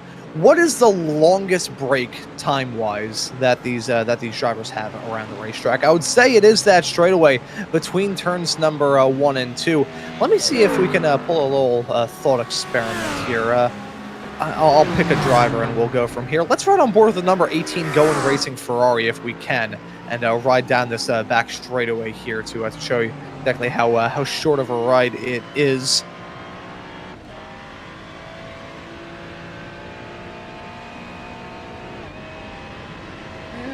It's a decent amount of time to gather your thoughts into a very heavy braking zone. Yeah, that's pretty much it, though. Outside of that, start-finish straight away, that little run heading out of turn number 3 into 4.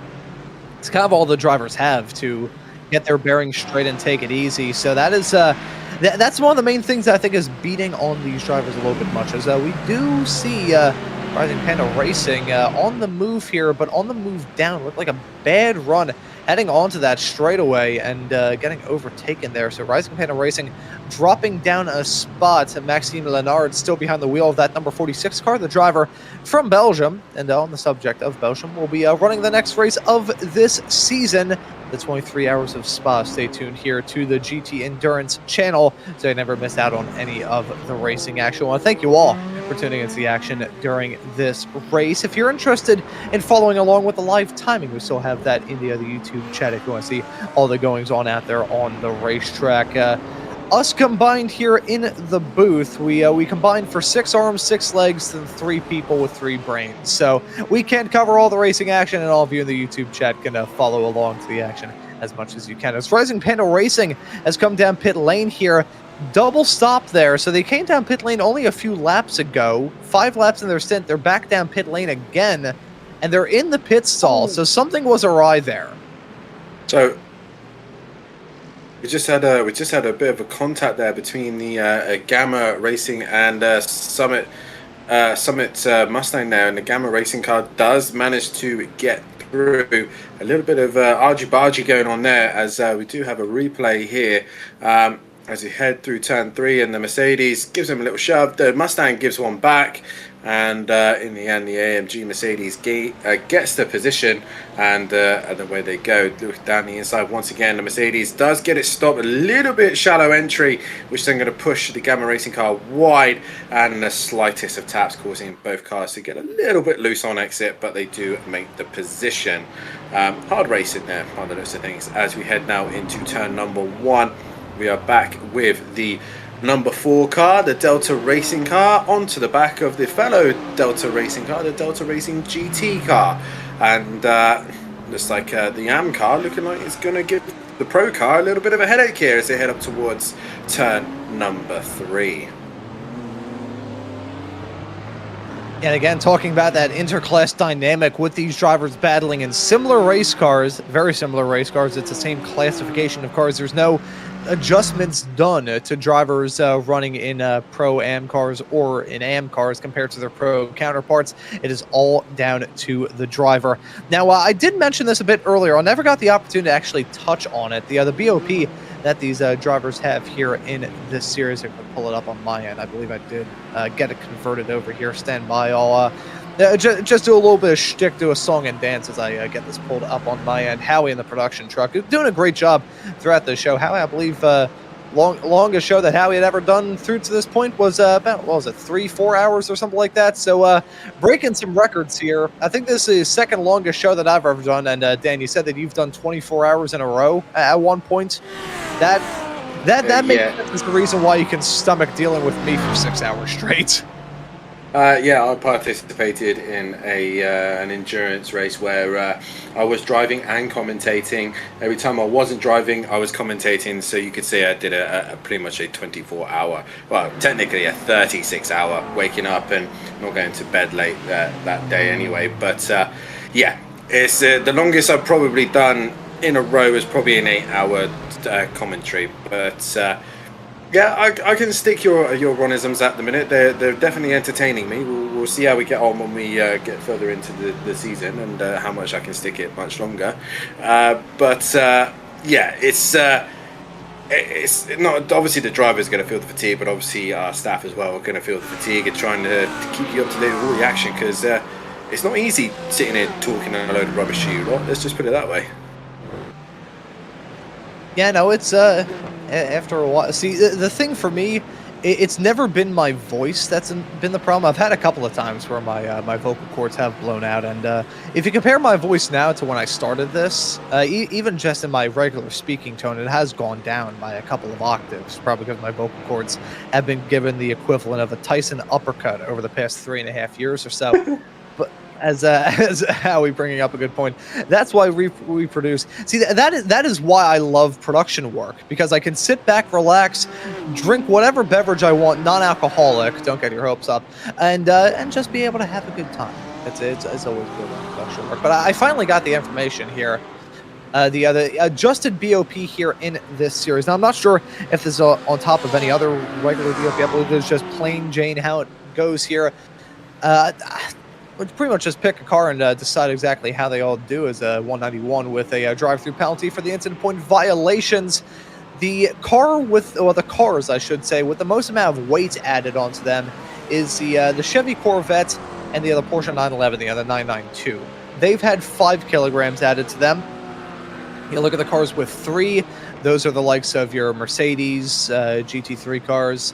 The Lamborghini Huracan picked up 3. The Mustang has a little bit of extra weight added to it. The Ferrari, which I think we have a couple of Ferraris here in this field. Yes, we do. I see a couple on our graphics right there. The Corvettes had 5, as I said. And the Aston Martins had 3. Only 2 pounds, only 2 kilograms, I should say, being added to the BMW M4 as well as the McLaren 720S. So maybe that's the reason why the McLaren has been able to run well. The McLaren, along with the BMW, also got the lowest power reduction. They only got 1% of their power reduced. You look at other cars like that, the Aston Martin 1% down, the Ferrari 1% down, McLaren 1% down, along with that Mercedes, and then the rest of them, the likes of your Corvettes, your Mustang, your Huracan, and your Porsche, all at 2. Interesting that the BMW only had a 1% knockdown. I would say honestly, looking at that, you'd be surprised that the BMWs aren't running as well as they are, which they did lead at some points, but then they got sent off to hell into turn 3. It's the BOP obviously to new viewers, to not just obviously sim racing but also to the world of racing anyway. The BOP is balanced performance, so allowing the cars to basically be at an even level playing field as such. So they obviously go to certain circuits and know that one car tends to be better than the other, so they tend to add weight to the vehicle. Not sure how much of a significant amount of damage it does regarding in iRacing with the amount of kilos, but obviously from knowledge of using the likes of LMU and also ACC, I know that it tends to be a lot higher kg, tends to do a lot more damage. As we get a replay here of a Porsche, that is Tyler in the Sahara GT, X-GT Motorsport, and just looping around. Hit the loud pedal and around he goes, and now just waiting for the perfect opportunity to get himself back and going again. But yeah, the BOP can do significant amount of damage. Like I said, maybe the few kilos that you add on this game tends to do a lot more damage. I know that in some cases in other forms of racing simulations, the more weight that is in there, the lot heavier the car is going to be, and obviously more difficult they become. They tend to understeer more, and you have to learn to drive around that problem, as we are currently on board with your race leader, the Team Racing Point Lamborghini, looking good, looking strong at this moment in time. Got a little bit of traffic ahead, but he's got a comfortable gap of pretty much near enough 3 seconds at this moment in time, and has looked mighty all day long here, Ron. Yeah, no, they've been super duper quick. Those Lamborghinis have been catching my eye throughout this race. It's very rare that you get to talk about the Lamborghinis being so quick. I was going to say off the back of that discussion point that Razor is a fantastic run. Hang down the start finish straight away, able to get that move done, lickety split. Lamborghini's kind of giving me that same kind of vibe that I got from the McLaren MP4 when I did. It was my first ever time covering GT3 racing here on the iRacing platform. First time ever covering GT3 racing, period. And really, I'm getting that sort of similar vibe. I said at the start of the show that the Lamborghini Huracan GT3 car is pretty much on UNC status at the moment. It is rather old, but it's still around and is still kicking it. So we shall see how things go with that. Lamborghini, your current overall race leader, Alessio Doppio behind the wheel of that car right now. Alessio has been on a marathon stint so far here in this race. Only one driver swap for that number 16 effort ever since the drop of the green flag. Of course, we saw Dimitro Koval bring that car around into pit lane around lap 76 to allow Alessio behind the wheel of it. And outside of a spin right at the beginning of his second stint, it's been very smooth. He's currently pushing around lap 144, so that would lead us to believe that we're not too far away from another set of pit stops going on right now as we get out of the middle third and head our way into the final 2 hours of this opening race, the 6 hours of the Red Bull Ring. We've had a lot of fun here on the show. Hopefully all of you tuning into the show have done as well as we ride on board with your race leader, cutting his way through the traffic. Things settle down, relaxed, and in a groove out there on the racetrack. Before the pit stops come around, though, I think we're going to step aside, cut to a commercial break, and we will be right back to talk you through the remainder of the action here for the opening race of the GT Endurance Cup Europe. This is the 6 hours of the Red Bull Ring. Racing isn't easy, but experiencing it is. iRacing puts you in the driver's seat with the industry's leading sim racing game. Drive on laser scan replicas of the greatest racing circuits from around the world. Go head-to-head against other drivers chosen by skill-based matchmaking to ensure competitive racing at every level. Compete across all your favorite series. In officially licensed cars, engineered to deliver the most accurate driving experience possible.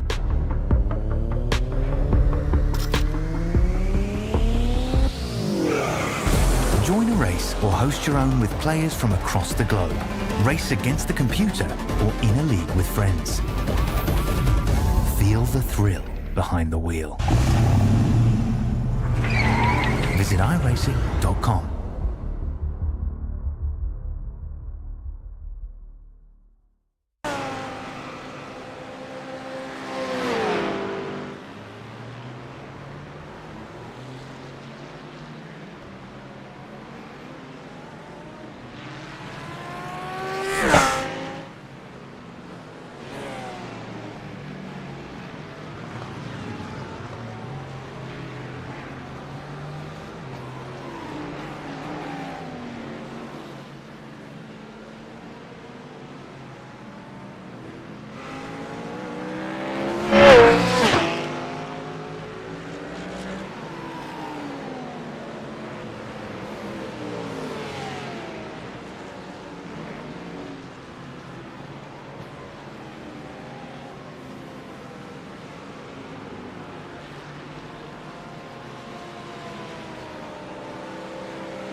Less than 2 hours to go here in the inaugural 6 hours of the Red Bull Ring here for the GT Endurance Cup Europe. It's myself, Ron Mullins, and Dan Davis talking you through all of the action here on the GT Endurance YouTube channel with Howie Burrows working all of the cameras and the graphics in the virtual production hauler.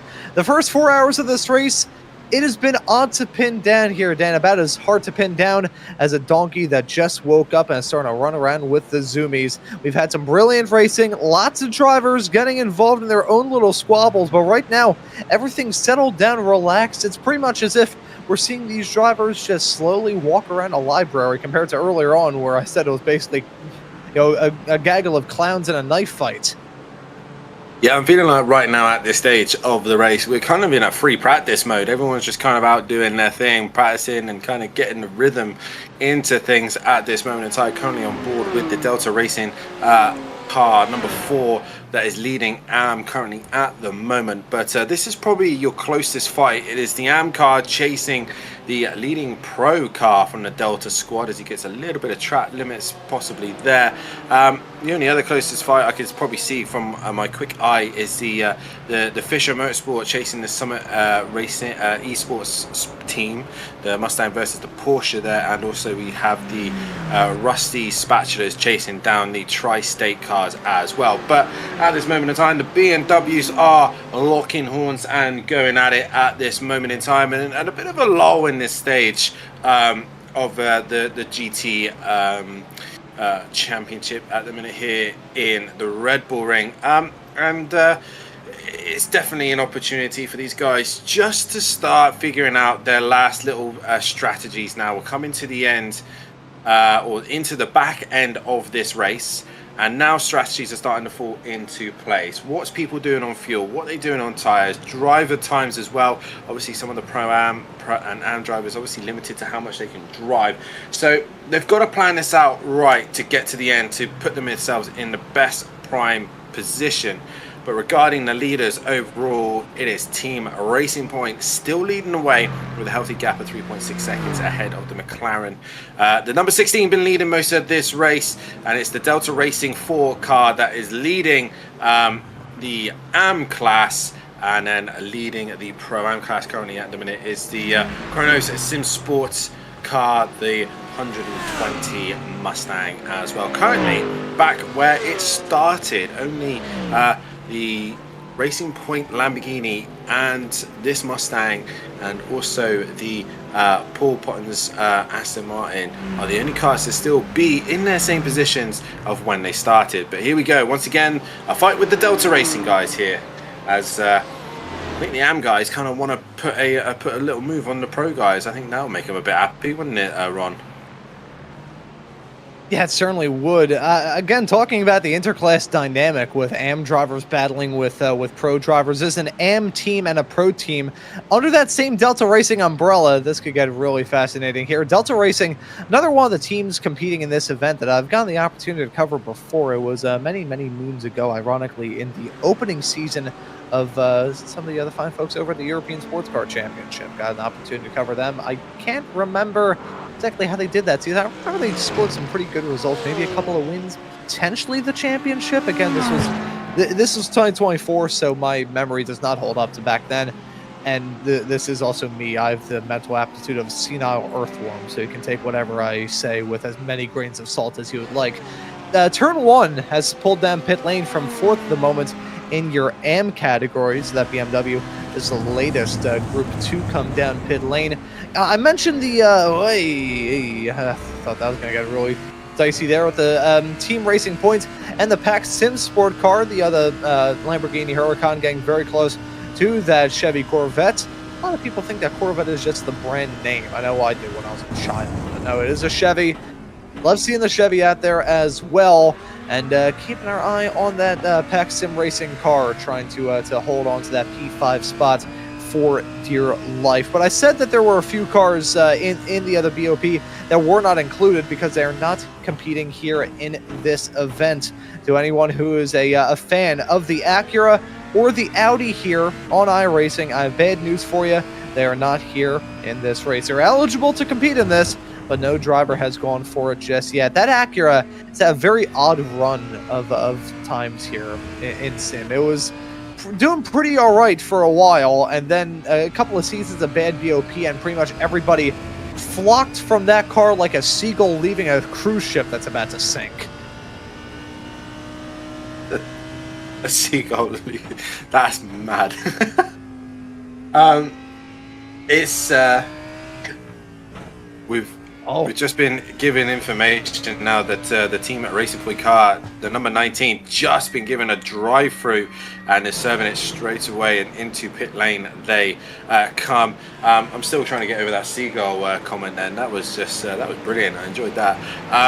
But we're going back to the car choices. The car choice is massively important, especially in any form of racing format, where if it's from GT4s, GT3s to even the high hypercar classes as well. It's important for drivers to know what they feel most comfortable for all ranges of drivers. As you've got a bit of a concertina effect here, Gamma Racing now back on the back end of a Fischer Motorsport Porsche. A little bit of back markers in front of him as well. That's going to hurt this fight. As we look down the inside there, Mercedes brave there as the Ferrari splits them now and really ruins his run up towards turn 3. And that Ferrari, I'm not sure what the rules are regarding the blue flags, but the Ferrari is giving a bit of a hard time. I'm guessing the leaders have to find a way through, and he's just gonna. It gets a bit dicey in there, and the Fischer Porsche just has to check up a little bit, worried that the contact was going to be made from the Mercedes-Benz, as he's still on the inside of that Ferrari. The Ferrari able to just keep in front at the minute, does not want to concede this place at the minute, but he leaves the door wide open, and the Mercedes finally gets his way and gets through. Or has he? Is the Ferrari still there? No, the Ferrari finally concedes and moves back into position, but that was a couple of heart-in-mouth moments there for the Porsche and the Mercedes-Benz cars. But car choice is so important for drivers that would feel comfortable in. Being a Volkswagen man myself, I'm very much a supporter of the Porsche, the Lamborghini and the Audi. And as you can see, the Porsche right now is under threat from the Mercedes-Benz as they head towards the penultimate corner here. No opportunity for the Fischer Motorsport car to get through, but they have got another back marker. That is a Gamma Racing car in front of them. That is the sister team of the Mercedes that's hunting them down. So this could open an opportunity here for the fellow Mercedes to go up the inside. Job done, and through upper position. Now, how easy is the other Gamma Racing car going to make it for the Mercedes car? It should, in team aspects, should be able to let them through as they come up towards the hill now. Good little racing here at the minute, Ron, but I feel like the sister team really did help out the Fischer car lose a position there. Yeah, so definitely affected that battle in a way that maybe wasn't intended, but doesn't matter whether there was intent involved or not. It happened, and now they got to try and fight back. Keeping my eye as well from race control. Apparently, number 112 going to be picking up a drive-through penalty for avoidable contact. That was Rusty Spatulas. They've been through the ringer here in this race. Had a couple of incidents a bit earlier on, but now a penalty that is going to hurt them just a little bit here, as the battling is still continuing on out there on the racetrack, and some side-by-side battling as they head their way off through the final turn. But we've got some drivers looking to have a chat with us here, and I think we shall start with Douglas Souza, part of your at one point leading squad, still holding on to a good spot, but maybe not what they had in mind. Douglas, welcome in. It's been a pretty wild race for you and the team. We saw that one incident go down right on one of the restarts. How are you and the rest of that Delta Racing stable doing? Hey, hello team. First of all, congrats on the broadcast. Everything looks very polished and the comments are amazing. That WWF joke was quite good. Congrats. So yeah, we had a really nice start. I started P2 and climbed up to a P1. We maintained the pace. It was a good fight between us and the night one. And then it came the safety car and the restart. Unfortunately, we got the bad end of that incident and we dropped quite a few places. I was recovering and then we had a incident on turn 3 with another car. I don't remember the number, sorry. Was a very questionable decision by the stewards, but it is what it is. I don't think we deserve that a drive 2, but that put us even more back down on the field. And yeah, right now we are on P20. It's not a bad place, but we need some safety car and some luck to get back into the fight for the lead. So yeah, it's been a good race overall. We had some good pace, so we have a lot of good things to carry forward, but not what we expected for sure. Yeah, certainly not what y'all had in mind, but the pace is certainly there after starting this race up towards the front of the field, and pretty much keeping it there throughout a solid portion. What are the thoughts as we head along throughout the rest of this season? Maybe not the result that y'all had in mind here today, but we still have a few more races left to go, and certainly a heck of a lot of pace for yourself and the rest of that number 12 Delta Racing team. Yeah, going forward, that's a pretty good sign for sure. We have a good pace right from the start, so we are definitely going to look forward to fight for in the front of the field and maybe catch some wins or some podiums. But yeah, this one is not over yet. Maybe you have some luck with some safety car or something else, but yeah, we are not in a good place right now, not where we expected, but we'll keep fighting until the end. Have 1 hour and a half basically to finish it, and we definitely are on a good start for the season pace wise, so we definitely want to carry this forward for the next races, put even more practice in, and hopefully come our way on the next ones. Yeah, of course, have the 23 hours of Spa next time around. So a good opportunity to bounce back there in some pretty good fashion. But we'll be keeping an eye out for you and the rest of the team throughout this campaign. Douglas, thank you for joining us here in the booth, and we wish you and the rest of the team well throughout the rest of this race. Well, thank you very much, and have a good broadcast, guys, and doing amazing work. Thank you. Thank you very much. I'm glad you enjoyed the WWF joke there as well. Yeah, it was it was really nice. The inner machinations of my mind are an enigma, Douglas. Thank you for joining us. We'll hope to see you after. Good job, man. Good job. See ya. Thank you very much. And that right there was Douglas Souza. See, the WWF and PETA, I think, are in the exact same kind of band of, organizations that you'd think on paper, meanwhile, are just run by absolute lunatics. I think are actually trying to fight for the complete opposite. I am still convinced that PETA is an organization run by the people who are like big meat executives trying to make vegans seem to be maniacs. But before I start another war in the YouTube chat, Dan, I'll pass the mic off to you to have a chat with Duncan Sherman joining us here in the booth. Yeah, hello. We are with Duncan Sherman in the chat right now. Just have a quick run through how your event is going. Obviously, the first race of the season, you want to get your things off to a good start here. And so far, it's looking like it's been a challenging night so far. It's been a roller coaster of events. We're HSK number 77. It's been a roller coaster of events. We started off very strong, getting the lead in Pro-Am. Then because everyone pitted at once and then somehow the spotter didn't call the pit box, we had to do another lap under the safety car, which put us in the back. Then we got squeezed into turn 1, which kind of caused a massive collision. We had to do a drive-through for that and had to do a pit stop for a new nose. Then I got in the car, got basically the lap back 100 liters in Pro-Am, so pace was absolutely flying. And then just some more bad luck as per usual in racing. We had a disconnect in there as well. So it could be worse. Could be worse in all things to consider. Well, at least the way now is up. The way the sim racing gods have played, it's just not played into your favor.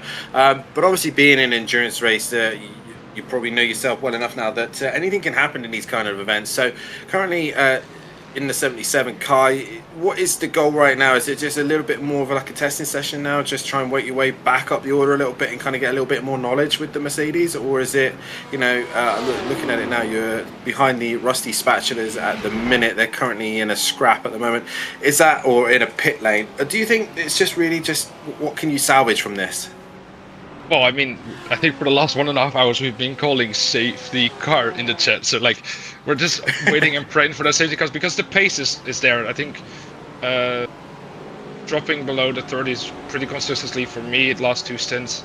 And then my teammate that's in the car, Luca, right now is also going to be doing that in a second. So in a way that it's like, if we get the safety car, the pace will be there to climb up the field. But yeah, we just need that safety car. That's what we're waiting for. Safety car will give you that prime opportunity to get yourself back into this race. Let's talk about the conditions earlier on. Obviously, we had the foggy conditions earlier. How much does that really take an effect? And obviously now going into the nights as well. how much of an effect does that do to you guys as drivers? Because obviously it's still a lot of hard work as a sim racer, and visually you could really mess up your braking points. And how much are the guys just focusing on just getting those braking points and turning spot on? Yeah, we've all turned quite a lot of practice laps, even in the dark and in the rain, because there was a little bit of a chance of a rain, so we did some practice in that. Honestly, it all felt great. It's just the track feels very like, it's almost like driving on ice, and the curves are like so bouncy on here, so sometimes you get the lucky bounce and you're actually getting a slingshot and you gain like a 10.5, and a lap later you can lose 2.5 tenths on that same curve here. So it's very tricky with that, and then just hoping that it might not go lower on track temp than this, because then it will start being very understeery. Well, nonetheless, Duncan, it's been an interesting 6 hours of Red Bull Ring, but hopefully a little bit of luck will start to come your way, and fingers crossed for that safety car to come your way as well. But we'll see what it all pans out. But best of luck for the rest of your event. Thank you for hosting it, and then we'll see each other in Spa again. We will. Thank you very much, Duncan. And that is the 77 car. Currently been in the wars a little bit and has dropped themselves down the order, down currently in 29th position. Team HSK Motorsport. As they're now trying to recover somewhat of their race as pit stops are coming in thick and fast here, and it's tricky just to see who is where and what is happening. But we do know the Team Racing Point still leading the way, and now has got a 10-second gap here, Ron. They are absolutely flying out in front, but they've still got a long way to go. As we see on board now, the 91 Porsche is just coming to the back of the McLaren. It's got a back marker between them, so all still to play for second place at this minute. Yeah, still a lot left to be determined. That Ronin PT team has been really competitive here in this race. In that McLaren, I will say there's a bit of a life cycle with GT cars here on iRacing. Once they join, they are absolute rocket ships. Like, you can't really beat them.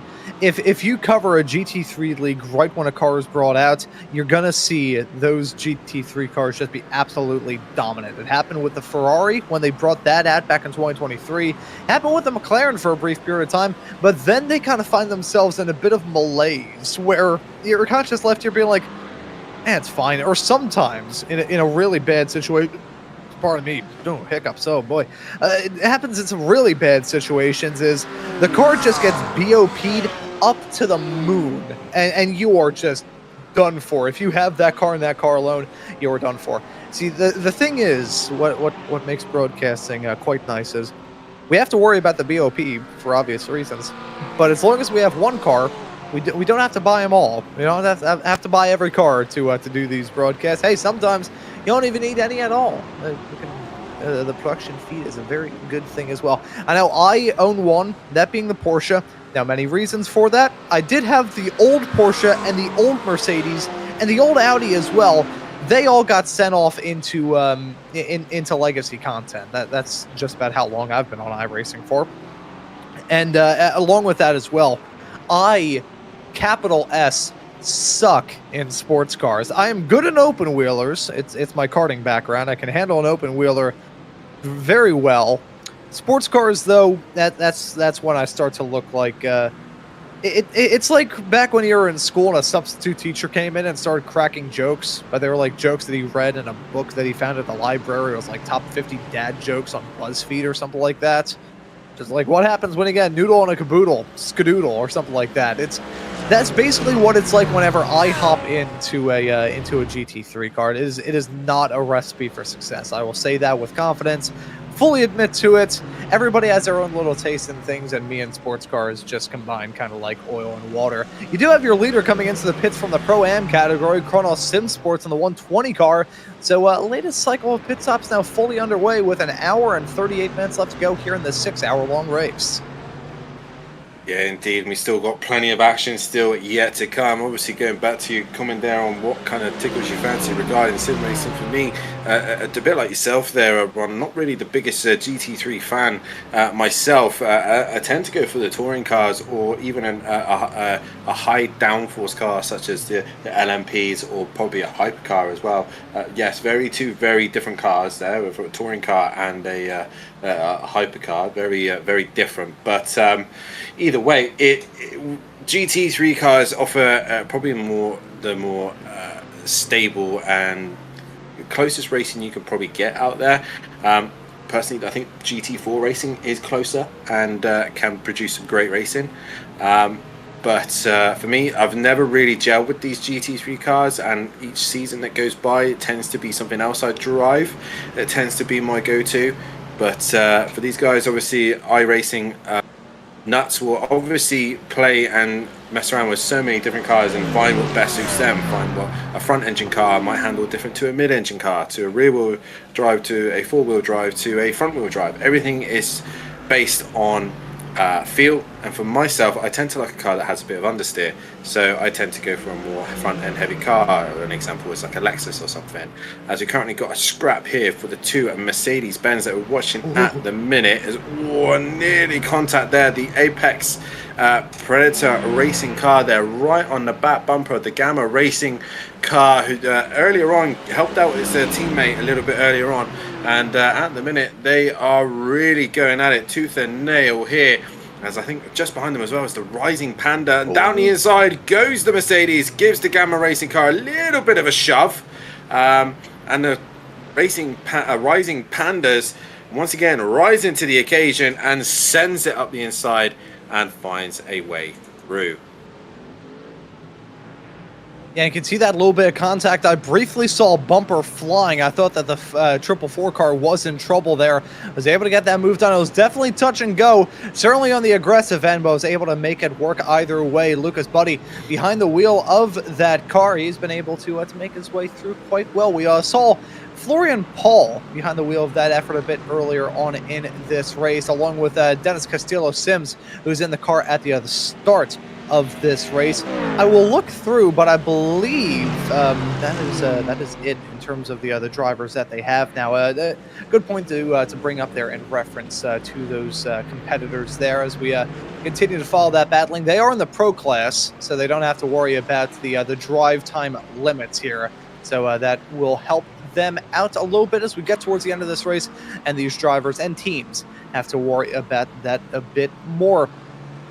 We're gonna have a chat here in a couple of moments' time with Ryan Stringer. We're looking to identify exactly what team he is a part of. But anybody who's tuning into this broadcast, we hope you are enjoying this action. If you are, remember to hit that subscribe button and the notification bell so you never miss out on any of the racing action.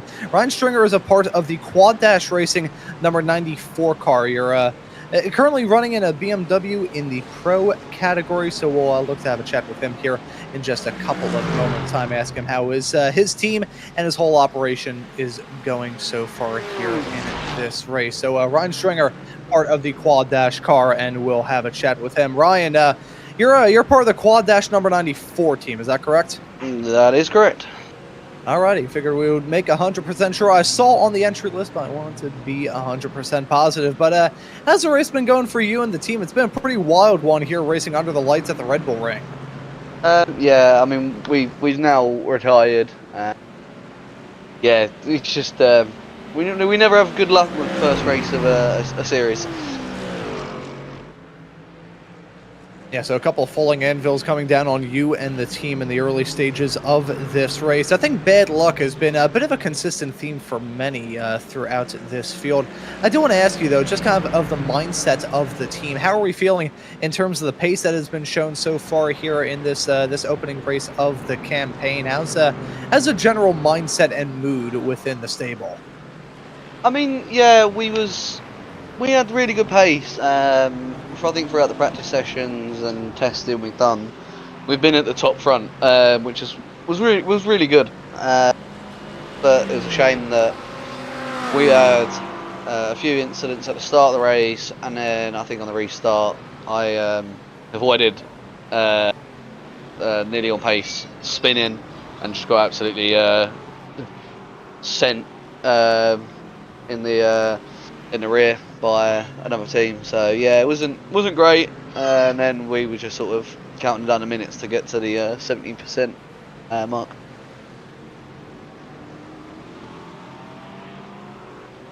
Yeah, but Certainly unfortunate to see y'all fall out of this race, but after starting this race in 6th, the pace is certainly there. We'll hope to see y'all back out there on the racetrack for the 23 Hours of Spa a little bit later on this season. For now, though, Ryan, we'll let you get back with the team. I believe it's I'm seeing Serena Terhar behind the wheel of that car at the moment. Is that correct? I'm not sure. I've left the session, so I don't know even if she's driving.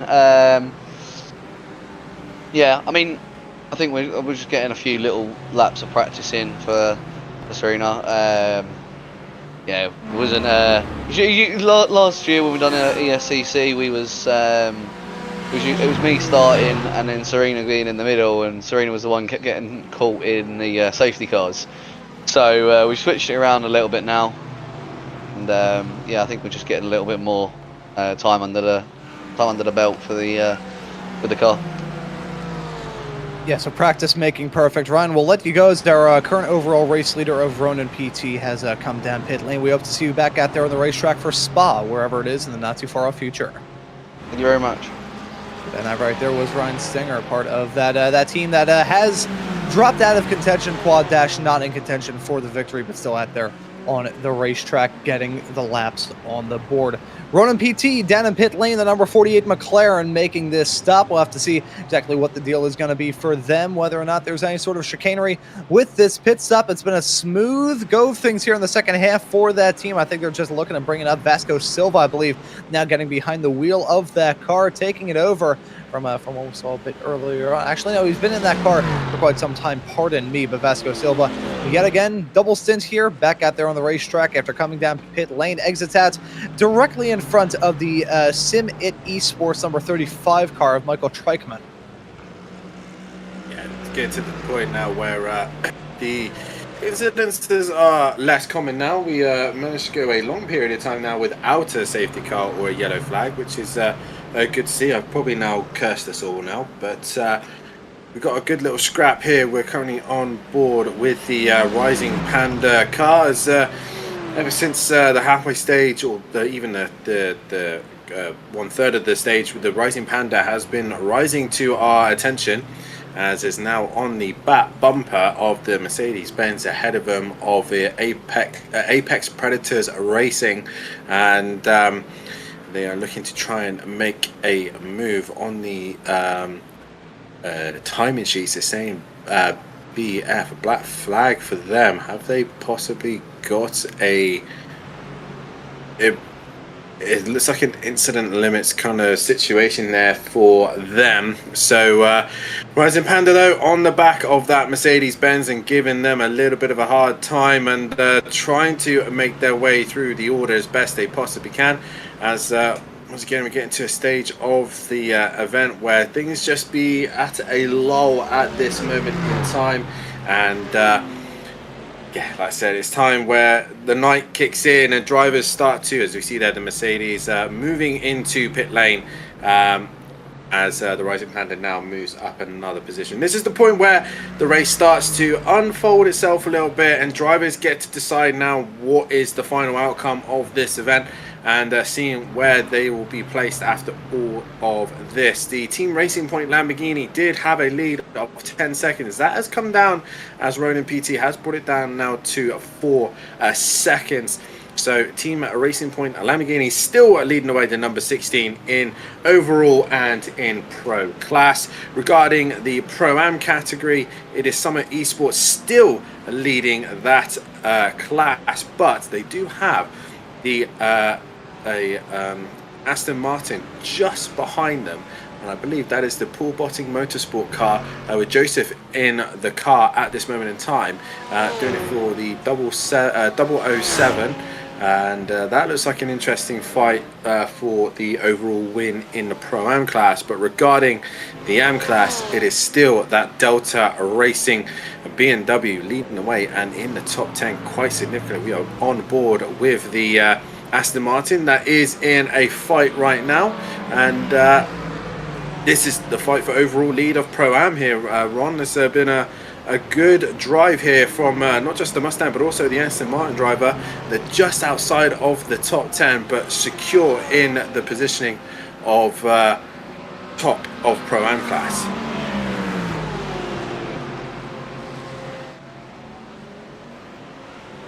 Yeah, so the battling's still continuing out there on the racetrack for it now, everybody.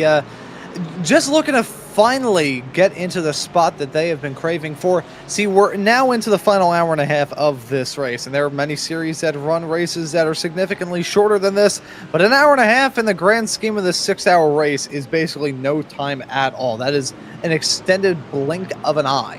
And once you get out of that, then we got that checkered flag. So everybody now looking to settle into a groove, relax, take it easy, do whatever they want to do, battle it out tooth and nail, just break out all the broadcaster sayings here as everybody else running in a line trying to run this race quite well. So we brought up the pizza discussion a bit earlier, and I want to bounce back to that here, Dan, and ask you a very interesting question. What is your personal favorite topping on a pizza? Ooh. It's got to be the classic pepperoni, hasn't it?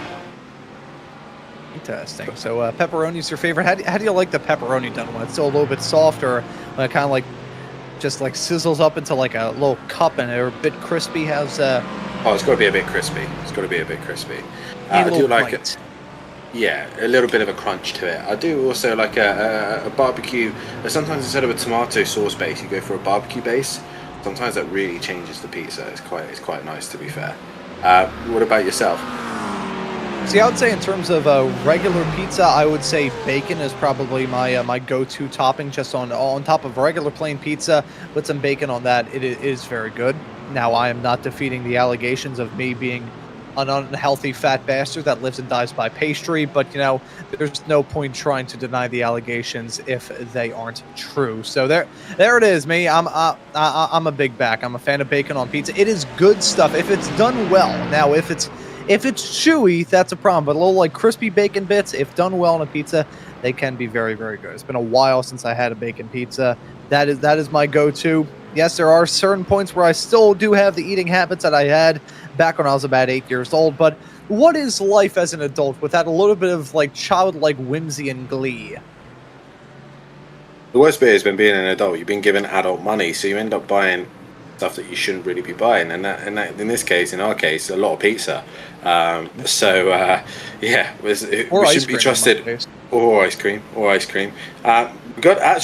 We're going on to the subject of food. We do actually have a fight on track. We have the car 100 chasing down the 235. We've got the Pro Driver. Ooh, as he takes a little bit too much curb, that's going to affect their run. A little bit of a scrap going on here for 17th overall, as the Pro Driver looking to try and find a way through, and right now can't find it, and really pushing the limits there. This Gamma Sim Racing Mercedes has really been in the forefront of attacks, and there is a mistake once again from the Gamma Racing car, and it's going to allow the Mercedes-Benz to come flying up the inside and gain that position. But regarding going back to the food conversation there, Ron, I do actually have a very what's the word, controversial opinion on steak. I think steak's overrated, and I don't think it's made out to what it actually is. I think it's a bit plain and boring, in my opinion. Steak in terms of just, you know, beef steak, just like actual, as a cooked up steak? Yeah. Gotcha. Yeah, see, my thing is with steak, my dad's not very good when it comes to like rare meats. If there's a little bit of pink in there, he assumes it's raw, which is pretty funny considering my grandfather actually immigrated here from Germany back in, I believe, the 1920s, maybe I believe it was the 1920s at that point. I think it was 18, and he made a living for himself as a butcher. So that my dad not being too big of a fan of anything that is slightly pink when it comes to meats. Part of the reason why every single steak that I've had in my life has been well done. That is exactly the reason why I could have never gone into a career as a chef. Because if I told anybody trying to hire me that the only steak I've ever had has been well done, they would probably smack me across the face so hard my nose would shift in the opposite direction. One of my eyeballs would be upside down, and one of my lips would just disappear. I think a steak, it needs to be done well. I think there's a lot of flavor within an actual steak itself, but if you're not seasoning that properly, if you're not doing like a butter base with a little bit of rosemary in the pan, then it comes out just to literally just be a flap of dead cow meat. That sounds rude. Yeah, you didn't word that very well, but yeah, I get what you're saying there. But yeah, you can tell the racing's gonna come at a lull here because we're into some really depth conversations here, and it's a little bit. We're kind of just trying to find a little bit of meet in the conversation as such, but we are currently on board with the number 16 once again, your race leader, the Lamborghini, as the Ronin PT car is actually under some pressure by the listings by the Project 91 Porsche for second and third. That's looking like it's about to become a little bit juicy, like a steak that's been done well in the way that Ron has it, which is well done. So we'll see how that all pans out, but with an hour and 21 minutes still left to go of this race, the race has still yet to come to its conclusion, and it's been a great event so far. We are looking forward to then the next round of the championship, which is the big one. We're heading to Spa for the next event, and yeah, I best warm up my throat for that one, because that's going to be a long event, that one, isn't it, Ron? Yeah, 23 hours. I would hope to all that is holy that we are not requested to commentate that race in its entirety. See, I considered for a brief period of time doing a 24-hour long race by myself just to see what it was like. Then as time rolled along, I realized that like adult tiredness had fully set in, and then I realized, you know what, I do not have the energy that I have when I was 19, originally thinking that I could do that.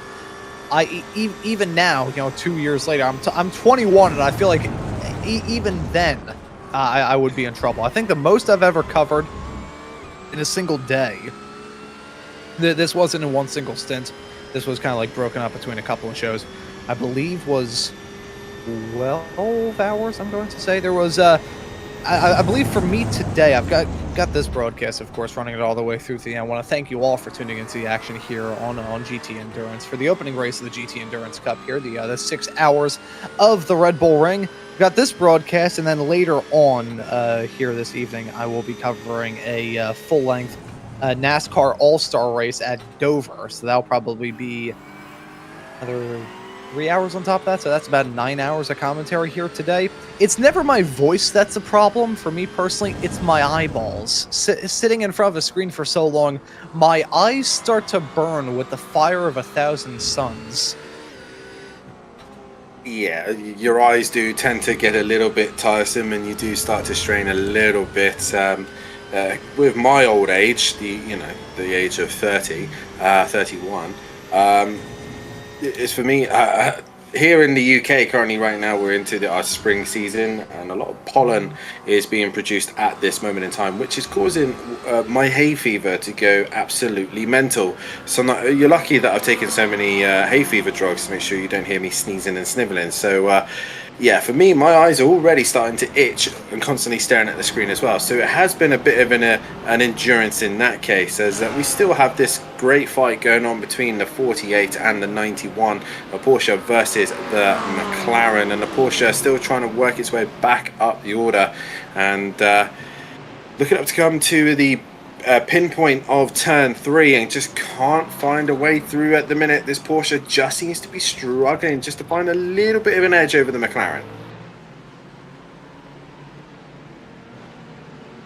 And so the battling not done with an hour and 20 minutes left to go in this race. Far from it, in fact.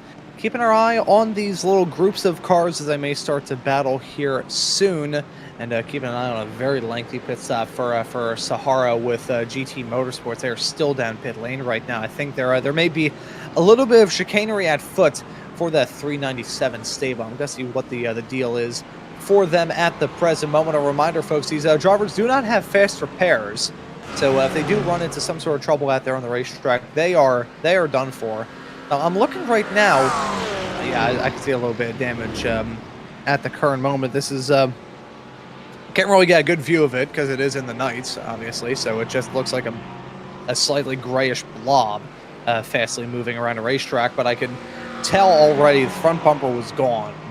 So they have spent a lot of time down pit lane. I believe that's Smile Labe behind the wheel of the 397 car for Sahara X GT Motorsports. Not sure if they will be rejoining the race. They had some odd pit lane chicanery in the opening stint here of this race. So not sure whether or not they will be rejoining or not. As I also just noted a black flag for the 235 car, Gamma Sim Racing, and Jesse DeHazer behind the wheel now coming down pit lane to serve that drive-through penalty. I believe this is for incident points, as I'm not seeing any call out from race control here.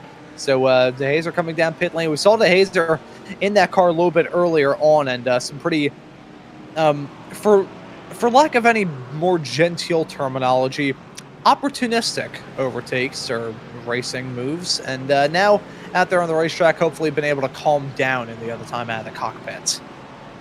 Yeah, a bit of time away from the car, a little bit of time away from racing does tend to ease you down, bring the heart rate down, and kind of get you back into a normal process of how you're planning to do the rest of the event. And again, it's going to get a bit frantic towards the end here, Ron. Obviously, a lot of guys in a strategy situation where they're hoping that the pit stops are going to work in their favor. We've still not had a yellow flag for a while, or a full course yellow, or even a safety car. So it's looking green so far and looking good as the Porsche, speaking of green, is going up the inside. The 91 is looking to take the second place position away from the McLaren and manages to do so. And the McLaren now looking to try and get a good exit. A car in 27th position just behind them. That is the team HSK Motorsport, who we were talking to earlier, the 77, wanting to unlap itself. And you see then McLaren just being a little bit defensive there, and has to go offline, and then obviously that loses him time to the Porsche in front. So the McLaren there having to defend from a back marker, and that's not really what he needs right now, as he's still holding it strong in that third place position. But any silly little instances, any contact with a back marker will put him back down the order.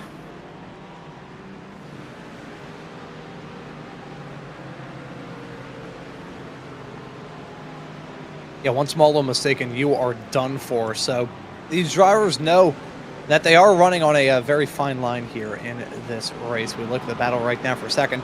Project 91 and Ronin PT, about a half a second separating the two of them as they had their way off through turns number 7 and 8 right now. Keeping our eye on that as Team Racing Point has really checked out compared to everybody else. It's at the moment a 6-second gap between your top two here in this race. Pretty wild stuff as it stands so far. I've been wanting to do this for the past roughly 5 hours here on this broadcast. I want to see if we can finally do it. I wonder if we could just maybe follow along with some of our class leaders here. Just kind of run through your leader in every single category as it stands right now. We saw your overall race leader in that Lamborghini. There he is, in fact. It's Marco Fanoiro behind the wheel of the number 16 car. You're currently the leader in overall and in the pro category. Delta Racing, are slotted in 9th in the number 4 machine. They're your leader in the AM category. They're running in a BMW. Those BMWs have been rather quick, as there was a Summit Esports. I got a preview. There's Delta Racing, Leandro Toledo behind the wheel of that car. You ever been to Toledo, Ohio, Dan? I have. It's not a good place. I've never left the UK. Yeah, fair enough. That's Toledo, Ohio.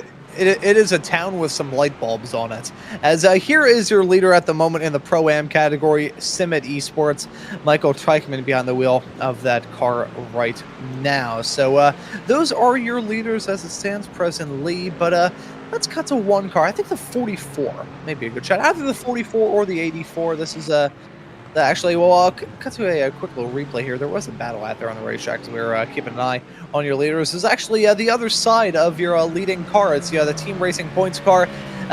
Vito Fatalino behind the wheel of that number 19 car, pardon me, as he headed his way side by side down the start-finish stretch into turn number 1. Real tough battling there. I thought it was nearly going to end in tears as they headed their way off through that section, but thankfully for them, they were able to keep it smooth, keep it clean. That was a battle with themselves, and that was a battle with themselves. Jose Manuel Monteagudo behind the wheel of the Project 91 racing team Porsche, the other side of that battle right there. So it's a pretty good little scrap between those drivers. It didn't end the other way that the number 19 had in mind. He wasn't able to get that spot, but still very well fought for Fatalino as he still looks to hold on to that top 5 spot right now. Here is the Fisher Motorsports car. Tane Hodgson behind the wheel of that car right now. We have the privilege to have a chance to have a chat with the manager of Fisher Motorsports joining us now, Benjamin Fisher, now with us here in the booth. Benjamin, welcome in. Been a pretty intriguing race here for the season opener at the Red Bull Ring, racing firmly in the night right now. That fog not a factor as everybody driving around what looks like an abandoned warehouse. Been a pretty interesting day for you and the team. How has it been so far? Hey guys, thanks for having me. I appreciate it, and great broadcast, by the way. Really enjoying that. Yeah, you are right about that. It's been an interesting race, and I think it's been looking pretty good for the 44 early on, and also the 84. But we had a bit of a mistake there. I should say it was my mistake. I was in the car, and I was going to bring it down pit lane, and I just missed the pit entrance, and we picked up a unsafe pit entry penalty there, 40-second stop and hold. That hurt us really bad, so now we lost the lead lap, and that's a bit of a disappointment. But great to see that the 84 is also hanging in here, P6 and Pro-Am. I really got to give a shout out to my teammates, Tane and Stuart and Aaron and Marek and Austin. They are all really fantastic guys, and that's what makes the difference. It's a lot of fun here, a lot of close battles, and I'm definitely impressed with the level of competition out there.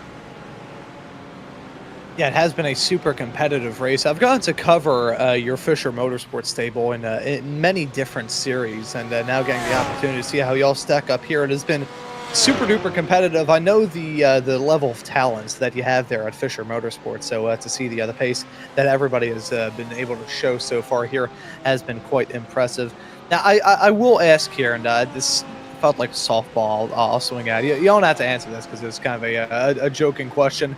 If you get involved in an incident while you're behind the wheel, considering that you're the founder and owner of the team, do you tell yourself off for having that off-track excursion? How does that work?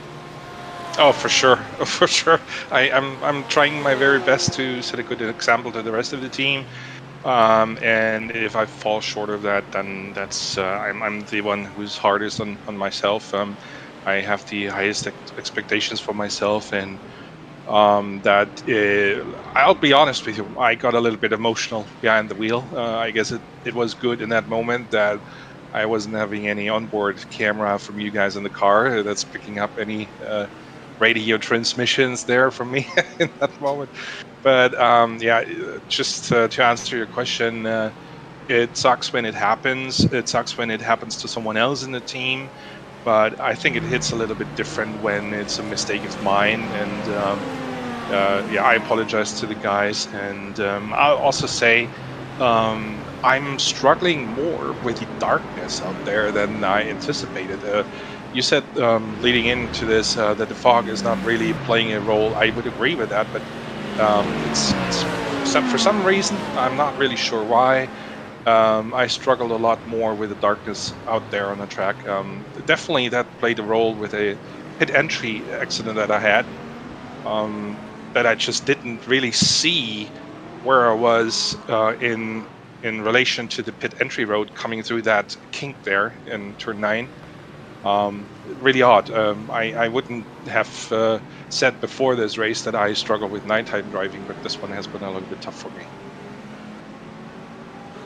Now that you mentioned that, I'm looking at this. I think it's just a matter of the fact that there's no lights around here outside the lights from the cars. I know from our perspective here in the booth, if we look at our production feed and you just look away from the actual racing surface down on the infield where there's nothing, it is just, just murky darkness. It's just basically a dark void that these drivers are running Absolutely. around. I'm sure if we could jump to like a glimpse shot as well here on this broadcast, it would just put it on full display. Just a little outline of marching ants running around this racetrack, and that is about it. It is pretty dark as we see it around there, but it adds in a new dynamic. Rarely, if ever, see some nighttime racing here. As that's a fantastic shot from Howie in the production truck in turn one.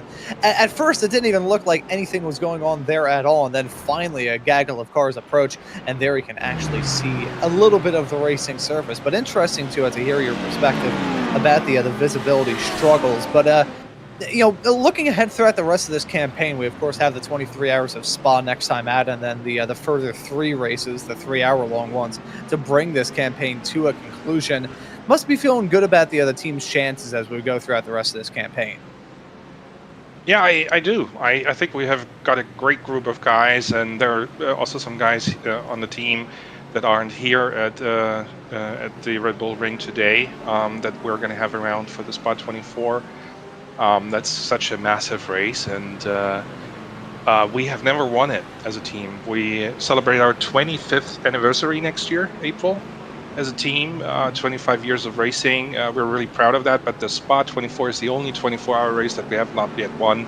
We have won Le Mans, we have won Daytona, and we are really hoping for a shot to win this one. But make no mistake, we fully understand that we are not the only ones out there that want to win the big one, and we probably are not even the fastest team, I would dare say. Like I said at the beginning of this interview, the competition is super awesome out there. I mean, Team Racing Point, for example, my God, they're just picking up and laying them down out there. Really impressive. So, yeah. Oh, wow. Saw a spin for PAX Sim Sports there on our production feed. A slightly sketchy rejoin there with some drivers having to take evasive maneuvers. But, yeah, it will be cool to see y'all try and tick off that final box, put the final feather in the cap, so to speak, for you and the rest of the team, huh? Yeah, Tana is going to take us to the finish here in the 44, and Marek is going to take us to the finish in the 84, I think. Maybe they're making one more change, but I don't think so. So yeah, I'm excited about what's going to happen here the rest of the way, and hopefully we bring back the cars in one piece, and just trying to stay out of trouble. But also want to give a shout out real quick to the organizers for setting up the series. Joe and the entire team. It's awesome, and we're looking forward to the rest of the season. Yeah, and looking forward to seeing you and the rest of the Fisher Motorsports stable out there on the racetrack for the race at Spa. Benjamin, thank you for joining us. We'll let it get back to the team, but thank you for joining us here in the booth, and hope you and the team have a good run through to the checkered flag. Thank you. Thanks for having me, guys. Take care. Thank you very much. And that right there was Benjamin Fisher, the founder and manager and driver as well for Fisher Motorsports. Yeah, catch up on some moments that went down here. This was Ronan PT, the number 64, Antonio Macedo behind the wheel of that car coming out of Portugal, and here it was out of one, and around he goes. It's that outside curb. It's that inside curb first, hitting you into the outside curb and then dropping the rear. As some of the guys have been telling us, the track is like an ice rink of how cold the conditions is out there. And obviously he's had his moment. He's gone round, possibly a little bit of damage to the front end of the car as well, but he has managed to return back on track safely. As we got another replay here, as we got Nicholas Gowan going up towards turn up a couple. But we're coming up to turn 4, is where we've been told that the penalty is coming their way. Gowan Racing going up into the first corner there and try and get a good run. The number 18 car currently 10th in class in the Pro-Am category. And they got a drive-through penalty for causing a collision on lap 175 at turn 4 as we go up to turn 3 now. And so far he's kind of in no man's land at the minute, no one around him, so we'll see exactly what comes of it. A couple of guys racing ahead of him, but is he probably going to have his own moment on his own and possibly an unsafe return? We are unsure as he comes into turn 4.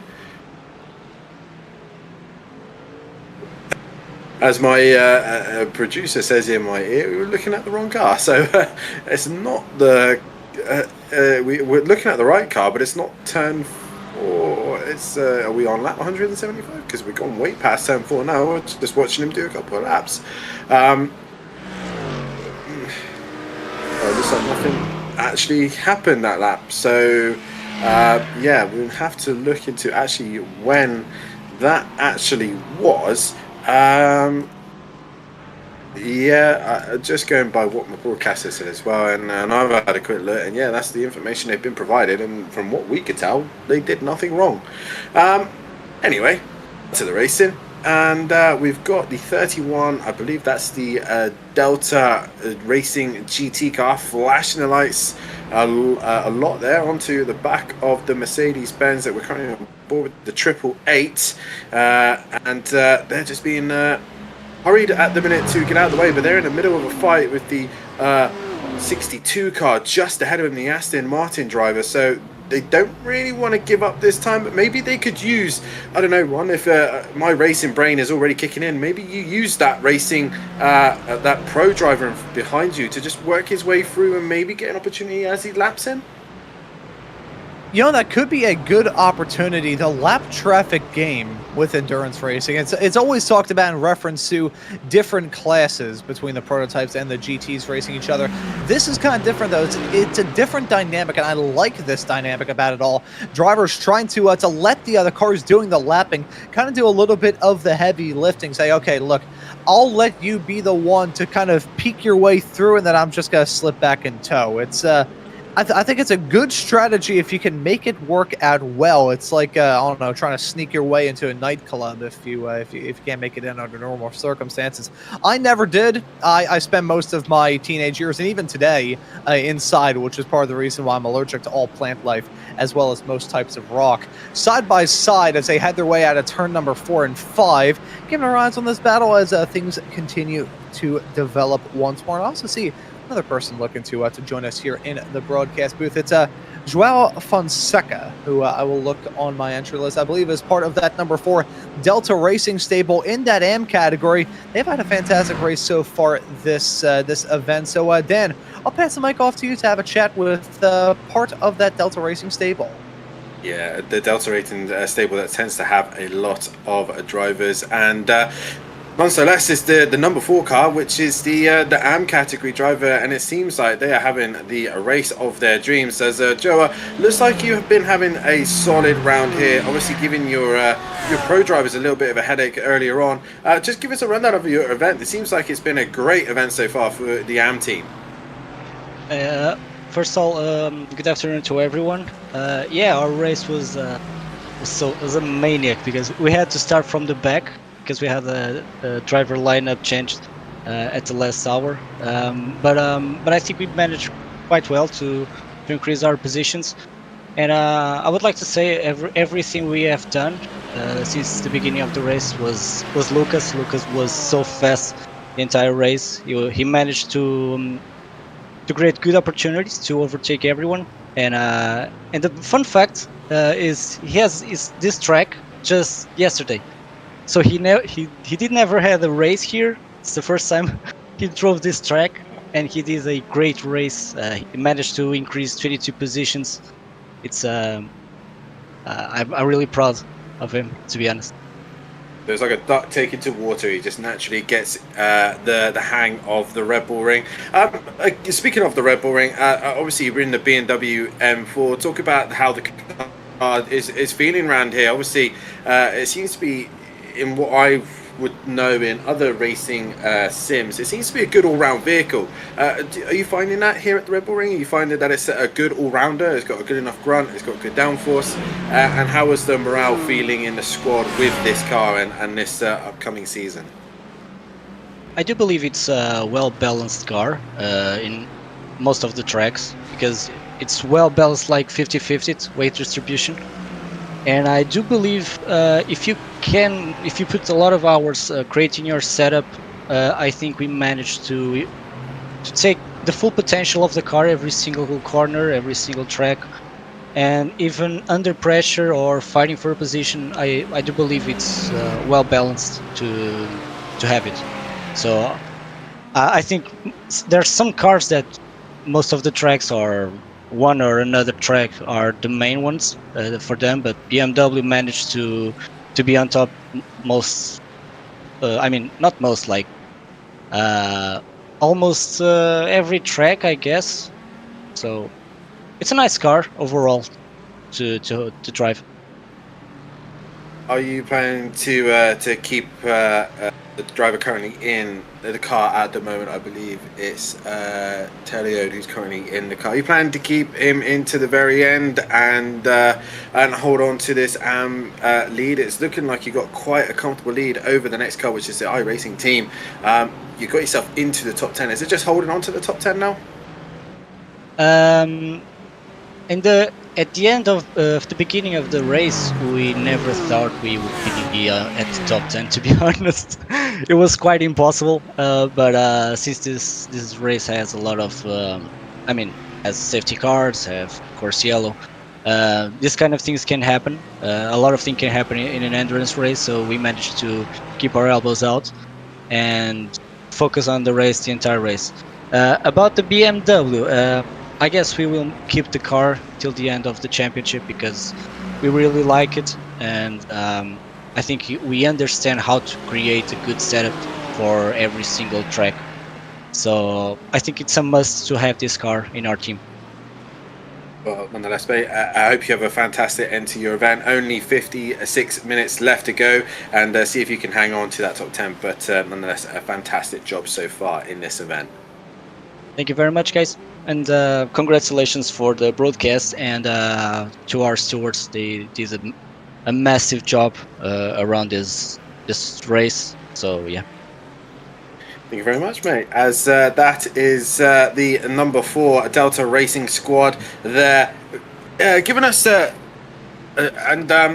we found, just being told in the broadcasting, that we have now finally got the actual lap of where the penalty has come from, as we are now going to go on board. We are looking, it was the 18 Ferrari is what I was last seen on the broadcast, is what we were looking at. But we have the Porsche go, ooh. Obviously, that's not the penalty. The 397 having a big snap and a spin, and off he goes into the wall. We're on board with the 18 Ferrari, and here we go. This is finally the we finally got the incident on screen now, and it looks like he's had a good run through turn 1. Obviously, down at turn 4 is where the incident was noted. So, obviously, we're going to get down there a little bit later on as we head down. Second straight round through turn 2, which is not really a turn, but thanks to the MotoGPs, it is a turn now. Up to turn 3, the Porsche goes up the inside of the Aston Martin, and the Ferrari now comes up the inside. This opens an opportunity to send it down the inside and see who is the best of the late breakers. But down towards the turn 4 we go. He's on the brakes, and bang, contact is made, and that is the reasoning for the penalty for the 18 Ferrari. Misjudging the brakes, understeer, and hits the Porsche, as you get an overcam view of that one. And down the inside, yeah, he just understeers into the side of the Porsche, and the Porsche goes round. A bit unlucky there for the Porsche there on, and just the Ferrari never really had far enough alongside or really had the control to get that job done. Yeah, no, it's unfortunate for Going Racing, a team that I've gotten to cover on several occasions. Really good group of drivers that they have with that organization there. We are in the final 53.5 minutes here of this 6-hour-long race. This is the 6 hours of the Red Bull Ring. Had a lot of brilliant racing, but the action is still far from over. Team Racing Points is still your leader in the Lamborghinis, as we do have the field trickling their way down into pit lane. Team HSK Motorsports, the 77, running 7th at the moment in class. They're coming into the pits, Going Racing, filing down pit lane there as well. In the first look of what was going down there a few moments ago here on the broadcast, we did get to close a door that was open for quite a while.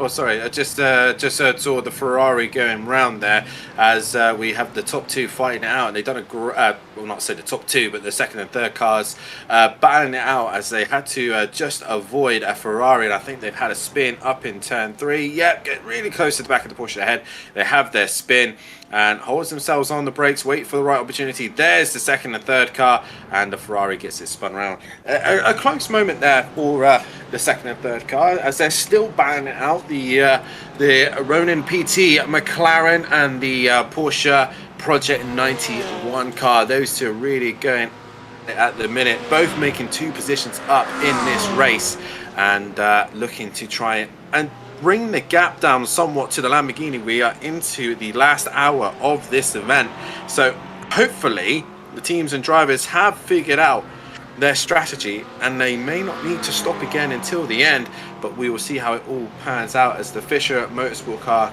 does come into pit lane as they're going to get their last few stops in now. Very, very interesting event that we've had here, and I'm obviously looking forward to more of the season. But we are looking now back at a penalty from the Corvette. They've got a black flag on their thing, and they're coming up into turn number 1 now as the Corvette. It comes up to the turn 1 incident. He gets on the throttle, round he goes, and what I've been told, it is the rejoin is what has been flagged up as he spins it around, comes back on circuit, and there is a BMW, and yeah, that was a brown pants moment for the BMW. Yeah, you could tell that was a close quarters moment because it sounded like I sat on a cold toilet seat here in the booth. That was, ugh. Felt like my bones were soaking in vinegar there. I got all wiggly here in my broadcaster's chair. Oh, that's another car off. Yeah, I was just going to say, off in the runoff area, heading out of turn number 7 through 8. Aston Martin, another driver going off the circuit there. We'll have to load up the replay to see what went down here. Sorry, I think it's a 007. Yeah, it is. It is the 007, and a little mistake possibly, a snap of oversteer maybe. But I think, like I said earlier on, the driver's now starting to feel the fatigue now, as you see. Oh, and there it goes. That's a horrible spin. One of those lazy spins that just comes out of nowhere. Yeah, no, the thing is with GT3 cars, because of the fact they have ABS and traction control and a lot of driver aids to help you out, when they do snap around on you, when you do go for a slide, there's really not a lot that you can do to help. We saw this a little bit earlier on with a driver spun around, and people in the YouTube chat probably not too familiar with GT3 racing looking at that. It's like, he should have held his brakes, otherwise that incident would have gone down. These drivers can hold the brakes, but they do have ABS in them. So it's just got to keep the wheels rolling until it comes to a dignified halt. Sometimes in an incident like that, that dignified halt is buried inside of a tire barrier, or next to the Armco, or in the gravel trap, or maybe all three. You know, you can never rule anything out here with GT3 racing, but that's a problem. As you see those drivers with those sideways snaps, once they get out of it, it's just like a pack of dominoes down. They all fall. One small little moment, and it just snowballs out of control from there. There's really nothing you could do about that. It's just an unstoppable chain reaction. It is indeed. We're back on board with the Prism Lamborghini that's right on the back of the Fischer Motorsport Porsche right now, and going to the outside of the circuit here, and possibly going to try and sneak back up the inside. The Porsche not thinking that he needs to defend George here, looking for that opportunity to capitalize on the Porsche right now, but cannot find a way through at this moment in time. And this is gonna, I think, gonna go on for a little bit longer, as I just see the Project 91 car has got back ahead of the Ronin PT. That's for your overall second and third. They have changed positions. So the Prism Motorsport still giving a hard time to the Porsche ahead, but it looks like we have a change for second and third as the Porsche now takes second place, as we now go back on board with those guys. And as you can see, the Porsche is now ahead of the McLaren, as we are going to get a replay of that move. And it looks like the McLaren's quite a gap away there, Ron, and I'm guessing a mistake's going to come his way. And you know, I'm not a betting man, because if I were a betting man, I probably wouldn't even have socks, but that's exactly what went down there. Headed his way out of the turn. It's that outside curb of doom there. Whenever you see a driver run wide and end up on that outside curb, they pull off their best, like, Tony Hawk Pro Skater 2 impression, just skating down there. We'll see this got put on full display. There's a contact. Look at that. You know, just the reflexes of a ninja try and keep that car going in a straight line. Vasco Silva behind the wheel of that Ronin PT car, very lucky to keep it out of the wall, keep it on the road. That was a very, very well-held moment there. As we take a look, Pack Sim Sport currently running in 10th at the moment in class. It's Jeffrey Kaufhold behind the wheel of that Corvette right now. That Corvette has had an odd change of fortune and luck here in this race. You're at 1 point leader. Then things start to go slightly awry. Right now, I think they'll settle for an in-class top 10. This is not the overall top 10. You're currently running in 12th overall. As your leader in AM is currently holding on to 8th, and your current leader in Pro-Am is running in 9th. But either way, I think many teams will just be happy to see the checkered flag and say they survived this race that has proved to be one that's been quite hard to survive. Seems to be. It seems like a lot of drivers have been making just silly little errors towards the end of this event, and right now we're seeing the McLaren trying to get back onto terms with the Porsche once again. And again, this is for your overall second and third, and obviously in Pro class as well. And yeah, like I said, it just seems to be like the drivers are just pushing the limits now. They're trying to get the last little bits out they can, and right now the Team Racing Point 19 car is 28 seconds behind, so really hasn't got an inkling in getting himself into the podium positions unless the pit stops work into his favor. All depends on how people have figured out their fuel and tires and driver stints. As I say that, the Project 91 Porsche, I think that was coming into pit lane. Yes, it was. So they're into pit lane now, and we will see how this is all going to work out now, Ron, because we got 45 minutes left of this race, and it all depends on how far they can get their stint to the end now, because 45 minutes, they should be able to just blast it from there for the Porsche.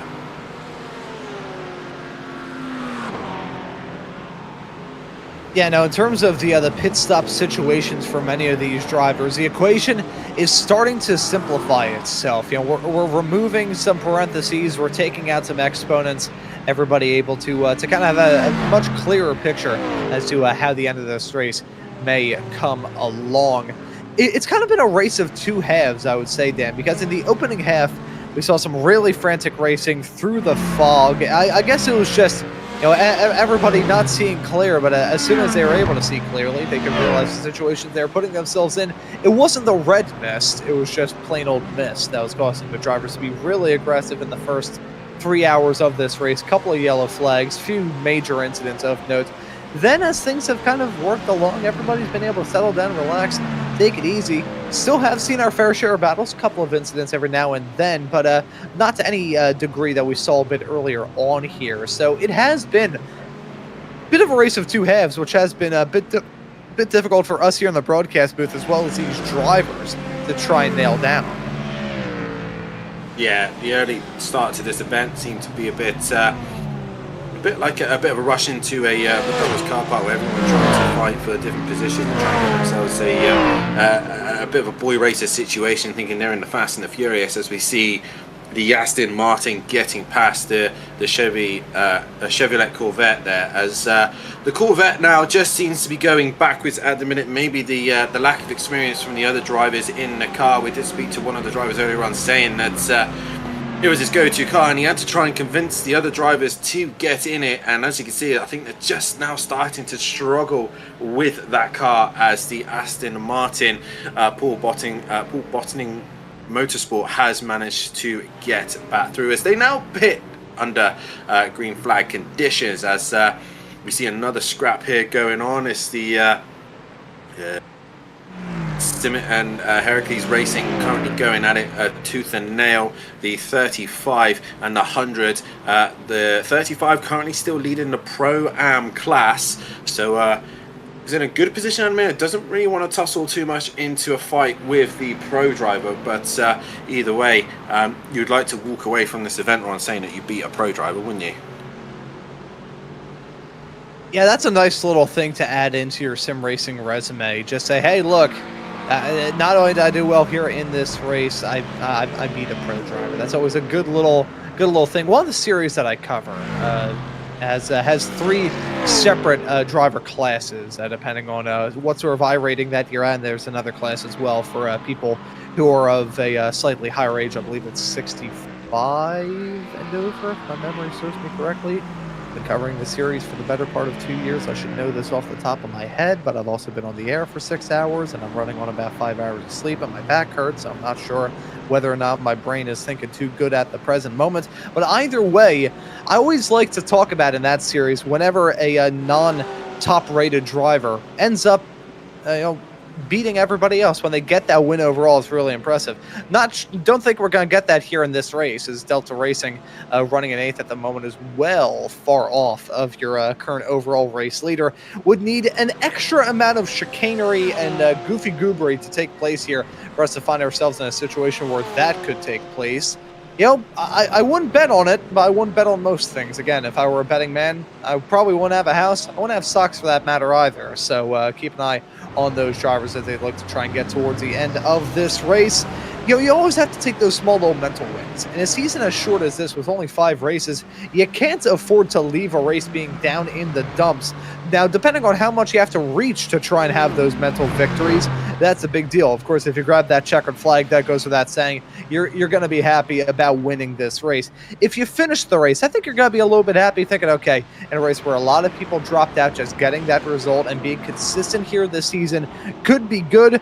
Now, if you get a little bit farther towards the back half of the field and say, hey, we went through this race only having 15 minutes of required repairs, that's when you start, my arm feels like it hurts from however much reaching those drivers need to do to try and get those mental wins. But you have to find them. It is always about finding those little mental victories, saying, hey, look, all of this stuff may have gone down, but there's that one little thing that I'm very, very proud of. Is indeed, as Paul Botting Motorsport goes up the inside of the Rising Panda car and looking to get the job done there. Aston Martin on Aston Martin, and I think it's going to be a drag race down to turn 4 as the Panda is trying to hang in there for as best he possibly can, but down the inside goes Paul Botting Racing, and through they go, and job done for them. They move up another position after just being in the pit stops earlier on, and now looking to try and get to the end of this event as the last few pit stops are coming in thick and fast. Dan, what's your thoughts on considering the fact that Pop-Tarts and Uncrustable sandwiches are just basically a different kind of ravioli? What? Sorry, what? you threw that one at me. Yeah, Do that again. That was just a thought that popped into my head. Do you know what Uncrustable sandwiches are? This may be strictly a U.S. thing. No. So Uncrustable sandwiches are these little, like, circular, like peanut butter and jelly sandwiches, like frozen peanut butter and jelly sandwiches that we have here in the States. You just either put them in the fridge, wait for them to thaw, or put them in the toaster and heat them up, and then you can eat them. Do y'all have, like, Pop-Tarts in the UK? Like, we do have Pop-Tarts, yeah. Yeah, you think of an Uncrustable sandwich or a Pop-Tart. It is technically a form of ravioli because it's a dough with some filling in it. Wow. I love how Howie calls me out saying I can't even keep a straight face during this. Can you blame me? This is we're can tell we've gone through.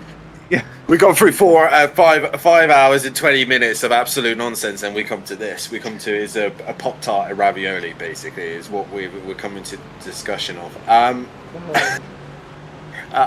honestly don't know how to answer that one, Ron. I really don't. Yeah, whatever you believe is what is my best answer to that one. Everybody can have their own interpretations of life. Can't wait to see what the people in the YouTube chat are going to say about that. They will be absolutely floored. I mean, Howie was flooring the production trucks. Howie has heard me talk about many odd things on the air. I remember one time we did a final broadcast for a series, and I think I spent that entire show talking about random animal taxidermists in my neighborhood. Which it was at that point that I realized there were far too many taxidermists around me. Now he wants to go home.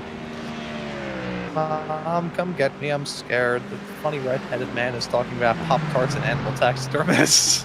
This is what let's. We are really getting into. We are fighting the fight right now, but. Let's get back to the racing action, shall we? Wow, that just threw out even more there, Monica. Where'd that go? Been a while since I broke that out. We still got a 24-hour race to come around later on in the year. We've only struggled with 6. See, 6 hours in a row. That's definitely getting up there. See, Howie is asking for my slide whistle. I'm trying to exactly locate where it is. It's on my desk somewhere, but it's just buried in the midst of random packs of ginger chews, a bunch of post-it notes, one that's rolled up. Here, I haven't gotten the opportunity to actually say this in the heat of battle right now. I'm not sure if I will be able to do this here on the show. Actually, no, I haven't shared that one with Howie. I'm going to save that one in my back pocket. I've recently taken into account just writing some of the stuff that pops into my head like early on in the morning and saving that in my back pocket to use on a show. I've got one that is it's definitely a thing. I thought of it literally the second I woke up a couple of days ago and decided to write it down, and that is going to be Fire Heat when I can bring that here. But I cannot seem to locate my my slide whistle. It's at this point I just need various doodads, thingamajigs, whatchamacallits to make as many on sound effects as I can. There's a clown horn downstairs. That's usually used whenever somebody calls up trying to get in contact with me about my car's extended warranty. But as I try and locate this slide whistle, we'll get back to the action and follow this car. This is the Andromeda Racing number 888 car there. Rob Johnson behind the wheel of that. Oh, as he goes for the dive, heading off into turn number 3. Bold stuff there down the inside. Will he be able to make it work? I believe he will. Nice little move there from Rob Johnson. Out of everything to do with that, between Andromeda Racing and the number, I somehow tripped over the number than I did over Andromeda. It's because you've kind of gone on a weird tangent with all that. Your mind's on other things at the minute. Think about slide whistles, ravioli, Pop-Tarts, ravioli. Yeah, it's gone a bit strange at the minute. As me trying to keep a focus on what's going on in the racing, and as you go on about Pop-Tarts. But hey, it keeps us entertaining as the Gamma sim racing at the minute has got about a Pop-Tarts gap to the car behind of the Kronos Mustang. Yeah, it's he's going to slither his way up the inside like a ravioli, and job done for him as the Gamma Motorsport Gamma Simmer racing car is just about to get done by a lapped car as well. So it's getting spicy here for the final end of this event as down the inside goes the lapped car, and another position gained as we work our way into the last half an hour of this event. And I feel like that time's flown by, especially with all these ravioli and Pop-Tart conversations. We've gone down a rabbit hole with Pop-Tarts, ravioli, harmonicas, slide whistles, everything. My best friend, who was in the room at the time when I made that Pop-Tart comment, walked into the room again not too long ago looking like the cat that ate the canary. So at this point, I'm really not sure what to think. This is, we've got 34 minutes left to go here of this race, and some pit stops left to consider as well. You're at 1 point leaders. Team Racing point car came down pit lane just then as Pack Sim Sport found themselves in a little squabble, some lap cars involved in this, so there's not exactly for position. However, there is still stuff left to be decided. Dan, I'm going to ask you this odd question here, and based off the fact that I asked you about, Pop-Tarts and raviolis not too long ago, this isn't exactly the oddest question, but I'll still ask it anyways. Do you think anybody will be able to come close to that Team Racing Points Lamborghini that will assume the race lead once the pit stops are done? Do you think there's anybody that can challenge them at the end of this race? I mean, at this stage of the race, I really don't think so. I think at this point, the Racing Point car is looking mighty, and I think anything that we seem to have been thrown at it, they tend to have an answer for. So far, it's looking quite strong for them. I think it's the same for the Delta Racing squad. I don't think really anyone's going to really threaten their win as well. P5 currently at the minute, as the team Racing Point has now done a stop. So the Ronin PT car now leads the event. So we'll see how this all pans out in the end, as it all starts to come to its conclusion here. And I just the Lamborghini seem to have an answer for everyone at every point so far, from the restarts to lapping traffic, getting through traffic. It just seems to be in the right place at the right time at this moment. So I'm not a betting man, but if I was betting, I probably would bet on him to win, and I probably will still have my house.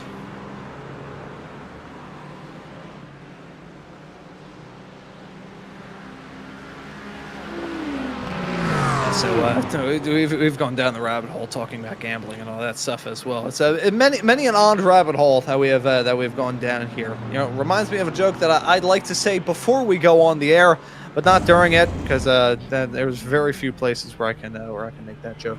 We run on board right now with Vasco Silva behind the wheel of the number 48 car, your current leader overall here in this race. And although it may not be a victory with on the cards for them, it is. I think they still have a very good shot to try and make it all work. If it's just a good result, even walking away from this race with a solid top 5, maybe a podium, I think a win's out of the cards, but you can never say never. But I think either way you slice it, Ronin PT should be hanging their heads. Should not be hanging their heads. I think they should be quite happy about this race. And again, talking about just surviving here in this race, it's always a beaten dead horse. But to finish first you have to finish to win the championship here in this 5-round season. You've got to stay consistent. This is kind of the middle child of the races that we've got here this season. Maybe the first, however, in terms of length, is exactly dead on the middle. The final 3 races, all 3 hour long through to the end of the campaign. And of course, we have Spa next time out, which I'm going to ask this here. The information that I was given leads me to believe it was marked off as the Spa 23 hours. Now, is it? I've heard conflicting sources as to whether it's 23 or 24 hours here, so I'm gonna have to look for further word, because I have heard various different things. I got the idea that it was a 24, not a 23. Yeah, Why would you have a 23 race when you might as well just do the extra hour? So maybe we could do a 25. Can you do a 25-hour sim race on iRace? Hey, sod it. Let's do a 48-hour race. Why not? That'd be fun. I think there was a race that I used to be run, the Nordschleife, that was like 56 hours or something like that. Let me see if I can find that, actually. Going down another rabbit hole. At least I'm not talking about raviolis and Pop-Tarts now, so that's a good thing.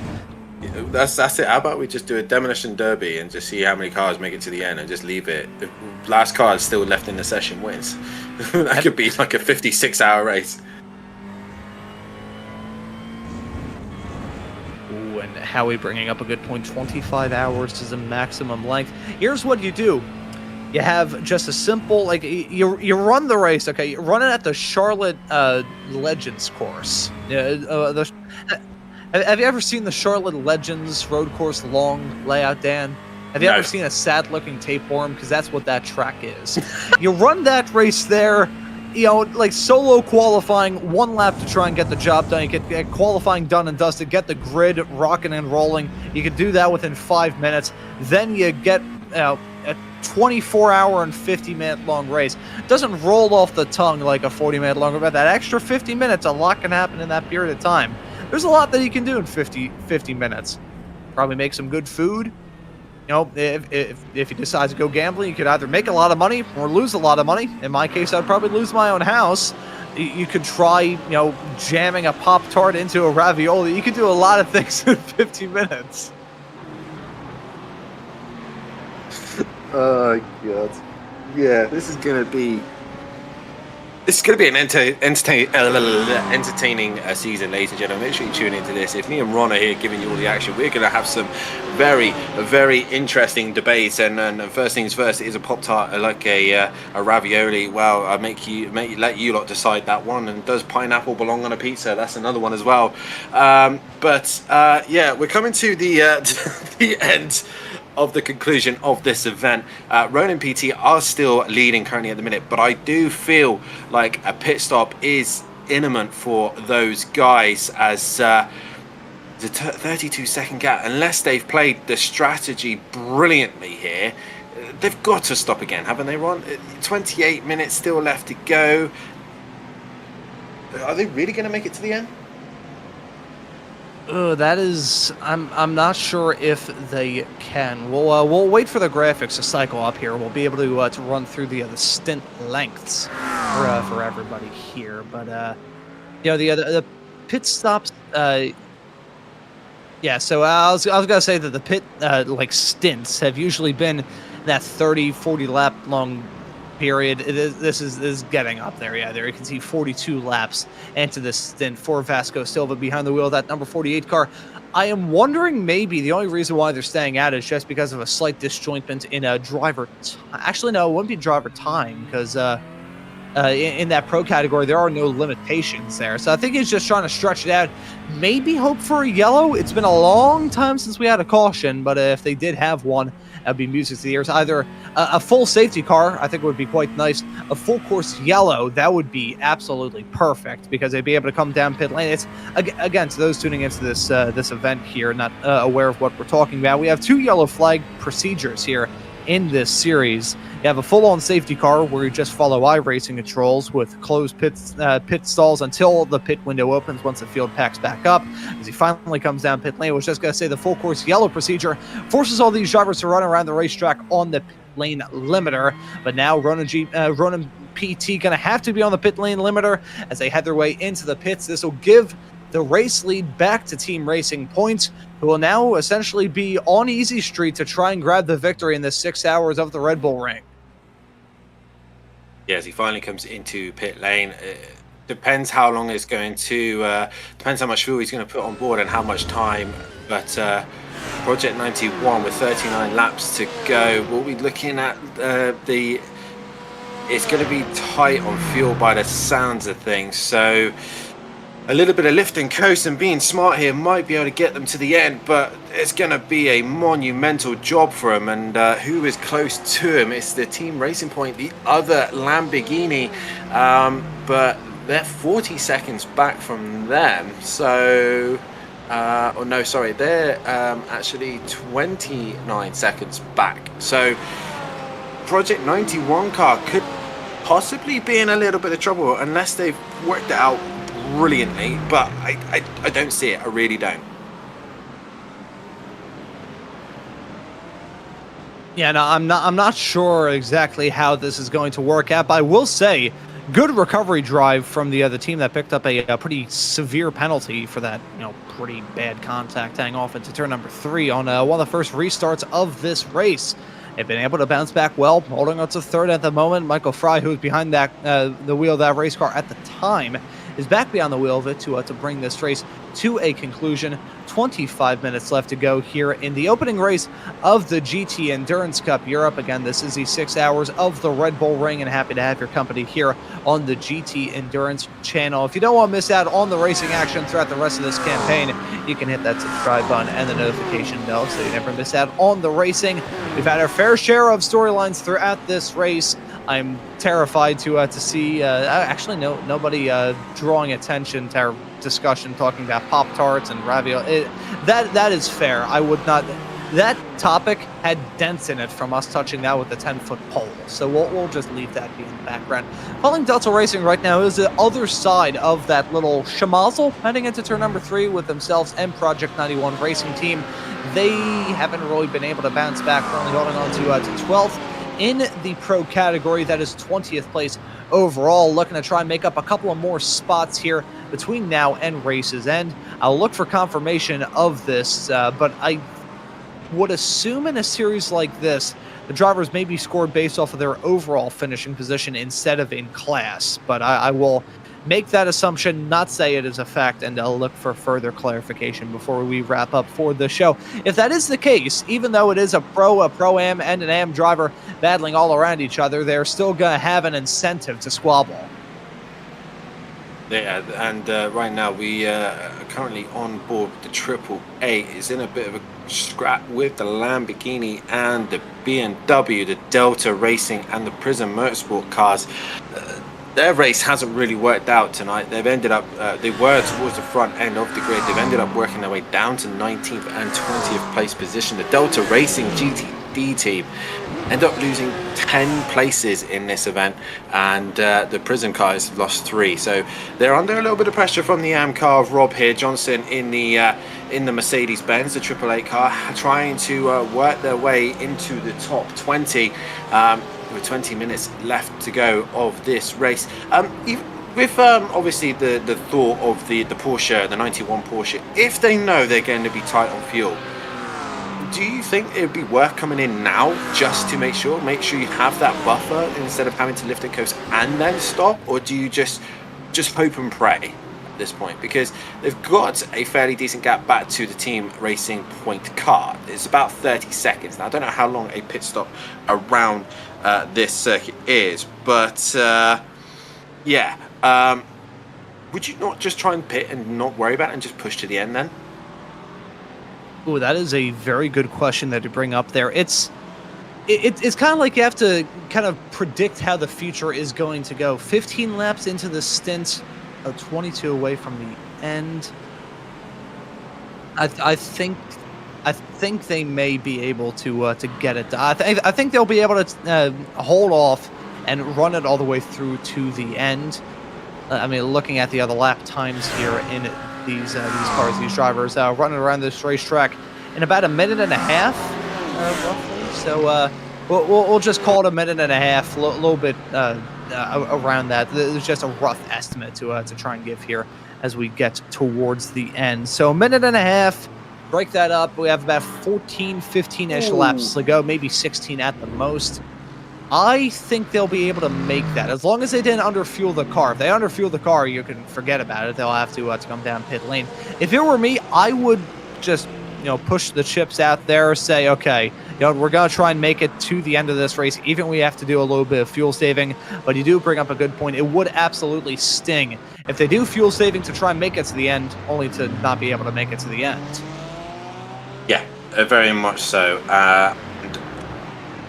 Yeah, you could lose more places because obviously you could run out of fuel at the worst place, or you could, obviously with you lifting coasting, you see a spin there from the Ferrari of the 63 DSP Esports Racing Team.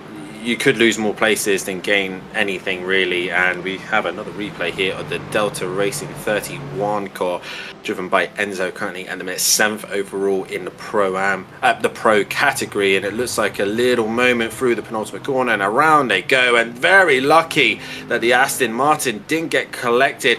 That would be the prime opportunity for a safety car there, as we got a penalty for the 91 Porsche, as this is the one that we are questioning if it can make it on fuel up into turn 4. It has got a drive-through penalty, so this is going to hurt even more. Lap 200, turn 3 apparently is the incident, and there you go, just a little bit too forceful. When you know you're limiting on fuel, you know you're going to try and make it to the end, you've now got a drive-through as well. That's not really going to help. Maybe the drive-through will help save a little bit of fuel, but probably not. But the Project 91 has just given that opportunity to the Lamborghini behind the 19 Lambo. It could be a Team Racing Point 1 and 3 if they have to stop again the Project 91 car. Yeah, no, at this point, it's not going to matter about what they can do to make it through to the end, because they will likely have a penalty. That was... I'm sorry, that was just plain unnecessary. Why? Like, it's... The thing is, when it comes to, lap cars and all that stuff, I always bring this up in reference to multi-class sports car racing, but just sports car racing, period, it rings true, especially on these tracks that are kind of more designed for open wheelers. Sports cars can run here. DTM used to run here back in the day, and I believe there are still pretty solid ranks of sports car racing, both in mainland Europe. I believe ADAC occasionally runs some races here, and of course here on iRacing we have this series taking place right now. but it's that game of lap traffic chicken. When you're trying to get past a car, you never want to yield any sort of time. You have to think, okay, let me just hack at it all the time, go for every single opportunity. But what's going to lose you more time? You know, dropping down by about a half a second when you're running on an island of your own, only to, you know, just make it up again once you have the clean air? Or do you go for a move that's never really going to fly and you pick up a penalty? It's, again, it's split-second decisions behind the wheel. Nobody knows exactly what goes through these drivers' minds, but there are some times where I'm looking at what these drivers do, and I am slightly baffled that Project 91 and Turn 3 have not been a very good combination. It's pretty much just been, you know, the Sodium and the Eels salesman trying to try and get his business taken care of, without the Seals ending up in the Sodium and everything exploding.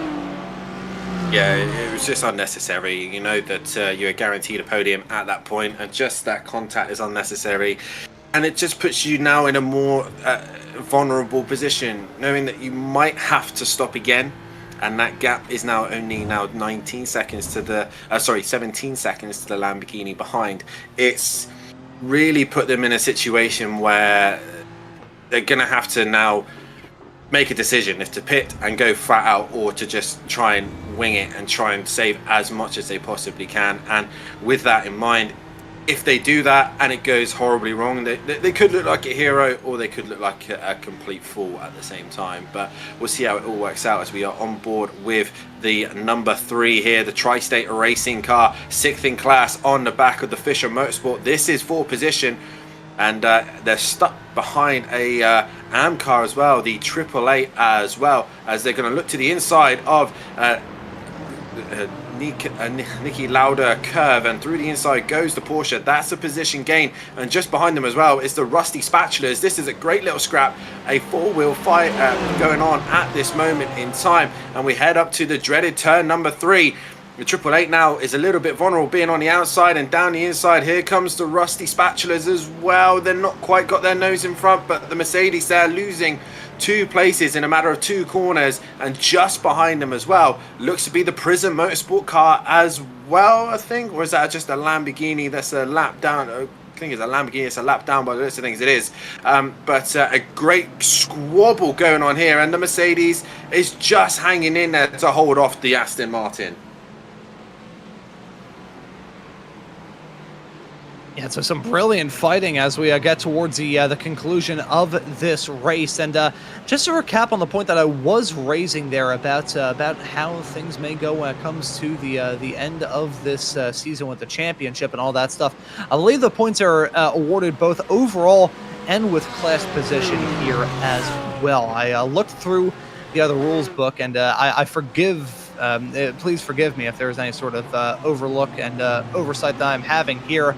I believe first place gets about 33 points, and then 24, 19, 15, 12, 10, 8, 6, 4, 2, 1 points, and then they go all the way back from there from 11th. I believe everybody would get 1 point outside of the top 10, as long as you complete 70% of the race. That's what I'm seeing right there. But either way, the battling getting intense out there on the racetrack. Drivers knowing that the end of the race is coming up in only the next 15-ish minutes, so not a lot of time left to get the moves done. So everybody needs to kick on the Hyperjet, kick on the Cuisinarts, try and get some good runs going here right now. We got a battle on camera right now between an AM competitor and a pro competitor. There's the pro team. That's the other 137 Gamma Sim Racing car. Charlie Rudd behind the wheel of that car, trying to get himself involved in that battle in that Mercedes.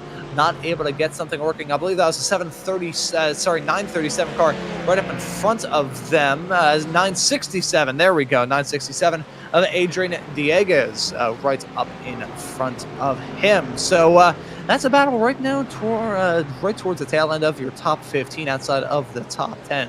We'll call it a squabble for 13th place. A little scrap going on here at the moment. Porsche gaining advantage there, with the Mustang now wanting to get his nose involved. The Kronos Mustang go down the inside with the AMG, but the Porsche gets the better run, and the AMG gets a slight little tap, I think, from the Mustang, and loses traction on exit. The slightest of taps, and you know the way the sim racing world works, you it may not look like contact to us on the visuals, but the game will register a little tap there, and the Mercedes now losing a little bit of traction and losing out to the iRacing team there, but looking to try and come back at them the last 13 minutes. The last thing you want to do is start to lose positions to the very end. But the iRacing team at the same time do not want to be losing positions here. They are in that second place position in their category. And the same with the other Mustang there, is currently looking to make a move. They're second in their category as well, and they're looking to make a move on the Mercedes-Benz. They obviously do score points, not just in their class, but overall as well. And down the inside goes the Mustang, and the Gamma racing car dropping back once again and falling behind the Mustang this time round. Obviously, Ron, with the different classes, obviously these guys are offered more points overall, but also they have to think about their classes. And when they're in a little bit of a squabble like this, do you think it's really worth the risk battling hard against a pro driver? Yeah, I think there's definitely an overhead risk when it comes to all of that there. The drivers do have to employ a little bit of discretion. Again, we talked about how in a 5-race season like this, plenty of opportunities to score some points, but not a lot of opportunities to reclaw your way back up the standings after a hole you put yourself in. You've got to be consistent. You've got to be consistently quick, consistently strong as a 91. Now coming down pit lane, we saw them in that little schmozzle that they had a bit earlier on here in this race.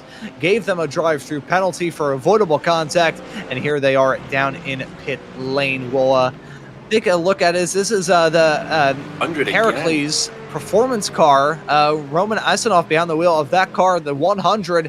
It's over opportunistic dives, heading off. I believe that's into turn number 6.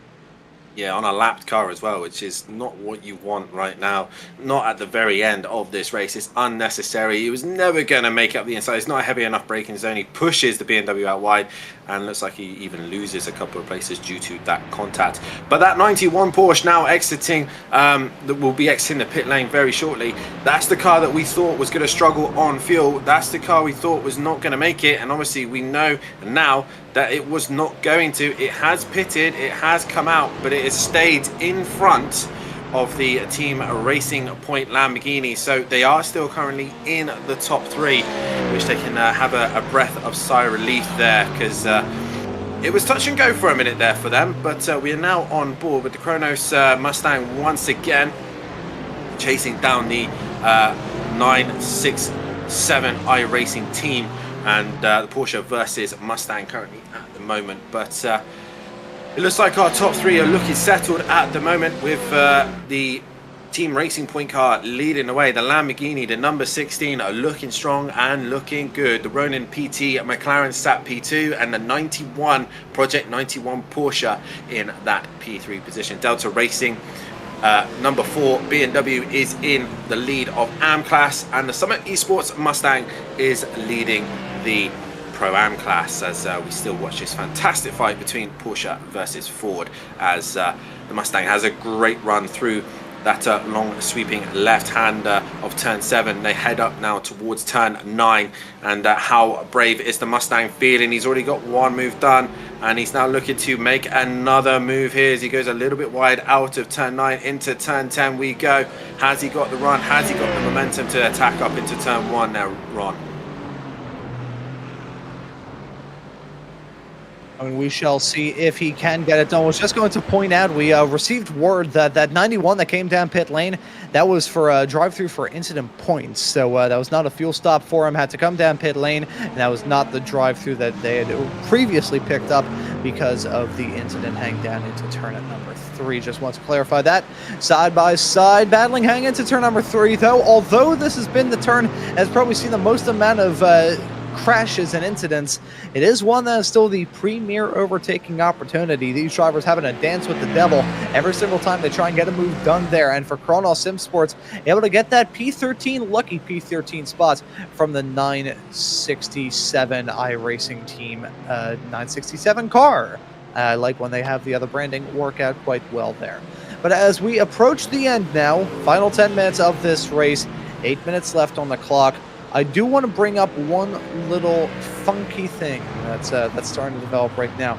Your top 2 We were thinking that it was done. We were thinking that everything was settled, relaxed. You know, Bob's your uncle. Do Brits say Bob's your uncle? My uncle's name is Walter, so I'm not sure who Bob is.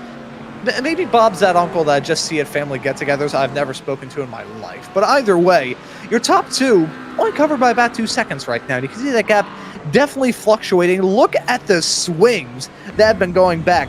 That is a pendulum. It's just going from one extreme to another. Half a second in favor of Team Racing Points, half a second in favor of Ronin PT, and just back and forth, going back and forth along like a hacksaw. As indeed, and looks like the McLaren with less laps on the board there, so possibly got a bit of fresher tyres and a little bit obviously going to be level on fuel now, because they probably all would have figured out the fuel to the T.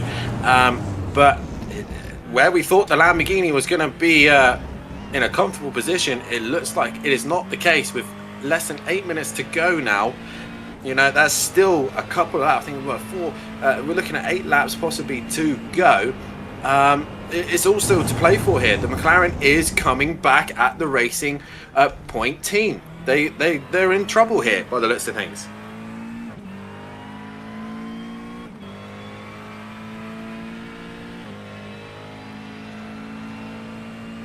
As we're still staying on board with the McLaren at the minute, and a great shot to see the driver at work going into the right-hander. They see all the rubbish on the outside of the circuit, and obviously the track is going to, with the way that IE Racing works, I'm pretty sure there'd be like marbles working on the outside, so if you go offline it's going to be dirty, it's going to be tricky to drive the car. But once again, we're just seeing this gap ebb and flow.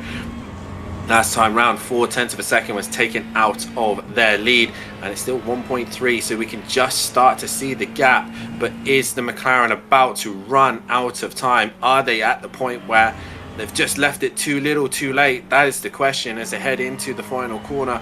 Ron, do we think the McLaren can do it? I gotta say, at the moment, it's... Traffic might be in favour. I'm going to say that Ronin PT is the one that's keeping my eye. I think their level of pace is a lot more consistent than Team Racing Point. I think all throughout this race we've seen those Lamborghinis just be a little bit hard to pin down in terms of their general pace. We think about the opening stages of this race when that team started from the pole. Things just kind of looked a little bit odd. I say I have faith in Ronin PT.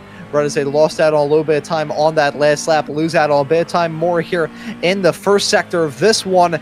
I think they have the pace, but Team Racing Point has the benefit of time. With only 5 minutes and 45 seconds left to go here in this race, the time's running out, really, for him to be able to get that move done to try and close up that margin.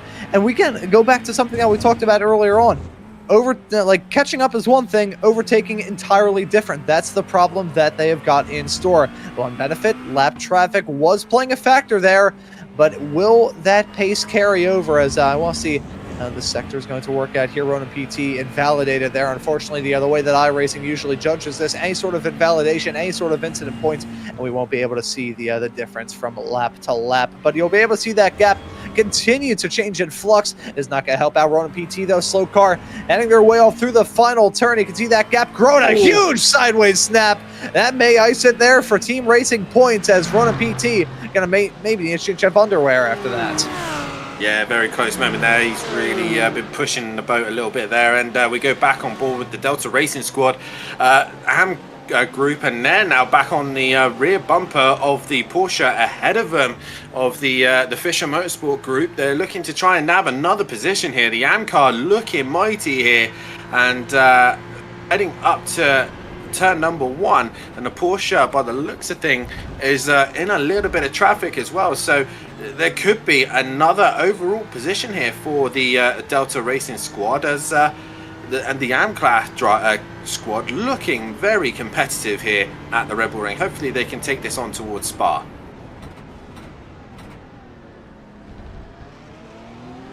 And keeping that momentum, rocking and rolling, Leandro Toledo behind the wheel of the Delta Racing car. This team on track for a win in the M category, as although it isn't the same gap of position for your top two in the Pro-Am categories, they're currently running in 12th and 13th. Simet Esports does have the benefit of time in their own little battle. It's 6 seconds between themselves and the other car right behind. That's a Kronos Sim Sports car. That is the one trying to chase them down as they get towards the end of this race. Fisher Motorsports, we've brought on board with the number 44 right now, Tane Hodderson behind the wheel of that effort, currently holding it to 8th at the moment in the pro category. Now, we've talked at length throughout this broadcast, haven't we, Dan, about the achievement it would be for these drivers and teams just to see the checkered flag. For Fisher Motorsports and both of their cars, if they can bring both of them home in a somewhat all-right spot, I'm sure they probably want that victory, but that will give them that level of momentum to try and chase after the crown come time for the next race of this season. Yeah, you always want to start the season off on a high. Obviously, even if the start of the season doesn't quite go to the plan, you still want to finish that race knowing that you have pace in hand. And in this case, the Fisher Motorsport guys are trying to salvage what they have with a little bit of an up and down race, I would say, in this one. But you want to really get your season on a good start, and not only, like I said, through pace, but also just through a little bit of luck and consistency. Now, obviously, they're going to be a little bit concerned of the Delta Racing car behind them, the AM car. They're going to be aware of what the BMW can do at this late stage, but they'll definitely walk away thinking there was potential, but there definitely is more to come from this team, especially in that Porsche. But we'll see how the rest of this season progresses. Like I said, Spa next on the calendar. A bit of a break for these guys to get themselves dialed in and ready for that big event as it slowly comes towards us as we are coming to the conclusion here. 2 minutes left to go in this event, and it is still a team Racing Point, if anything, now have extended that gap. It did get down to 1.2, but it's now down to up to 2.7, and that I think the Racing Point guys, as long as they keep it facing the right way, Ron, we've got a car in the wall there. There's a car in the pit wall, I think, or in pit lane, and come to a stop. I think it's a BMW. I think it's possibly I'm not sure what car it was, but there was a car stopped in pit lane entry. That's a bit strange. But yeah, it's a bit of a strange one. They're saying that they have been trying to have a look, and here is the 32 BMW. It could be this one. It looks like it's coming into pit lane. It might be the one. It's gone very wide, and it's come into pit lane a little bit late onto the grass and just stopped. That was odd. Yeah, that was very bizarre. That was up against the pit wall there as well. That screams like a hardware failure. Still in first gear, not really doing anything to get out of that situation. I think their screen may have blanked that because, they're out of fuel. You can hear right now. Are they out of fuel there? Going down the wrong pit entry there as well. And you can just lights on, nobody home. Are running out of gas. Delta Racing ending their race with a whimper. Fernando Neto behind the wheel of that car. Credit where credit is due for him. The fact he pulled over to the side of the road in the way that he did certainly, I mean, obviously did not want to do that, but considering the set of circumstances he had, it was pretty much no other choice. He's still stopped there, out on the racetrack as well. So, has he actually towed back down pit lane? Oh, yes, he has. I was looking at some late information. My apologies there, but that is quite peculiar to run out of gas there. If he made that turn properly, he will have probably been able to coast back down pit lane, because it is much like my career in middle school. After my first day, it was all downhill from there. As a white flag going to be out in the air. One more lap of racing action for Team Racing Point, and what a show of dominance it has been for that Italian squad. Marco Finotto behind the wheel of that car, heading his way out through the final few turns right about now, and looking to put a feather in that team's cap and start off the season on the best note imaginable.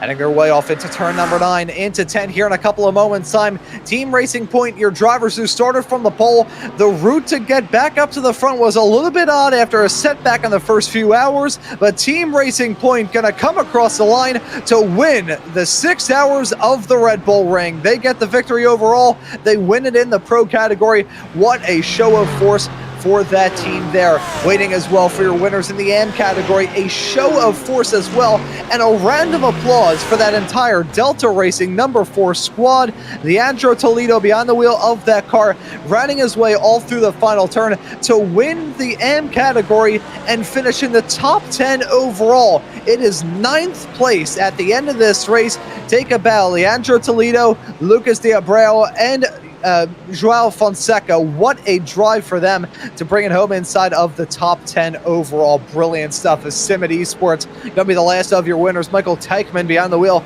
of that car, the number 35. He's only a few turns away from victory in the Pro-Am battle. That Pro-Am category is an absolute unit. There are so many Pro-Am drivers here in this field. We've gotten to see a lot of them run well here in this race. They may be the lowest finisher of all of your class winners, but still a show of performance either way. Simit Esports going to grab the victory in the Pro-Am category, and those are your winners. Everybody, that's a come across the stripe here to round off this day of racing action to get this season up and rolling. But what a performance for Team Racing Points. Performance indeed, and it's nice to see 3 different manufacturers taking the win in 3 different classes there. Lamborghini going out on top in the Pro class, then in the AM class is the BMW, and then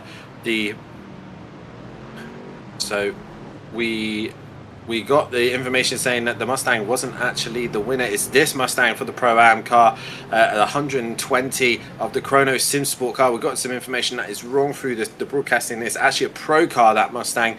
This is your winner for Pro-Am, and yeah, Flo there taking the win in class. And what a fantastic event we've had here at the 6-hour Red Bull Ring. It's really thrown us some drama, and it's really dipped our toes in what is to come from the rest of this season. But nonetheless, it has been a fantastic event, and looking forward to more racing action this season here, Ron.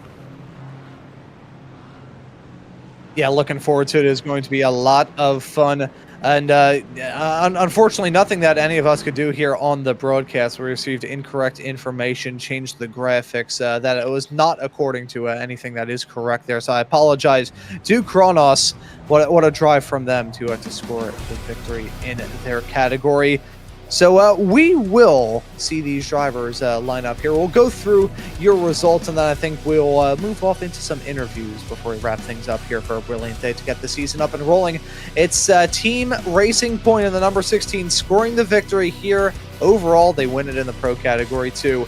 It's Ronan PT ending up in second place. Though good drive from them, just didn't have it at the end. Ended up dropping down to 3 seconds by the end. I think they put a little bit too much stuff on the neck. Unfortunately, they run into some trouble late, not able to contend for the win, but still a good performance either way. Michael Fry in the number 91 Project Racing Team car will round out your podium in third.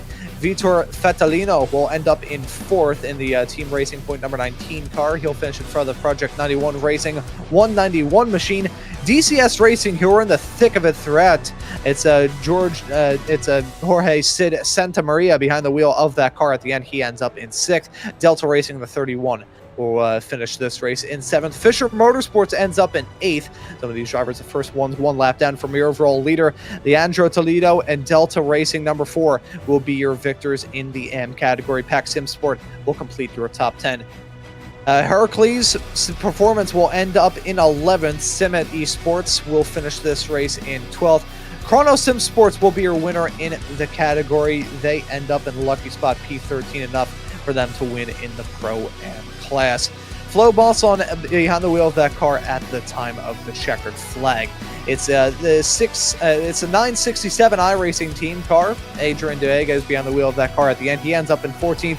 Gamma Sim Racing 137 in 15th. Paul Botting Motorsports in 16th place. Rising Panda Racing in 17th. Rusty Spatulas in 18th place. Paul Botting Motorsports in 19th with Delta Tri-State Racing, pardon me, in the number 3 car, rounding out your top 20.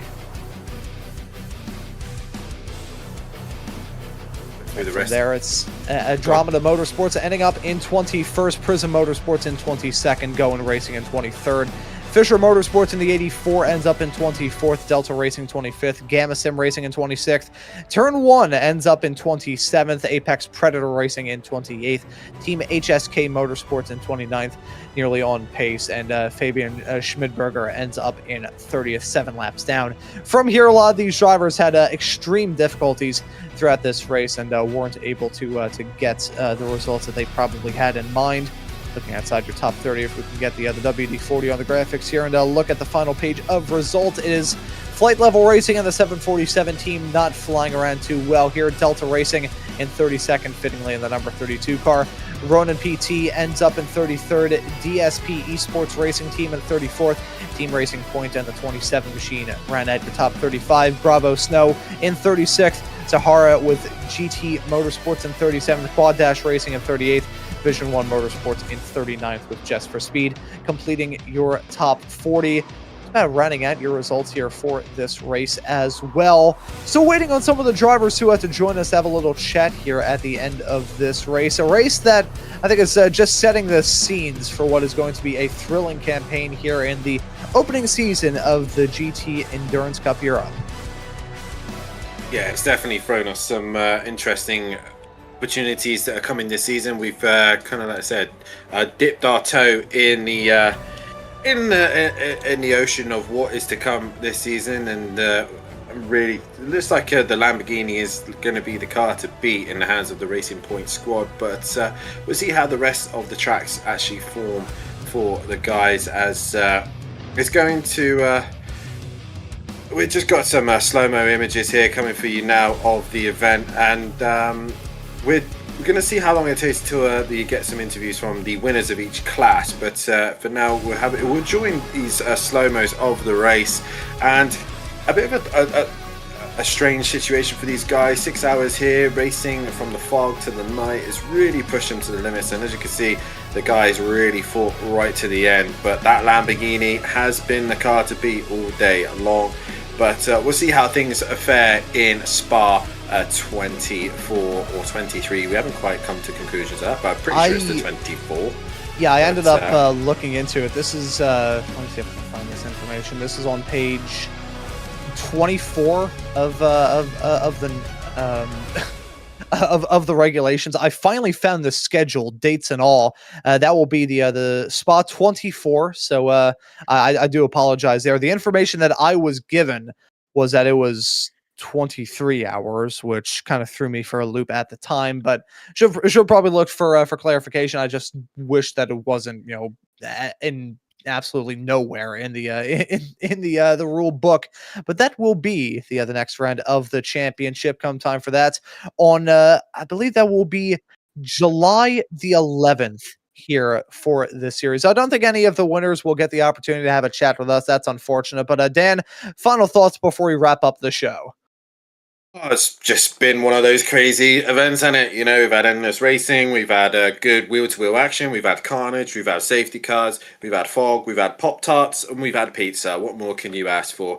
But rounding it up, it's been an epic event. I really thoroughly enjoyed commentating and commentating alongside yourself, Ron. Looking forward to see what the rest of our season brings ahead of us, and obviously a massive thank you to Howie in the background producing the show that you guys all get to lovely see, and also congratulations to all the drivers here this evening, every single one of them who have entered the event. And let's bring on the next event. 24 hours of Spa, or in Ron's case, 23 hours. I was thinking he's probably going to get an hour off, but clearly not. Looking forward to the next one. Yeah, it's certainly going to be a hoot. And to all of you tuning into this broadcast, if you don't want to miss out on the racing action for the 2026 GT Endurance Cup Europe, you can subscribe here to the GT Endurance YouTube channel and hit that notification bell so you never miss out on any of the racing action. But as for this broadcast here for the opening round, the 6 hours of the Red Bull Ring, that will do it. So for myself, Ron Mons, Dan Davis joining me in the commentary booth, and Howie Burrows working on the cameras and the graphics and the virtual production hauler, I say thank you all so much for tuning into the action here on GT Endurance today, and we hope to see you all wherever it is in the not too distant future. Racing isn't easy, but experiencing it is. iRacing puts you in the driver's seat with the industry's leading sim racing game. drive on laser scan replicas of the greatest racing circuits from around the world. Go head-to-head against other drivers chosen by skill-based matchmaking to ensure competitive racing at every level. Compete across all your favorite series. In officially licensed cars, engineered to deliver the most accurate driving experience possible.